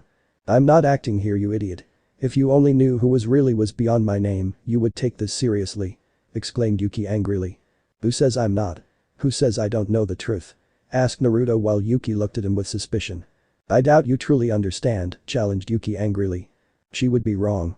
Maybe you should make a game of it. Every time she is wrong, a piece of her clothing has to be removed. Play your cards right and you could see her naked, said Cupid with a smirk on her face. Quiet you. Now is not the time for teenage hormones to run rampant through my body. That comes later thought Naruto knowing the fox in him was trying to get him in the mood for the whole mating process she felt he should start. Promises. Promises Naruto-kun, said Cupid while sighing and knowing she would have to wait a little while longer. I do. Your manager is very loyal to you. He was resistant to tell me the truth at first. But when I showed him the power to obliterate something from exceedingly long range, he was open to telling me more. Mainly about you Kazuhana Koyuki, said Naruto with the woman going tense and slightly fearful, which was not unreasonable in the Saiyan's eyes. Such information was worth a daimyo's ransom. Quite literally, in this particular case. Fortunately, the young woman in front of him was not a daimyo not yet. Of her own country. That and the one who claimed the title of daimyo unlawfully had no intention of ever paying said ransom. And Naruto wasn't kidding when he told Koyuki about his demonstration of destroying something from far away with impressive firepower. A single orb of energy in his hand was shot from the ship well over 100 miles out to sea. He imagined the explosion from the aftermath could be seen all the way back from the mainland where they left port. It still helped make the impression to Koyuki's manager that he could protect her if push came to shove, but only if the man was honest with them about the truth behind who they were guarding. So imagine that most of them, sans Kakashi, looked quite surprised over the fact the famous actress they were assigned to protect was actually certified princess, and with a little luck help. Become the new daimyo of Snow Country. So you know the truth. Will you kill me now? Collect the bounty my uncle has placed on my head. I imagine it far more than what your village was paid to protect me. It's only natural that you would. The job would quick, clean, you can say whatever it is you want on how I died, so no one would be the wiser. You get to keep your pay my manager gave you and the money my uncle will give once my head is laying at his feet, commented Koyuki in a bitter tone. Contrary to what you were thinking just now, I'm not going to kill you, said Naruto with a sigh leaving him. So why are you here? Asked Koyuki curiously. To tell you that the director is setting a movie scene up on another part of the ship. Get ready in 20 minutes, said Naruto before he walked out her room and shut the door. Why me? Thought Koyuki before she sighed in defeat and decided to do her job and just get through this mess that was life. Sometime later. She's a good actor, commented Neji calmly while he and Naruto watched the movie scene play out on the ship. Agreed. Still, our situation requires more than good acting to complete this mission, replied Naruto, while Neji grimaced since he and everyone else were made aware of the woman's true status. It is also hard to imagine your ability to turn into a giant ape, commented Neji since Naruto had filled in everyone, sans Team 7, of the potential he possessed due to his Saiyan heritage when in that form. Hence why staying outside when the moon was out in full while they were on the ship had been strictly enforced. They didn't need Naruto turning into one and sinking the ship before they reached their destination. Never underestimate the moon my friend. She holds tremendous power. It is all about who can draw upon it when the time comes, said Naruto, while Neji shuddered since he figured his beating by the now red-haired Saiyan's hands had been merciful. Such an act pulled during the invasion when fighting Gaara could have been used on Neji and the Hyuga would have been destroyed as a result. No gentle fist move could stand up against such a large creature. Do you think Dodo will strike soon? Asked Neji while seeing the woman they currently acting in front of them earning herself another fat paycheck in making this latest movie. I would. If he knows our route. I'm sure someone was able to tell him in exchange for a nice finder's fee, but that person most likely received a sword to his neck instead, said Naruto, while Neji raised an eyebrow. How do you know that? Asked Neji while Naruto looked out into the sea. Because I asked her manager. Dodo doesn't give money or rewards to anyone unless it is absolutely necessary or in his best interest. A simple informant who no one will miss if he dies is easier to get rid of by quietly ending him once his usefulness has ended, said Naruto, while images from Bardock's past came up with his Saiyan team being killed by Frieza's minions prior to the tyrant moving to exterminate the entire Saiyan race. I heard the man is a tyrant to those he rules over. It's no wonder the people are secretly planning a rebellion, said Niji, since the manager had given them the grim details about how Dodo killed his own brother and moved to take the throne illegitimately. He's weak piece of shit. Take away his fear, his allies, and weapons. What do you have? A man who will do anything to outlive and kill his enemies. Take away the means to do that and you have a coward. Tyrants are cowards at heart. Take away what gives them the ability to be feared and they are nothing. Less than nothing, said Naruto while Gato and Frieza came to mind. Unfortunately, he has a lot of allies Naruto. Not to mention technology beyond anything this world has ever known, and more of it buried under a lot of snow, replied Niji, since the rumors of the country were known to all. Regardless, we will still make sure the future daimyo on this ship sits on her throne no matter what. Just be ready. Something tells me that the allies of our enemies will be here soon, said Naruto, while sensing danger off in the distance waiting for them. Sometime later. There were times where Naruto hated being right. While rare, the few times he was right, it had been with enemies coming out to kill him. Or those he cared about. Sure enough, 3 snow shinobi had decided to attack the ship and ultimately try to sink it with his ice jutsu taking shape of large animals. One of them being a giant whale. Fortunately, Naruto was able to blast it to pieces with said pieces falling away from the ship itself. The debris still made waves and shook the ship as a result, but the display by Naruto to fly at them in an all-out jutsu fight made the 3 Snonin retreat. The red-haired Saiyan knew they would report back to Dodo and inform him of their assignment being failure for now. If anything, Naruto felt this battle was to test the waters pun not intended. On how well defended Koyuki was defended from her uncle's forces in this attack. The fact several ninja teams guarding her were from Konoha would most likely make Dodo concerned since shinobi from Konoha had been here before on a previous mission. No doubt the Snow Nin who attacked recognized Kakashi and would report his presence to Dodo. At least Kakashi would be good cannon fodder, since Dodo will no doubt want him killed off first, since the tyrant would assume the Jounin was the strongest leaf nin protecting Koyuki. Unfortunately, her royal pain in the for a future daimyo chose to slip away from the group shortly after landing on snow country soil. Sighing and glaring at Team 7 since they were supposed to be watching her. Naruto took off through the forest to find the woman running through the snow and had clearly fallen multiple times doing it. You're truly helpless. You know that, right? Asked Naruto while hovering in front of her with his arms crossed and saw the woman struggling to move through the thick snow. The only reason Koyuki wasn't cold just yet was due to the thickness of her clothing. No doubt part of the design for the movie when shooting a winter scene and keeping the actress warm to play her part. Shut up. I won't go back. I can't go back. Don't you get it? This place, this weather, and these people are all insufferable. Exclaimed Koyuki while Naruto frowned. Insufferable? How? You just got here for the first time since your childhood, replied Naruto while slowly descending onto the thick snow. Yes. But I remember it. All too well. The cold winters. The brutal snow. The people of our country suffering, yet enduring. All while my father tried to bring spring to winter as he called it. Every day it was the same thing. Trying to bring spring to winter. Never stopping. Never ending. I never understood what he was doing. I don't think anyone truly understood his plans or his actions. And then one day everything changed for the worst, said Koyuki with tears coming out of her eyes for the first time since the night it happened. When Big Bad Uncle came into the picture and killed your father, Naruto concluded with Koyuki nodding. And all for the power the country possessed. Power and technology this world has not seen due to the snow that buries it. But I have seen some of it. Train systems that can move things and people great distances and speeds faster than a horse ever could. Airships that take to the sky and transport you beyond the seas instead of risking the wrath of the water if traveling by boat. There is so much this country has to offer and my uncle wants to use it for evil. And yet I am powerless to stop it. The people can't stop it. I live a life of lies and deceit while everyone here suffers under my uncle's cruelty. I'm in hell. Said Koyuki while finally glaring at him in anger. Hell? You want to talk to me about hell? Since my birth, people have been abusing me, torturing me, and trying to manipulate me for their own suck amusement. And for what? For something that wasn't my fault. All to be their puppet. Their slave. Their toy. Their weapon. And when I caught on, they tried to demand I suck it up. But I take it with a smile on my face and continue to take it long after without complaints. That I was always meant to be their plaything and the idea of thinking for myself was considered blasphemy in the eyes of my tormentors, said Naruto, while Koyuki was shocked to hear this. What did you do? Asked Koyuki curiously since she didn't expect someone so young as Naruto have any kind of power to oppose those running his village. I told them to fuck off. That I was going to think for myself. I was going to be myself. And I told them I would use all the power at my command to ensure their cushy lives at the top of the tree would be ruined before my end.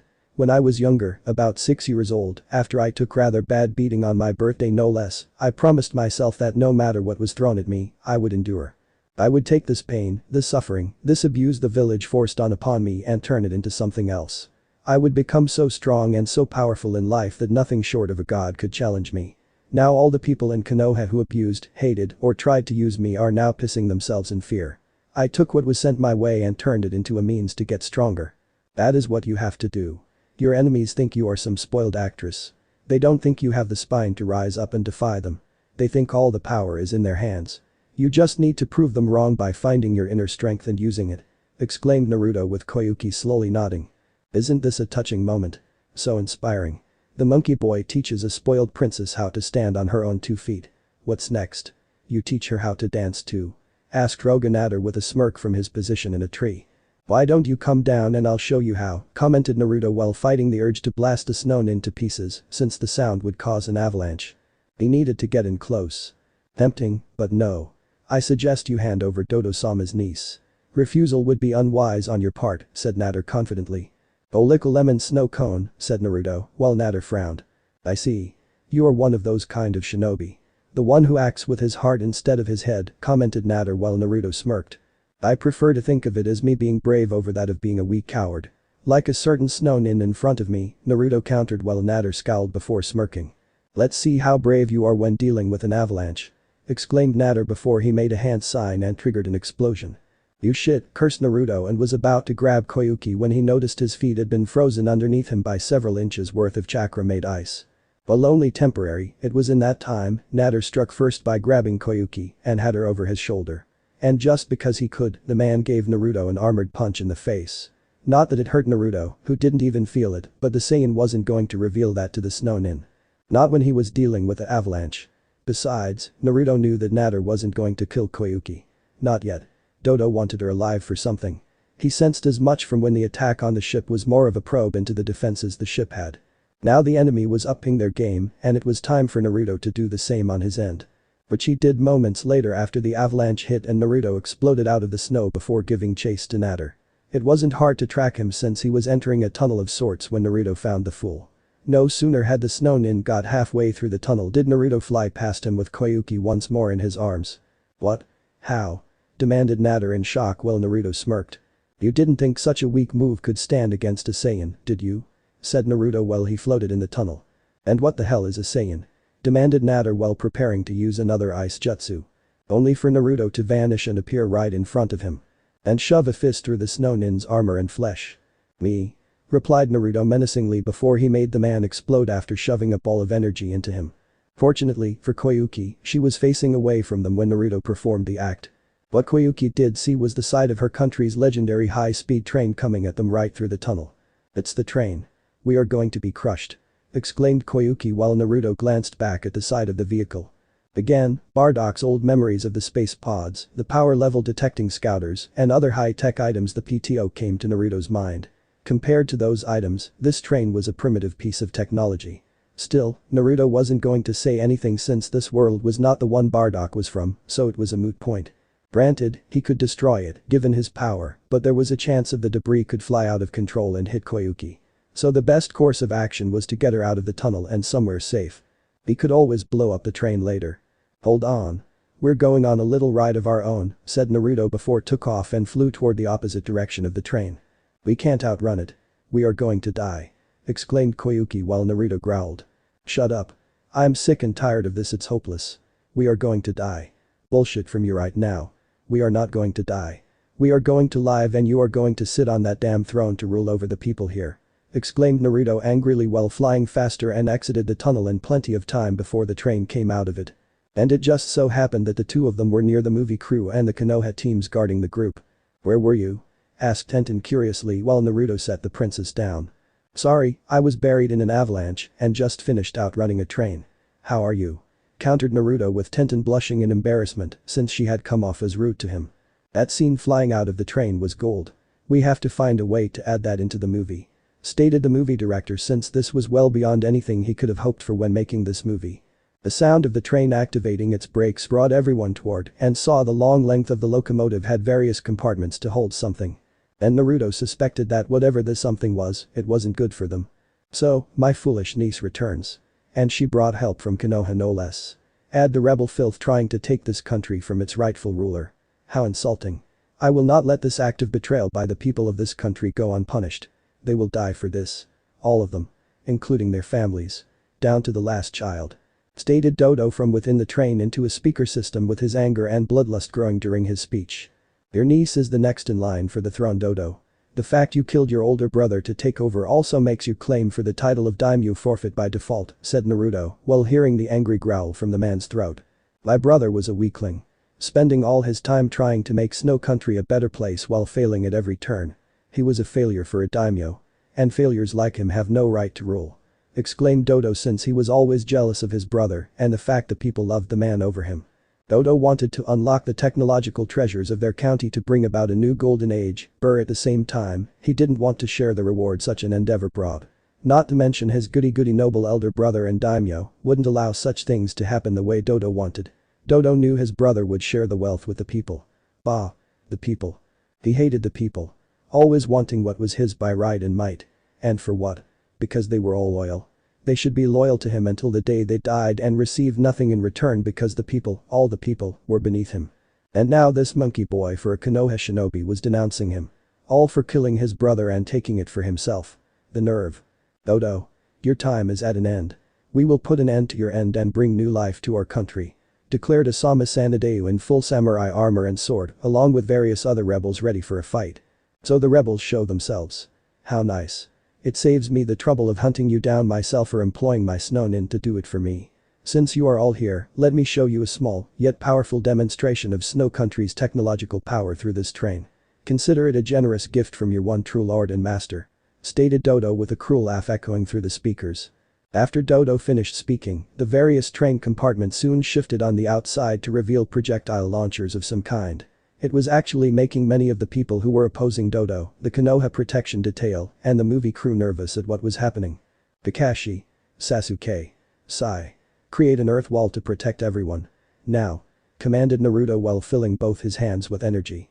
I don't take orders from you, loser. Sasuke shot back while Team Guy was rushing to get people out of possible firing range, despite the snow impeding their movements. If you want to live past this moment in time, you will do as I say. Or do you want to be turned into corpse? Countered Naruto while Dodo laughed into the speaker. So the monkey boy figured it out. Good. Witness the full power of the kunai and arrow launcher system. DE. Exclaimed Dodo before the system in question began firing volley after volley of pointy-tipped projectiles at them. God damn it. Kakashi. Sasuke. Sai. Do it now. Commanded Naruto while Kakashi and a reluctant Sasuke did what was asked of them. Only to surprise Naruto once more at their heartless actions when only two shinobi used enough chakra to create the earth wall to protect the movie crew, Team Guy, and of course Koyuki. But not the rebels. Cursing at them, Naruto moved quickly in the path between the projectiles and fired his own energy attacks at them while they were still in the air. He got as many of them, but some of the projectiles got past the Saiyan since there were so many fired over and over again by the train. Finally having enough, Naruto formed one more energy ball before firing it at the train, and the end result was blowing it to high hell. The princess could bill him for the damage later after she became daimyo. Looking around, he saw quite a few rebels had been killed. Not as many as there would have been had not acted. But still there were quite a few severely injured, if not dead men on the ground. Staining the pure white snow with red life-giving blood. Some groaning in pain. Others crying over the loss of dear friends near them who had joined the rebel cause to overthrow Dodo. Speaking of that arrogant shit. During the commotion, the two remaining snow nin partnered with Natter had managed to sneak off with Koyuki and get her into the airship now flying high above them. And what is worse, the people who were supposed to be watching her when he set her down, which was Team 7, had failed to do it. Sure, Kakashi and Sasuke had made the earth wall, but Sakura and Sai could have made sure Koyuki didn't get nabbed. Though one was just plain useless and Sai himself was an emotionless puppet of Danzo, so he may have been under secret orders to let it happen for some unknown reason. You idiots. Morons. Stupid people the world over. I am so angry right now. Yelled Naruto angrily at Team 7 in its entirety. What is your problem, loser? We did what you asked, said Sasuke while annoyed and confused all in one. Hardly. You only saved the movie crew with your earth wall. You and Kakashi together had plenty of chakra in your bodies to make a wall large enough to shield everyone. Yet you chose to be cheap and save only a fraction of the people, while I had to pick up the slack. I bet Sai didn't do what I asked because Kakashi silently countermanded my order so he wouldn't do it. Exclaimed Naruto while Sasuke scoffed. Like I care about those samurai dogs. Besides, they are rebels so they're scum in my eyes. We were hired to protect Koyuki and the movie crew. Not some lowly peasants in their pathetic quest to fight, said Sasuke while Naruto narrowed his eyes at him. And you feel the same way, Kakashi? Asked Naruto while the Jounin shrugged. Sasuke has a point, Naruto. Nowhere in our contract with Osamu Sanadeu does it say we protect the rebels. Besides, the movie crew is more important and we would need any leftover chakra to protect them should the remaining Chunin flanked us, said Kakashi while Naruto looked even more pissed off. That is cold, my old rival. You should have made the wall larger. My team could have covered you and everyone else in the process, said Guy while he and the other did what they could to help Naruto stop the incoming projectiles. Using the cane. Shooting projectiles at incoming projectiles.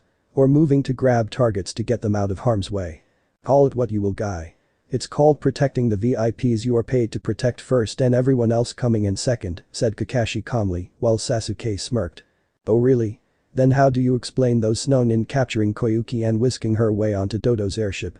Countered Naruto while pointing at the airship getting away from them. You can fly, right? Well, go fetch her, Chunin. Said Kakashi without worry over the fact he was treating Naruto more like a trained dog playing fetch and ignoring the ever-growing, extremely angry look on Naruto's face. Or the slow rumbling around them. You bastard. You go on and on about teamwork and friendship. But in the end, you are just another hypocrite. You not only risk the lives of the second team here, but also the rebels seeking to free themselves from Dodo. And for what? To protect the movie crew. Do you think they approve of you just saving them when it was possible to save everyone here? These rebels are not actors in a movie who get hit by a projectile and suddenly get up once the director yells cut. To wrap up a recorded moment. When they get hit by the projectiles and die, they stay dead. Exclaimed Naruto with his anger increasing and Kakashi narrowing his one eye at him. I don't need a lecture from a shinobi lower in rank and experience when compared to myself, Naruto. Besides, I am confident Dodo won't kill his niece. Not yet at least. She still has enough value to not be killed by his hands or one of the Chunin he employs, said Kakashi confidently, well sound heartless when he did. Says you. We all know about the crystal on her neck and its purpose. Dodo does not need her. He needs the crystal. Countered Naruto while Kakashi just gave the boy his usual mask-shaped smile. Which is why I swapped out the real one for a nice fake one that looks exactly like it, replied Kakashi with Naruto's anger rising even more. And what happens when Dodo realizes the necklace with the crystal hanging around her neck is a total fake? Who do you think will suffer for such a humiliation? Dodo already had his brother killed to get the throne. Do you really think his niece will be spared such a thing? Her value to him is now worth zilch. Exclaimed Naruto angrily knowing this mission was possibly minutes away from being a total messed up failure. As long as Dodo doesn't get the crystal to start up his plans for world domination, I can live with that, stated Kakashi to the shock of Team Guy and the anger of his former Genin student. I hate you. I never thought it was this possible to hate someone at this level before now. But you. I. Yelled Naruto at the end while his power shot up and everyone saw him begin to go through some kind of change. The ground began to shake violently. The sky became filled with storm clouds. Lightning shot out from the clouds to strike the ground around them. Terrifying the rebels and the movie crew alike. And most importantly, they saw Naruto was changing too. His newly changed into red hair quickly changed color to blonde for only a brief second before it went back to red. Then changed yet again from red to blonde for another second. Only to happen again. And again in another second. And again in another second. Naruto, you need to calm down. Pleaded Lee while getting nervous, and it seemed the young Saiyan's rage was only increasing. Calm down, I will not calm down. I have enough of people telling me what to do, how to do it, and judging my actions when their actions are the one that should be put into question. I will not live my life being told how I should feel and what I should be feeling. Exclaimed Naruto while glaring holes at a now concerned and nervous Kakashi. And it wasn't just him. Team 7 as a whole was become frightened by this. Even Sai. And that boy wouldn't have known fear until now if it came up and punched him the face. What power. I've never seen or felt anything like this. I don't even have my Byakugan on and I can feel it, thought Neji before Naruto let out one last yell from deep within. And his body seemed to be consumed in a golden fire that changed his hair plus his eyes at the same time. His hair was once again a golden blonde color and his eyes were now an intense turquoise color. Holy shit. exclaimed an injured Sanade, who was being treated by Tenten for the projectile that hit his leg. "My thoughts exactly," thought everyone else, while the director was making sure that his cameraman was getting every single second of Naruto's new form, before and after its completion.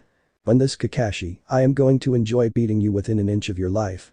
So by all means, enjoy this time being whole and pain-free while it lasts," stated Naruto and shot toward the airship, leaving a golden streak in his wake. Yosh. The Yondaime Hokage was known as the Yellow Flash. Naruto could be called the Golden Streak, said Lee with fire in his eyes, since his new rival had ascended to a level of strength never before seen by anyone. How? How can he have such power? It should be mine. Mine. Thought Sasuke with his anger and slight insanity creeping through his mind. But Naruto. He caught up to the airship instantly. Without any kind of restraint, Naruto easily ripped the door off and let the pressure along with the wind drip through the hallway. Already, the alarms were indicating there was a serious problem and alerting the owner of this vessel that something was wrong. And sure enough, the two remaining snow nin came to investigate. Only for both of them to be obliterated on the spot by Naruto shooting an energy ball that also destroyed another portion of the airship. Not that it bothered Naruto or the fact that damage caused the airship to tilt. He moved with a purpose, damaging the airship in the process before kicking the door down, the door leading the bridge. And standing there was Kazuhana Dodo, wearing his own chakra armor while holding his niece tightly by the throat. So the noble hero comes to save the princess. How pathetic. It's like something out of a fairy tale. You even look the part, mocked Dodo with a sneer while not impressed by the sight of Naruto's transformation. "Release her to I," replied Naruto coldly while seeing Dodo had a fresh cut on his face and a blood-stained dagger on the ground. Clearly Koyuki had tried to get in close and do some kind of damage to the man. Or at least leave a mark of some kind that he wouldn't soon forget. Good for her. "You overreach, boy," countered Dodo, while young Saiyan in front of him formed a ball of energy in his hands. "Last chance shit for brains," said Naruto, while Dodo used his niece as a living shield. "You won't fire that thing at me." "Not when my niece is involved," countered Dodo with his voice filled arrogance and confidence. "You're right. I won't fire it at you," said Naruto, while Dodo's smirk grew. "And that is why I am the ruler of Snow Country now. I don't feel the need to care about anyone else but me," commented Dodo, and expecting Naruto to stop his intended attack. "You misunderstand. I won't fire it at you. I'm going to fire it within your airship," said Naruto before he raised his arm to fire the energy behind him. "What?" questioned Dodo before Naruto fired the beam of energy behind him and caused a massive explosion behind the Saiyan. The explosion could be seen from the ground. Many were horrified since they feared the worst had happened in not only losing one of their protector's comrades, but the future daimyo of Snow Country. Fortunately, when the dark cloud following the explosion had begun to clear, the golden glow and streak came into view. The rebels cheered at seeing Naruto return and with Koyuki alive in his arms before setting the woman down. It was clear from the dazed look in her eyes, the woman didn't know what truly happened on the airship as things exploded. Naruto understood. He knew the Koyuki believed her life should have ended there, but the Saiyan had moved faster than Dodo thought possible to grab the woman from his grip. Once he did, Naruto shielded her with his energy, so the explosion wouldn't harm her in the slightest. "Thank you, Naruto. Thank you for saving me," said Koyuki while Naruto simply smiled and nodded. "That was amazing," exclaimed the movie director while dancing around and was so thrilled by what he saw. "That's a bit of an understatement," remarked Naruto to himself before he powered down to his normal state. "This movie is going to dominate every other movie out there. We got everything. The drama. The passion. The transformation you went through. The explosion of the airship and the saving of the princess. This will be the best movie ever," exclaimed the movie director, knowing that some of the things his cameraman got on film would have broken the budget he had already and just got it all for free. Not to mention it was all authentic. No special effects. No cheap tricks or sleight of hand. It was all real. People loved realism in their movies. And he got something incredibly real. On film. For free. "Well, at least everything is fine now with Koyuki safe," commented Kakashi before he felt Naruto's fist hit him in the stomach with enough force to lift the man off the ground. "When we get back to Konoha, I will see your gets nailed to the wall for your actions here today, Kakashi. Make no mistake, you will answer for it," said Naruto angrily before he walked away with Koyuki after snatching the real crystal that Dodo had wanted from the start. "He is not wrong, my old rival. When we get back to Konoha, you will have much to answer for in connection to your actions," said Guy, knowing he and his team would back Naruto up when it came time to report to the Hokage. "Don't worry, sensei. We'll back you up," stated Sakura while Kakashi struggled to stand and look over at where his sensei's son was walking. "I messed up. My actions will be reviewed by Tsunade, and I doubt the Hokage will as merciful with a simple punch, thought Kakashi, while he saw everyone was following Naruto to the machine Dodo had planned to activate. The man had been bragging about it to Koyuki prior to Naruto's rescue of her and had wanted to see what exactly the man was after. Do you think it is safe to activate? Asked Koyuki curiously. Your father spent a lot of time making this thing, right? Do you believe he was making a weapon? Or something to help your country survive the bitter cold? Asked Naruto while Koyuki smiled gently and went to the control system before putting the crystal in the slot. Soon, the machine began to function. Gears, pistons, and other components activating as power was fed into the machine. The actions making the machine's various parts move had helped the snow on it fall to the ground and revealing the many giant mirrors aimed in different directions. With them in position, the sunlight shined down on the mirrors, creating heat from the reflective panels, creating the needed heat to melt the snow. As a result, the melting snow revealed luscious fields of grass, flowers, plants, and other things, with spring itself finally appearing after so many long years of being lost to winter's ever-cruel embrace. This is unbelievable. He did it. My father actually did it. He made spring come to our country. Exclaimed Koyuki with actual tears now coming out of her eyes. I thought as much. A man like your father doesn't spend so much time trying to bring spring to a winter-filled country and leave behind a weapon. Dodo was a fool. He was so confident that what was being made here could be used as a weapon. It's clear that the fool did not know his brother at all when it came to making something like this, said Naruto, while basking in the feeling of spring touching this land for the first time in a long time. Spring County capsule sometime later. The renamed Spring Country was celebrating its new beginning for all of them, now that Dodo was dead. They were free to be happy. Free to walk around their cities, their towns, and homes without fear. Fear of being persecuted. Fear of being violated. Fear of being killed. They were finally free of their fear. Are you sure it's not possible for your group to stay longer? Asked Koyuki, now dressed in daimyo robes that were very similar to her Princess Fuin clothes she wore in all of her movies. Tempting, but we sadly can't stay any longer. We have to report back to the Hokage and let her know how the overall mission was a success, said Naruto while Koyuki looked sad but quickly cheered up. Oh well. Maybe in the future, should I require your services. I know who to call, Naruto-kun. Until then, here is something to remember me by, said Koyuki before she presented him with a signed autograph of her in the Princess Fuin outfit. With a lipstick kiss on it and a message too. See me when you are a few years older. I will give you a real thank you involving less of what you see on me and far more in the bedroom. Hazahana Koyuki. I am definitely taking her up on that offer in the future, thought Naruto with a smirk and gave the woman a nod of understanding after reading the message on the autograph. You better. It would be unbefitting of my vessel to not pounce on such an opportunity to claim a female daimyo of a country. Besides, you can now claim to have conquered an entire country through bedding her, said QB, while giving him a knowing look. You really are into this whole conquest of women thing, aren't you? Thought Naruto as he saw the fox in his body smirking. Koyuki smirked back before she walked off to meet some kids asking for her autograph, which this time around, the woman had no problem giving to her devoted fans. She also made a note in her mind to revisit Konoha again to give those children from before the much-needed autographs they asked for the first time around. Konoha Underground Route HQ. This is bad. Dodo has fallen, and the QB brat has gotten even stronger. I had hoped my agents in Dodo's ranks could leak information on where his niece was heading, and the fool could send the Snownin to intercept them. But they failed. All of them. Not only did Dodo get it in his head to act like a paper tyrant and believing the country was his to rule, he also provoked the QB Jinchuriki to change into some kind of golden warrior. Now his powers have seemingly multiplied several times over. He not only killed Dodo, but the other 3 Snownin and saved Koyuki from harm, thought Danzo, while he looked over a report Sai had sent to him in advance while the teams were heading home. And it was quite an report to say the least. While Konoha now has a foot in the door to the country's resources and technology in the future, it will only stay that way so long as the QB Jinchuriki stays loyal to the new Hokage. And Konoha by extension. This last piece of information is unacceptable. His loyalty is hardly what one would consider stable. Not only that, but the Jinchuriki's loyalty is not to me like it should. Such a tool and weapon should be loyal to the true Konoha. Loyal to the real Konoha. The Konoha I have always represented and strived to achieve despite others always keeping me from my destiny, thought Danzo with his memories of those who stood in his way, making the man grip his cane in anger. Aburama for naming Hiruzen as his successor. The Uzumaki clan as a whole and their self-righteous attitude toward the Biju being sentient beings over that of mindless beasts.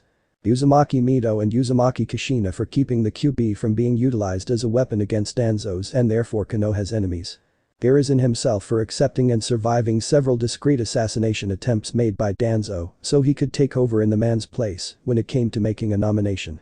Namikaze Minato to succeed Hiruzen after the Third Shinobi War. Hiruzen for once more becoming Hokage after the Yondame's death. Senju Tsunade becoming the new 5th Hokage through Jiraiya's recommendation after Hiruzen died. The last one hit infuriated him to no end. Earlier that day, Danzo had used the power of his Sharingan eye in his head to influence a powerful noble who was in Konoha that day. If he had known when the nominations for Hokage were going to happen, Danzo would have used his eye to nominate himself. He was Hiruzen's rival in their younger years, and Danzo had only expanded his ambition with time. He had the wisdom, the knowledge, and experience to run Konoha. Let the young generation march to their deaths. That was what shinobi were for when sent out on missions. Tools to be sent to their deaths. And if they somehow survived, just send them out again and again and again until they finally do die. As for the moral implications, Danzo cared for none of them. So long as he was Hokage and plans of his own creation were accomplished to bring Konoha to greatness, he didn't care about the lives of others. Only Danzo's life mattered. Only Danzo's life had any value. Everyone else around him was insignificant. He was a weapon holder. A wielder of tools. And in Danzo's mind, everyone not him was either a weapon or a tool to be used and thrown away when necessary to achieve his ambition. For now, I have to be cautious when dealing with Konoha's weapon. The more enemies and obstacles I send toward the QB Jinchuriki, he gets stronger as a result. While it is beneficial that he crushes Konoha's enemies, it will also making him more dangerous for when the time comes to make my move against Tsunade. What is worse, his powers and mentality is an unknown factor in all of this. Calling himself a Saiyan. I do not know if the Sharingan eye can be used to control or subdue him. Even if the Sharingan worked on the Jinchuriki for a time, there is always a chance the control I wish to establish will be temporary, thought Danzo with a frown, since the weapon's powers were an unknown. And Danzo hated the unknown. Not only that, but the power Naruto wielded seemed to be based on rage. The Sharingan made people and animals go into a rage. Biju especially.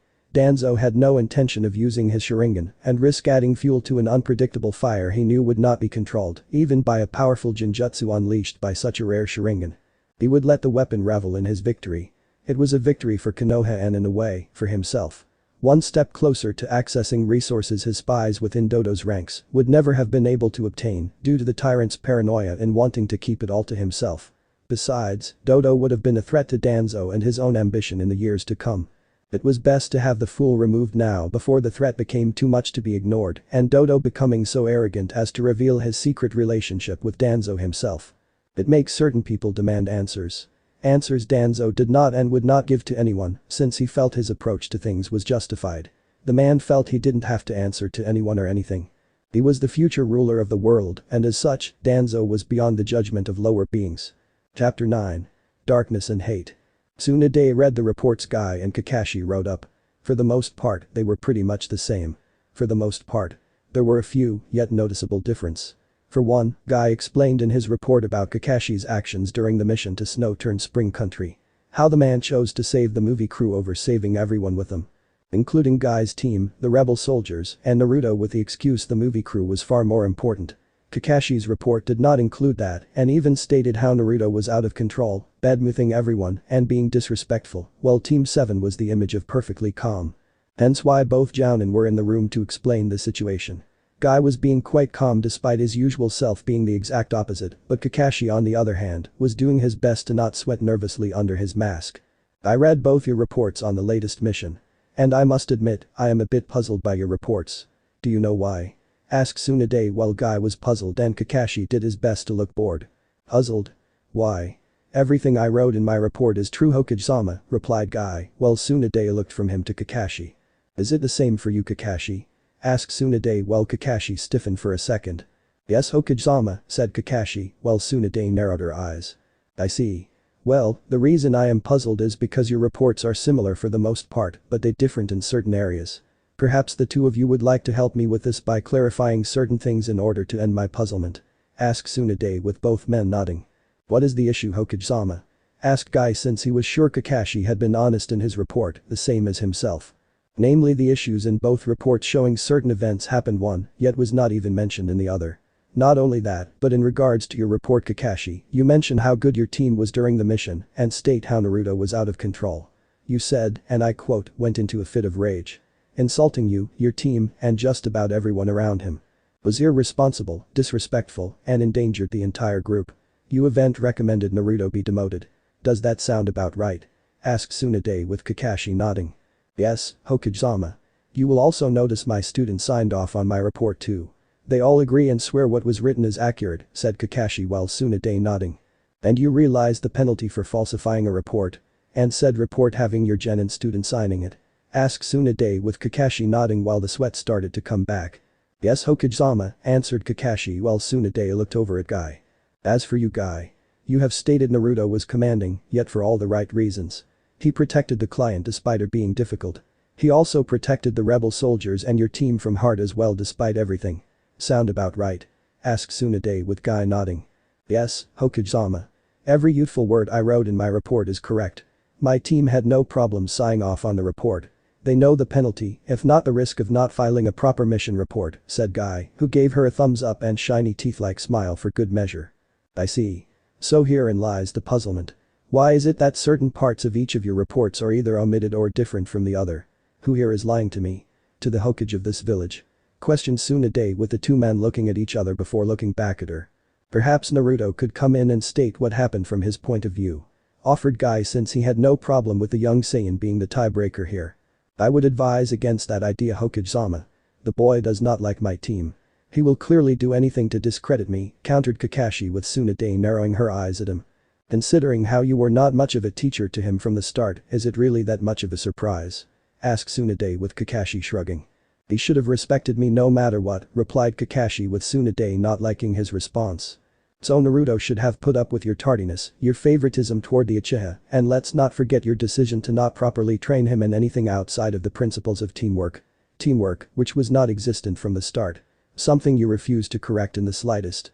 In fact, the only remote form of teamwork Team 7 has possessed during the Naruto was on the time involved Sasuke insulting him and Sakura using Naruto as a punching bag for the slightest provocation, said Tsunade with Kakashi shrugging once more. Teamwork takes time. And 2 out of 3 people working together is better over none at all. Besides, Naruto wasn't a team player. He never listened. Never did anything right, said Kakashi with Tsunade's eyebrow twitching at his words. So you're saying it is Naruto's fault he wasn't taught anything? It is also Naruto's fault that you did not show up on time, teach your team as a whole over a single individual? Asked Tsunade with Kakashi shrugging again. Teaching a genin team has always been at the discretion of the Jounin sensei in charge of them. I see potential in Sasuke and none in Naruto. Sakura was the buffer between the two of them. In fact, Naruto shouldn't have been promoted to Chunin and only became one due to Jiraiya taking over his training, replied Kakashi, while Tsunade narrowed her eyes at the lazy Jounin. Kakashi, I promoted Naruto because of his skills, maturity, and competency as a shinobi of this village to do things right. He also helped fight off an invasion, stop the One Tail from destroying Konoha from within, and let's not forget his actions in helping the Bloodline rebels take control of Kiri after winning their civil war.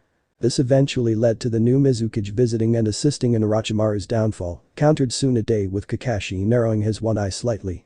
The Sandaime Hokage would say otherwise if he was still alive today and not dead by Naruto's own hands when he transformed into a giant monster ape, Kakashi shot back while Tsunade growled in anger. My sensei made sure Naruto's life was miserable from day one. And for what? Revenge for the loss of his wife. A loss that from what Naruto told me, wasn't even the fox's fault, said Tsunade, while Kakashi didn't believe that in the slightest. And you believe him? The fox inside of him clearly lied, said Kakashi, while Tsunade wasn't moved by his words. He explained to me in detail exactly what happened that night from the QBE showing its memories of that moment in time. A masked Uchiha came out of nowhere, killed all of the Anbu bodyguards, my sensei's wife, and ripped the fox out of Kushina right after Naruto was born. So don't try to feed me crap about Naruto or the fox lying to me about what happened that night. Sensei's own journal admits as much on the subject of someone influencing the QB coming out. Even still, my sensei felt someone had to be blamed for everything so the village could properly vent over all the losses it suffered that night, replied Tsunade with Guy making a noise. Forgive me Hokage-sama, but the reports? Questioned Guy in order to get things back on track. Yes. Thank you Guy. As far as I am concerned, Guy's report is the valid one, while you Kakashi have falsified an official report. All to show off the Uchiha in a false light and get Naruto demoted. I find that inexcusable. And before you protest Kakashi, I contacted the new Spring Daimyo to confirm which report was right. Not only her, but the former rebels and the movie crew with all of them basically backing Guy's report over your own. So tell me something, Kakashi, why shouldn't I punish you and your team who signed this report for this violation? Demanded Tsunade while Kakashi tries to keep his resolve on this issue strong. Because Naruto is too dangerous. He is unpredictable. The only value he had was the fox sealed inside of him and the awakened power obtained during the Chunin exams. Without those two things, Naruto would be a dead last nobody who should have been thrown away in the shinobi reserves to rot. And you and the village need me to bring out Sasuke's potential with his Sharingan, answered Kakashi with Tsunade's growl getting louder. Kakashi, your actions are reckless, stupid, irresponsible, and narrow-minded in regards to those around you. Your perception of things is poor, and if it wasn't for the fact you are a valuable shinobi to have in the village, I would throw you away in a hole and destroy the hole, answered Tsunade with Kakashi feeling slightly smug since there was a but coming. But you won't because of my valuable skills, and Sasuke needs someone to help with his Sharingan in order to reach its fullest potential. Anything less would be detrimental to the village, added Kakashi with his smugness leaking out into his voice. Yes. I won't throw you away. However, do not think for one moment I am not going to punish you for this action.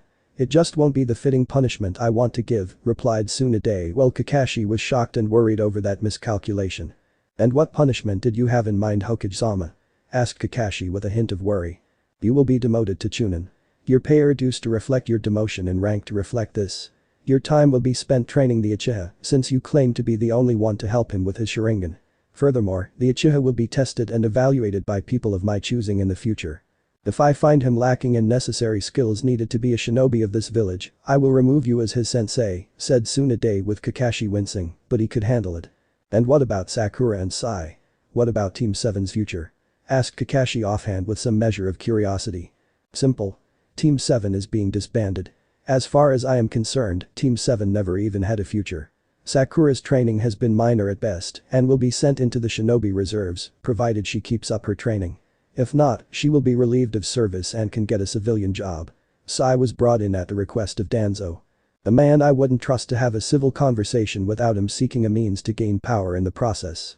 As it stands, I am sending him back into the reserves too, said Tsunade, well knowing Danzo would find a way to snatch Sai up from the reserves for his illegal route program.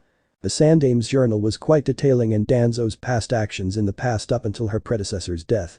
It also mentioned how Root was officially disbanded but still active in order to make other villages, if not clients, believe Konoha had the best morals of the 5 great shinobi villages. If Rootin were ever caught in their mission, Konoha could not be implicated in their clearly illegal activities on the mission they were on. Oh, the shinobi of old like the Tsuchikage of Iowa and even the Reikage of Kumo knew Rootin when they saw one. So did the veterans who fought in the previous wars and lived to tell the tale from those 2 villages did too. But neither Cage could claim their village was innocent of having ordered their own missions where illegal activities were carried out. Danzo made sure to have such information as insurance should his own operations be brought to light. A just-in-case situation to justify his actions. At the moment, Danzo assumed she wasn't aware of his activities with Root. Still, it did not mean the man would be reckless in his activities, with Tsunade being Hokage. To do that would be stupid and foolish of someone of Danzo's level when it came to scheming. Speaking of Danzo, the man came into the room looking serious, walking with a purpose and his cane hitting the wood hard with each step. For a man who believed ninja should be stealthy, Danzo had no problem announcing his entrance like he was the center of the village, if not the whole world. He wanted everyone to focus on him, but not his illegal activities or his Rootin. Hokage-sama, I heard Team 7 has returned from their mission, which was a complete success, commented Danzo, while deciding to speak first. Honey, how I was just informed of the same thing. Your handpicked student Sai must tell you a lot of things. Some of which you are not meant to know, said Tsunade before she dismissed Kakashi from the room. I personally trained him and I do have clearance, replied Danzo without shame. I'm sure you did train him since your emotion purging signature is all over his body both mentally and physically. While Sai's shinobi skills are quite impressive for one his age. It would also explain why his ability to interact with people, namely his own genin team, it is practically non-existent, commented Tsunade, while Danzo's one eye narrowed at the jab toward his training of Sai in all aspects of life. As far as Danzo was concerned, human interaction with others outside of himself was just something Rootin did not need to do. I'll be sure to remedy that, remarked Danzo. I'm sure you will. Now, aside from your socially awkward student, why are you here? Asked Tsunade since Danzo's sudden arrival was unwelcome and unexpected. I had hoped to speak to you about the Jinchuriki and his importance to Konoha, said Danzo with Tsunade narrowing her eyes at him. He has a name, Danzo. You will address him as such, countered Tsunade with Danzo giving her a mild shrug. I suppose I should. Weapon and tools are occasionally given names to make them feel more important. Though I find the idea pointless, replied Danzo with Tsunade growling. He is not a weapon. He is a person. Same as you and I, countered Tsunade while seeing Danzo didn't care about Naruto's rights or position in the village. As usual. Except he is a Jinchuriki and all Jinchuriki are weapons of war. Weapons who need to be held by a weapon holder, Danzo shot back. All shinobi are weapons of war. Including those who are supposed to be retired of active service. And last I checked, I am the Hokage. Which means Danzo, by your own way of thinking, I am the weapon holder, countered Tsunade with Danzo frowning slightly due to her being painful as it was to admit on a mental level. Right about that. There have been multiple weapon holders in Konoha in the past who have the power to command shinobi aside from the Hokage, commented Danzo, and was prepared to use Anbu captains, clan heads, and even the Sannin themselves as key examples in order to squeeze in his position as former head of Root in there too. To some degree, yes. But you fail to realize Danzo that the Hokage is the leader of the entire village. Meaning I am the final authority and the weapon holder to wield any and all weapons. Even other weapon holders in the village lower in rank outside of my own position. And don't think for one moment I have forgotten about your position in Root or that you wish to remind me of it to call yourself a weapon holder. Even if that is remotely true Danzo, you are still a weapon for me to command. In fact, if I ordered you to walk into Iwa with hundreds of explosive seals on your body and kill that Tsuchikage, I expect you to obey the command. Said Tsunade with Danzo disliking the idea of dying, much less on the order of someone he considered weak when compared to himself. Such a command is invalid Hokage-sama, as I am retired from active shinobi service, said Danzo with Tsunade smirking. If that is true, you have no business being on the council. You have no business being part of Konoha's infrastructure and government, countered Tsunade, while Danzo's one visible eye narrowed. Just because I am retired from service out in the field doesn't mean I cannot function to serve the village in another capacity, Danzo shot back with Tsunade's face becoming deadly serious. No. You can't. Either you are on the active roster or you are retired on a small pension. You cannot have it both ways. Are you still active or retired? Challenged Tsunade with Danzo gripping his cane tightly since she was putting him a tight spot. If he said active, Danzo would keep his position in the council, along with the correct level of clearance to access certain classified material others did not. But if he did, it would mean his position was second to the Hokage on an official capacity. It meant he has to obey any order she gave, and to ignore or disobey could be counted as treason. Such a thing would also risk being counterproductive to the training of his Rootenin, who he taught were to obey him as the true Hokage of Konoha. To acknowledge Tsunade as his better on an official level might make certain members of Root question things about what they were doing. He couldn't risk it. At the same time, if Danzo declared himself retired, he would lose his clearance level to access classified information needed to manipulate things from the shadows. It would also mean his Rootenin would be unable to obey him anymore, as they couldn't follow someone who retired from leading. Besides, retirement of shinobi in their elderly years practically meant death without purpose. Even more so for a man of his seasonable age, and Danzo had no intention of dying like that. Or dying at all. Danzo had squads his Rootenin raiding Orochimaru's old and more recent bases, where the man conducted his research to extend his life in order to extend his own beyond the norm. He wanted to live forever. To live and rule over the world as a god with Konoha being his temple to him. To his beliefs. To his convictions that emotions are a weakness and should be expunged from the mind.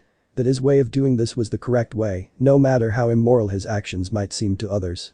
What few knew about Danzo was it was actually his mindset that poisoned Orochimaru in the first place when the Sannin was en route. Convincing the Sannin to go beyond the boundaries of ethics and morality in order to achieve the means to ascend to godhood. It has worked for the most part with the Sannin providing results to his research, which had helped Danzo in his desire to evade death's grasp. But over time, Orochimaru's mind was unable to handle the mental strain of the concept Danzo had envisioned. Orochimaru's ambitions and genius had mixed with Danzo's concepts of becoming a literal god among all others. As a result of this, Orochimaru's mind became warped and twisted into what people knew of him prior to his death. Only instead of following Danzo's ambitious path for the good of Danzo himself, the Sannin had chosen to follow his own ambition, born from the seeds of the Warhawk. Orochimaru had decided to find out the secrets of immortality for himself, and only for himself. He had cut Danzo out entirely in the quest for immortality, without fear of repercussion from his superior, in the belief that the highly illegal experiments done would not be revealed to the Sandaime. The Sannin felt Danzo would risk implication and become a target of the Sandaime for doing illegal actions. He underestimated Danzo, who had made sure to purge all records of his involvement in the support of these experiments before getting his rival involved to expose the Sannin of his crimes. The last thing Danzo needed was the Sandaime having the means to kick him out of Konoha and labeling him a traitor like Orochimaru. Since I clearly have the power to choose what I am to Konoha, aside from being a long-standing patriot, I would say I am an active shinobi, answered Danzo, while making sure Tsunade understood his position in Konoha was one of loyalty to the village and being one of the oldest members in it to serve. Glad to know where you stand, Danzo.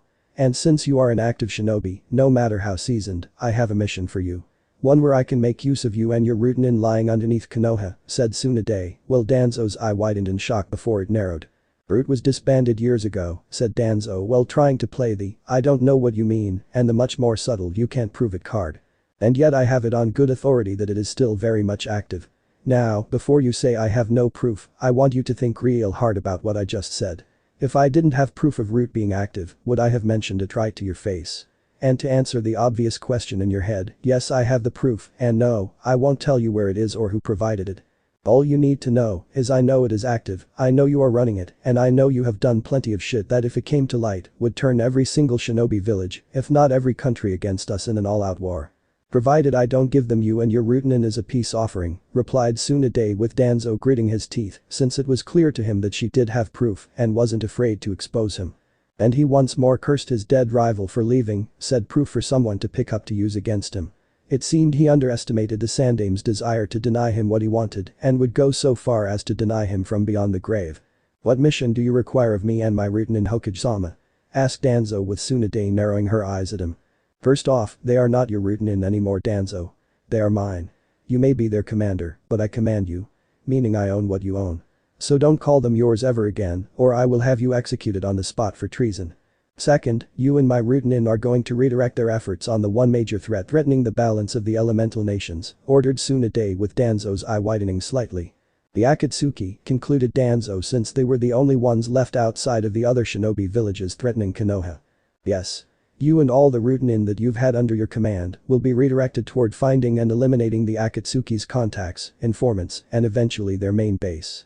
Jiraiya reports they are not yet ready to move against us or the other shinobi villages, so we have a chance to hit them first and hard by targeting all of the higher-ranking members of the Akatsuki. I want you and the full might of Root taking the fight to them. Is that going to be a problem, Danzo? Asked Tsunade in the end with Danzo shaking his head no. No, Hokage-sama, answered Danzo, though he didn't like giving it to her. Good. I expect results and you will provide me with detailed reports when ordered. If I find you have been trying to subvert my orders or using any of the Akatsuki's resources for your own purposes, I will break you, Danzo. Painfully. I will break your body into so many pieces, even my medical skills won't be enough to put you back together properly if I wanted to save your miserable life, warned Tsunade with Danzo now fighting the urge to reveal his hidden arm and eye so he could usurp the woman of her position. No. He was exposed enough as it was right now. Tipping his hand at this stage of things would be unwise since there were still too many obstacles in his path. Not to mention a certain Kyuubi Jinchuriki would take his attacks on Tsunade personally and seek to obliterate him from this world. He wasn't sure how his powers could compare to the village weapon right now. Too many variables. Not enough information. As you command, Hokage-sama, said Danzo before he left the room and planning to get around this troublesome issue. But Sasuke sometime later. Sasuke was livid. Every day that went by, it seemed he was getting weaker while the loser was getting stronger. The most recent incident with Spring Country and him transforming into something else entirely burned his Uchiha blood something fierce. The dead last with no real talent was getting the power, the strength, and the glory from these missions. The greatness that came with those things belonged to the Uchiha clan. To Uchiha Sasuke. The last loyal Uchiha in all of Konoha. Sasuke needed to obtain power to rival, if not surpass Naruto. He needed to do something drastic. Something that would tip the balance of power in his favor. To achieve absolute power in order to bring Naruto low and into the ground. Power he couldn't get here in Konoha. If anything, they had given him all they could and Sasuke was done with their sudden desire to want something more from him. He was an Uchiha. He didn't have to give anything back anything to anyone. Sasuke was an Uchiha. And Uchiha took what they wanted when they wanted. Everyone was a tool, a stepping stone, and resource to be used for the purpose of making any and all members of the Uchiha clan stronger. And with Konoha no longer able to give him what he needed, the only thing left to do was go somewhere else. I need to leave this place. Leave and go where I can get stronger to kill Itachi. Once I do, the fools here in this village will give me everything that loser has obtained just to gain my loyalty, back thought Sasuke, knowing the village would bend over backwards for him, no matter what crime was committed. Making up his mind, Sasuke went to his room, packing his essentials needed to survive long enough to get outside of Konoha and Fire Country. Once he was in another nation, Konoha wouldn't be able to touch him. Not yet at any rate. Knowing the councils, they would move to have him pardoned for any future crimes, provided he gave the village a bunch of Uchiha children in the future. And Sasuke had no problem with that, provided they were any and all women his loser for a former teammate loved and cared about. What better way to hurt the Saiyan than to take someone close to him as his personal breeding bad girl? And rub it in the Saiyan's face every single day. With that in mind, Sasuke took off from his house, heading for an exit near one of the damaged walls still being repaired after the failed invasion. No one was really guarding it at the time, since none of the villages wanted to provoke Konoha at the moment, given the stories of how one of their own could turn into a giant ape-like creature and handle a three-headed snake summons. Many shinobi were actually wondering why it sent Iwa's Tsuchikage into a frenzy and making false accusations of some kind about it the first 2 weeks following the failed invasion. Though why the old man went ranting about a Jinchuriki and a giant ape was beyond most who didn't know about the 9 Biju and which one was which. Not that it mattered to Sasuke. He would find a way to get stronger, beat the Saiyan loser who shamed him repeatedly ever since changing during the Chunin exams, and prove to everyone that the Uchiha clan was the most superior clan in existence. And never realizing that someone was watching said Uchiha from above with a frown on his face. Hokage's office short time later. So the Uchiha brat ran. "Why am I not surprised," commented Tsunade since she knew this was going to happen after Inoichi had given her the psyche report on the brat. Or rather the sorry excuse for a psyche report the Yamanaka in charge of it had filed after Itachi killed his clan and mentally tortured Sasuke. The mental evaluations that followed were no better and Tsunade demanded an explanation about how this could be allowed to pass. Her sensei let this excuse for reports on the Uchiha's mental health go by like it was normal and ignored the real incident of the brat. Fortunately, Inoichi had found the member of his family responsible for the assignment, dragged him before the Hokage. After getting answers on why the fool basically fudged the reports on Sasuke's mental health at the request of those high in the governing body of Konoha, he was taken to Ibiki for good measure to search for anything else they might want to know. Though it was fortunate this now spilling his guts out. Yamanaka had also made a secret file on Sasuke, detailing his real mindset in the off chance of getting caught, and he needed a bargaining chip to hold off losing his head. Inoichi proceeded to explain the real mindset of the Uchiha based on the real report, and it was clear the brat had a lot of issues running around his head. An overinflated opinion of himself. Inferiority complex. Superiority complex. Emotional issues in the belief people were either tools or obstacles to his goals. Selfish and will betray anyone remotely close to him if it means obtaining his overall objective to win. Conclusion. Untrustworthy. Recommendation. Serious mental therapy and kept locked away until ready to handle the world. And why was this real report ignored all this time? According to her sensei's journal, he needed to have an Uchiha prior to the clan's liquidation. On Naruto's future genin team. One who had a chance to awaken their Sharingan eyes and keep the boy in line. Kakashi wouldn't be able to do it forever, and Yamato was supposed to be the Sandame's secret ace in the hole should Naruto go on a rampage with the QP's power. He also hoped that Kakashi could be able to keep Sasuke in check and promise him the means to accelerate the development of the Sharingan to one day target Itachi. So many promises made and most of them false or not kept. All to control power and the belief it was true power to control others with power. The fool. The foolish son of a bad girl that was her sensei, tried to cage storms and demons and power personified all for the sake of trying to feel more powerful when trying to control it. He feels underappreciated. That while I am getting stronger, he is getting weaker. The idiot can't stand the idea of someone our age being stronger. Hell, he could barely tolerate the idea of Haku being stronger than us back in Wave, commented Naruto, knowing the Uchiha had been broody ever since Wave happened and he lost to someone only a few years older. It only proved to Naruto that Sasuke's pride was easily hurt and really fragile. He would act cocky, arrogant, acting like his skills were unparalleled. But when someone comes along and upstaged him, usurps him, or even shows just how pathetic his power is by some kind of comparison, Sasuke would whine like a little bad girl. Bring him back to the village. Beat him within an inch of his life if you have to, Naruto. He is a disgrace to Konoha, his clan, and the will of fire my grandfather believed in all those years ago, ordered Tsunade with the Saiyan nodding. As you command, replied Naruto before he flew out the window and spilled her papers everywhere. Damn it, Naruto. Use the door next time.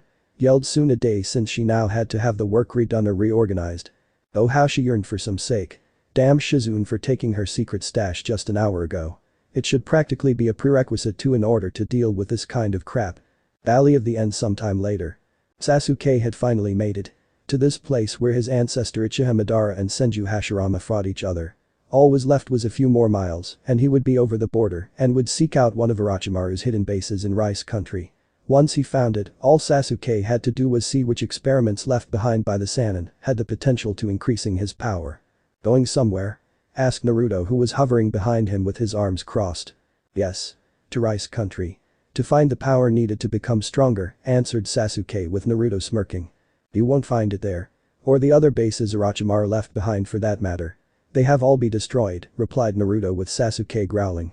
And how would you know? Asked Sasuke while Naruto's smirk grew. The various subordinates we captured a while back.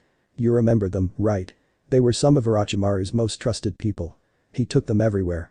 We know about every single base he set up in Rice Country and all the other countries. So all you are going to find is wreckage, answered Naruto, while Sasuke glared harder. I knew you were jealous of me.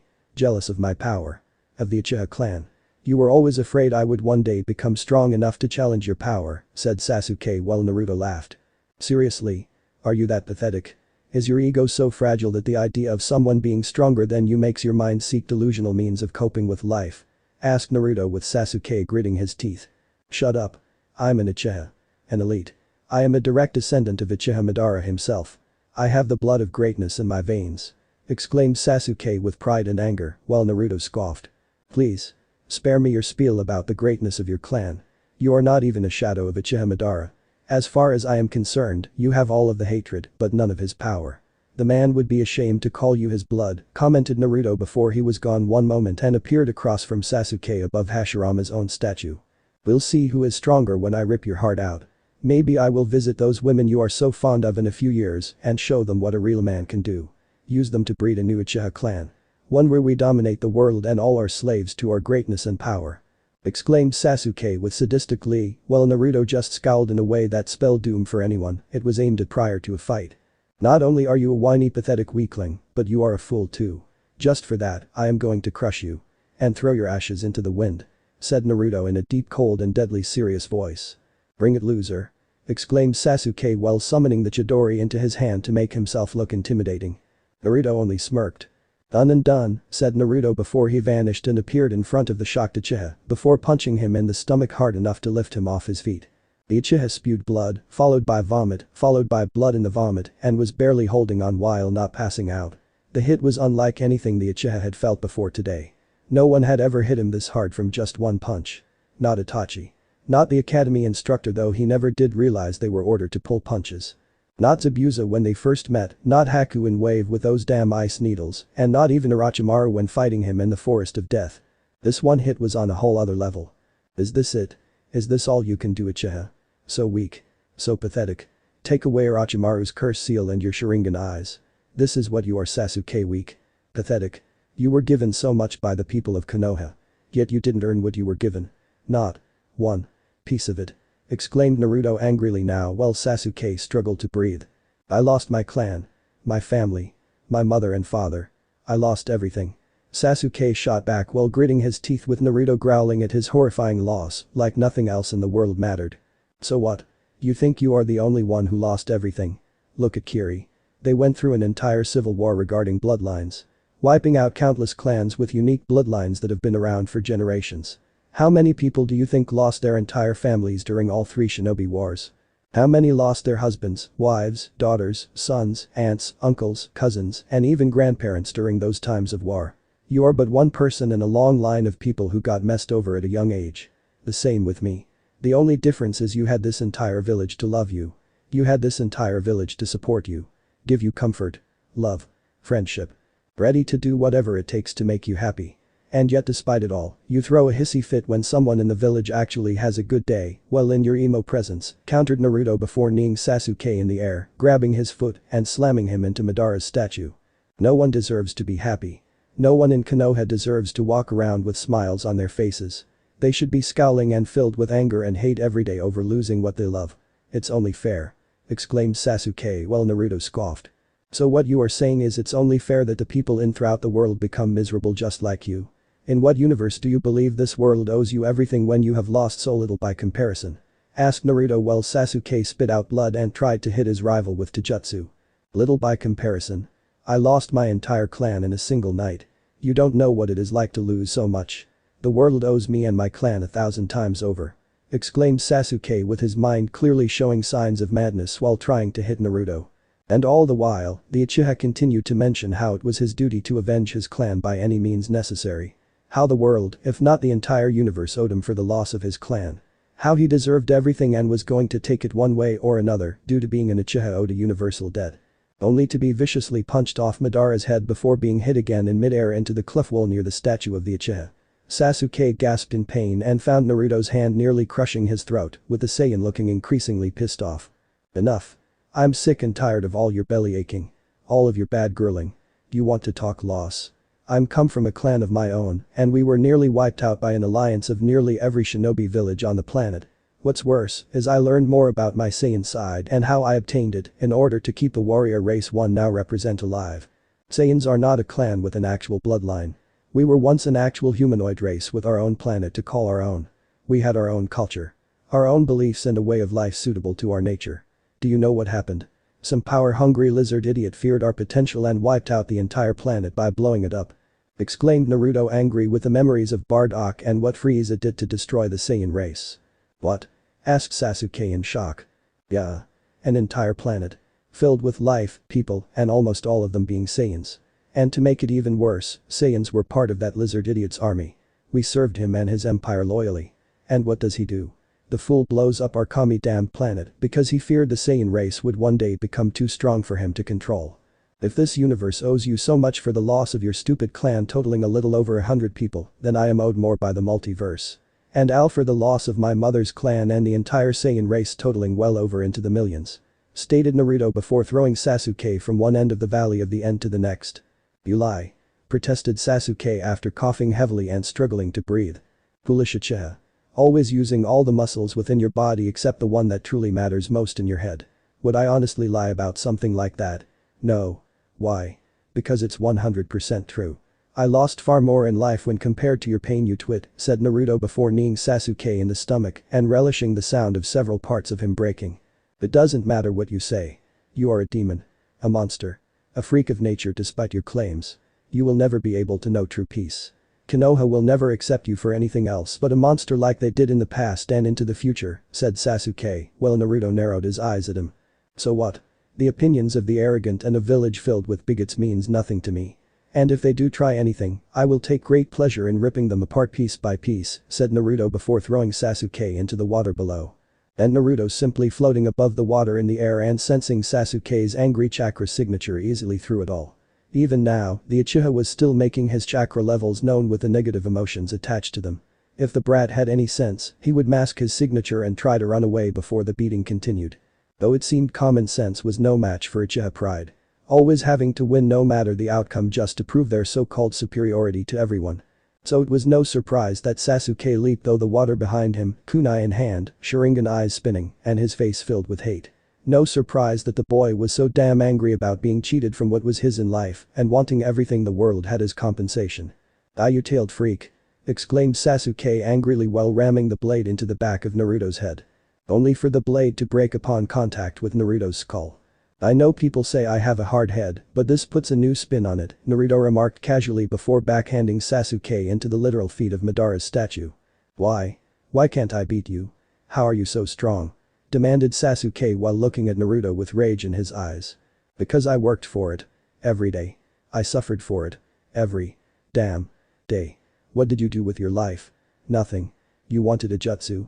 You complained and someone taught it to your whiny ass. You wanted something from a store but couldn't afford it. You just went and complained and the shopkeeper would give it to you at a loss from his own pocket due to a hefty discount being made. Do you know how those stores were able to give you all of those high-level discounts every single time and still make a profit in the end?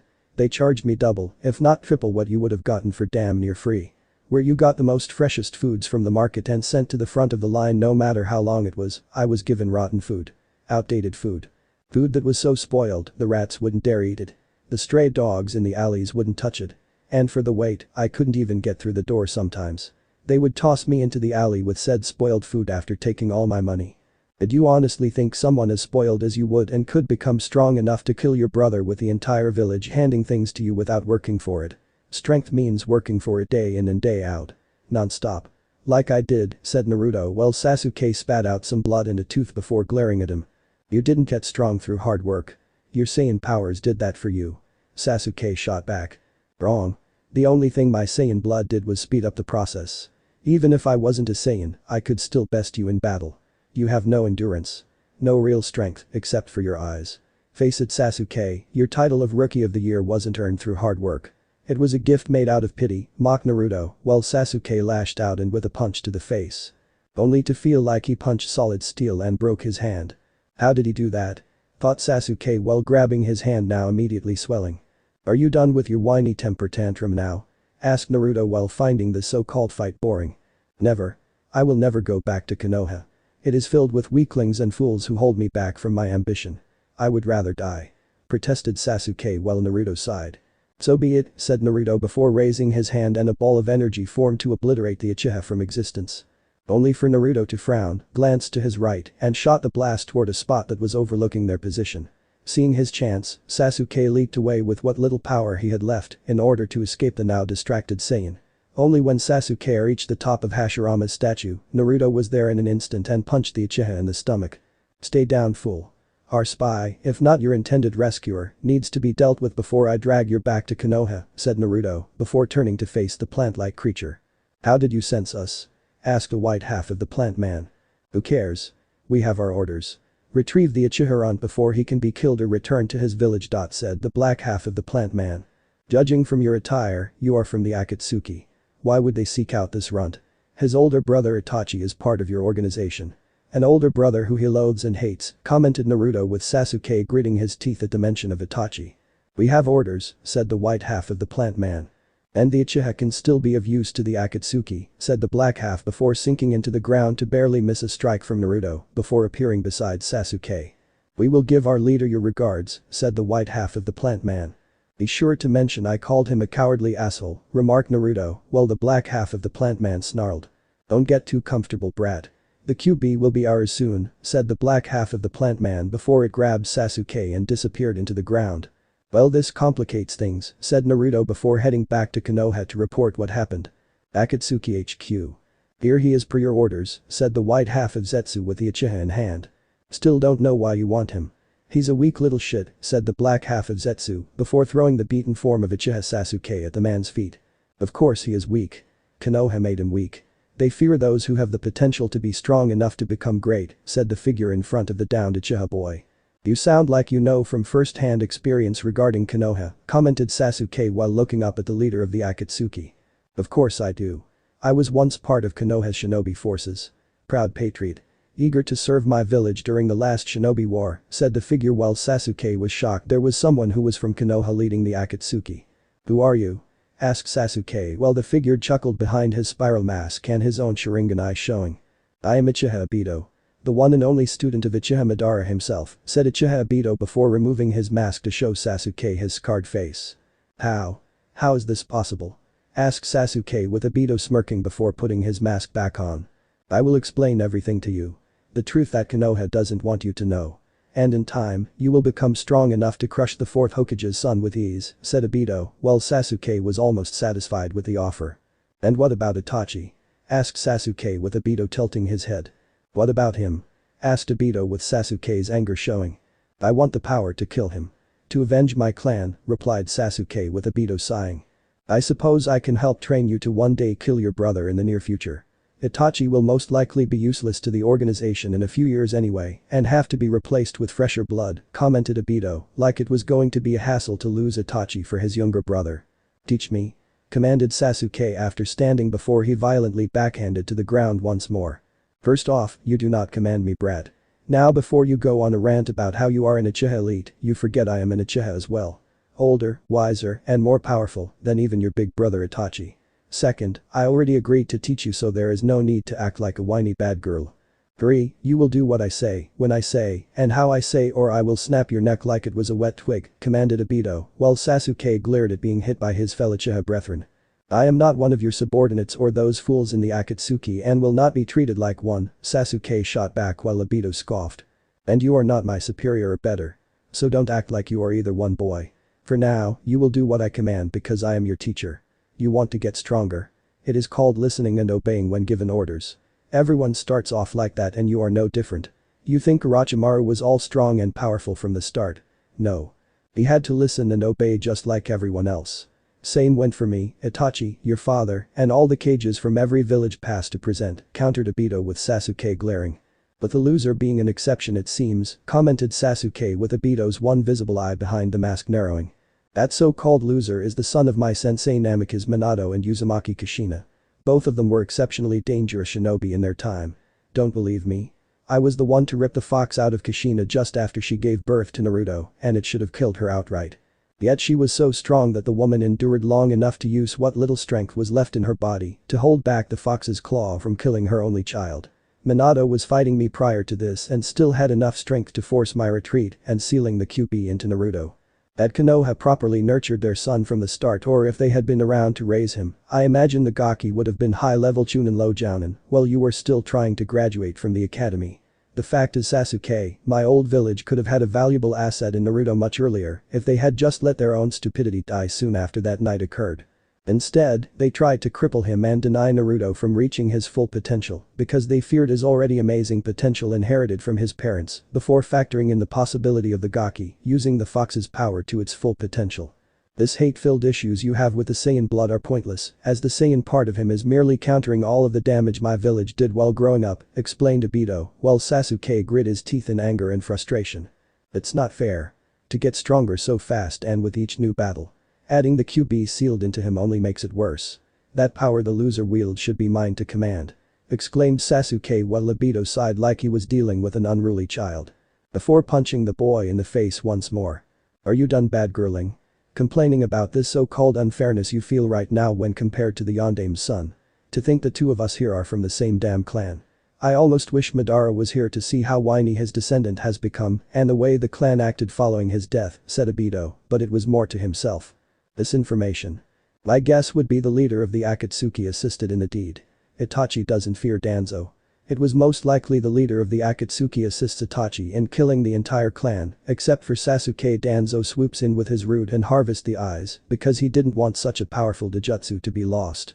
He knows Kakashi had one implanted into his eye and might have thought of having the same thing done to himself, said Tsunade with a frown, while Jiraiya did too. It makes sense. Though who would he go to for such a secret and treasonous operation? Asked Jiraiya with Tsunade thinking before her eyes went wide. Orochimaru, whispered Tsunade with Jiraiya realizing this too. Of course. He was obsessed with transferring bloodlines into other people or bodies for his own purposes. But doing it surgically meant losing it when switching bodies. It would explain why our old teammate never did it himself. Danzo must have approached him in secret and asked Orochimaru to do the surgery shortly after the massacre. He must have a Sharingan eye under those damn bandages and using his excuse of it being an old war wound to conceal it from everyone, concluded Jiraiya, since it would be the only way to hide the Sharingan on his face. Not only that, but who was the Uchiha he harvested it from? Danzo wouldn't choose just any random Sharingan eye. No. I suspect he chose one with unique and rare properties, even among those of the Uchiha clan, theorized Tsunade with Jiraiya nodding since it did make sense. The questions to ask now is, what kind of properties? And how many times can Danzo even use the Sharingan if he has one? A man of his age can't use it every day. Can he use it once a day? A week? Maybe 2? A month? Asked Jiraiya while Tsunade sighed due to the suspicion was giving her a headache. Danzo will never let us find out if our assumptions are true or not. A man with a small army of Rootinin under his command no doubt has quite a few who know medical jutsus to help him maintain his Sharingan eye, remarked Tsunade, and Jiraiya scowled since there was no telling how far down the rabbit hole this went. And we unfortunately need him in order to keep the Akatsuki on the defensive for the next 3 years. My spy told me due to Yagura being killed, the 3 tails will reform in 3 years. 1 year per tail, replied Jiraiya with Tsunade nodding. Good. With any luck, the Akatsuki will thin Danzo's Rootinin while being weakened at the same time. With both sides weakened, Danzo can be kept under better control, and the Akatsuki itself will be weak enough to crush before they can do any damage when they plan to resurface. Said Tsunade since that was what she was hoping for in the long terms with the 2 sides fighting out until neither side had the strength to oppose her plan to clean things up. For once, time was going to be on her side. Danzo's Root HQ. To think Tsunade had the nerve to call me out like that. Hiruzen would have never done such a thing, commented Danzo, while Hamura and Kaharu were in the room with their own scowls. Hiruzen had more respect for us. He knew how we thought and understood our minds. It balanced his out. Tsunade does not respect the older generation. She is unworthy of being Hokage, said Hamura, while Kahara nodded. Clearly. Still, she has provided us a means to protect Konoha from the shadows in her own rude way. The Akatsuki are a threat to Konoha, and Itachi is a threat to us if the truth behind the Uchiha massacre were to be revealed, remarked Danzo, since he knew if the truth did get out and what happened to the Uchiha eyes taken from them, it would spell disaster for him. Root should move against the Akatsuki and get in contact with Itachi. Inform him of the plan to take the fight to the organization and use his position to our advantage, replied Kaharu, while Danzo nodded. Naturally. And when Itachi is no longer useful, we will kill him. Or rather, we capture him in order to have Sasuke kill his older brother in exchange for the brat's loyalty. Once we have it, the remaining Uchiha can be trained to truly combat the Jinchuriki and bring it to heel, commented Danzo with the shinobi elders nodding. And once properly conditioned to be obedient, the QB Jinchuriki can be used to crush to other shinobi villages until Konoha is the only one remaining, said Hamura, with Kahara nodding briefly before they left. It is a shame Orochimaru and Kabuto are dead. The Jinchuriki's unique Saiyan powers, added with the Uzumaki lineage, might have been useful to help prolong my life, said Danzo to himself while walking into his office and stared into a nearby mirror before a deep scowl formed on his face. For years, Danzo found his body getting weak and weaker. His hair was thinning. His once young-looking skin now had more wrinkles to it. His bones and joints were aching more with each passing day. It got harder to move around to the point where medication for his body might be required, with all the side effects involving his mind slacking for a few precious hours. His medic Nin within Root had used medical chakra to prevent the need for such things, but soon medication would soon be required short of a medical miracle. Unacceptable. We still have time. We will use the next 3 years to prepare for the true Konoha, the real Konoha, to rise up and replace this farce the Yondaime tried to create. It is a shame Hiruzen had to follow the path the Yondaime set for Konoha, seeing how popular it made the village. Otherwise, he could have easily changed things to our way of thinking, said Kaharu with Hamura nodding and Danzo standing still with his back toward them. The Yondaime died a martyr all those years ago. A symbol of the will of fire that he along with Hashirama and Tobirama believed in. The beliefs of a martyr cannot so easily be removed or changed. A symbol can be, if given time, perception, and enough people willing to believe in the change we wish to instill in them. We did it with the Uzumaki clan when removing all knowledge of their existence from Konoha when their clan fell. By making sure the next generation of shinobi would know little to nothing of their very existence, we created the belief it was our village's might alone that prevailed against our enemies in the Second Shinobi War. Not the aid of allies from some island filled with a dangerous clan, refusing to join Konoha fully like they should have done from the start. We easily did it with the Uchiha clan by slandering them in secret and let their pride run its course by letting the fools demonize themselves in the process to further justify our own actions in wiping them out with one of their own. As a result, we had the last Uchiha within its walls loyal to us because we gave him the belief that our power was absolute in all things and only through us could the spoiled brat achieve his own personal ambitions and goals, explained Danzo with Hamura and Kahara nodding. Only for the QB Jinchuriki to make the Uchiha question those beliefs. Of the world and perception we created in Konoha. This action made the Uchiha go rogue and weaken Konoha considerably. This action cannot go unpunished and must be dealt with swiftly, said Hamura with Kahara nodding. Unfortunately, a direct act now would be ill-advised by myself or Root. Tsunade knows any action taken against the boy now would look suspicious and me acting out of some kind of spite, said Danzo knowing Tsunade would suspect but not have proof. Not that she would need it since the woman had other evidence from past deeds to have him charged with treason. What about indirect? What about enemies outside of Konoha? Enemies of the boy's own father and mother? Offered Kaharu with Hamura and Danzo frowning. You mean the Tsuchikage and Iwa? Or Kumo and the Reikage? Asked Hamura since those two villages hated both parents of the QB Jinchuriki for different reasons. Both of them. Iwa and Kumo have regarded much of their former strength since the last war. The Sandaime Tsuchikage already suspects something, and I'm sure the Reikage's own spies in Konoha have informed him of recent developments to put things together, replied Kaharu, while having discreetly leaked such needed information already to both villages without the two men in the room knowing. Plausible deniability so they couldn't have anything pinned on them and weaken their slightly weakened power base in Konoha's government. I know you all too well, Kaharu. The mere fact you even mentioned the idea means it has already been set into motion, remarked Danzo, while Hamura looked a tad surprised his former teammate would do this behind their back. It was necessary. Tsunade is breathing down your neck. Hamura has been a more vocal supporter of our actions when we talk to Hiruzen about things. Out of all three of us, I am the second most subtle person and have no problem setting side plans into motion to keep you two from being sent to Ibiki, said Kaharu with Danzo smirking and Hamura just staring and staying silent. So she went behind my back and did it for our own good. So this is what it feels like to be on the receiving end of such things, right Hiruzen? Thought Danzo knowing he did the same to his old rival on numerous occasions. I can only imagine Inoki is not liking the idea of the Yondame's progeny being alive, much less able to become a giant ape monster, commented Hamura at last. No. Our own spies and I were reported that Tsuchikage was irate and almost accused one of his two Jinchuriki of secretly going to Konoha to aid our village during the invasion. One of the two Biju Iwa currently possesses is the four-tailed giant ape, so it is somewhat understandable why he even made his outrageous, yet not entirely usual claim at the time of hearing how the QB Jinchuriki transformed to fight the one-tailed in battle, said an almost amused Kaharu. With any luck, the future actions of Kumo and Iwa will allow us a way to weaken and control the QB Jinchuriki. If not, we can always make sure his actions weaken them instead, added Hamura with Kaharu nodding. No matter what happened regarding the final outcomes of Konoha's weapon fighting the other two shinobi villages, they would be the ones winning in the end. This part ends here. I will upload the next part only when this video gets 300 likes. If you enjoyed this story then please do like and subscribe to the channel. And press the bell icon on if you don't want to miss the next part. Now it's time to say sayonara.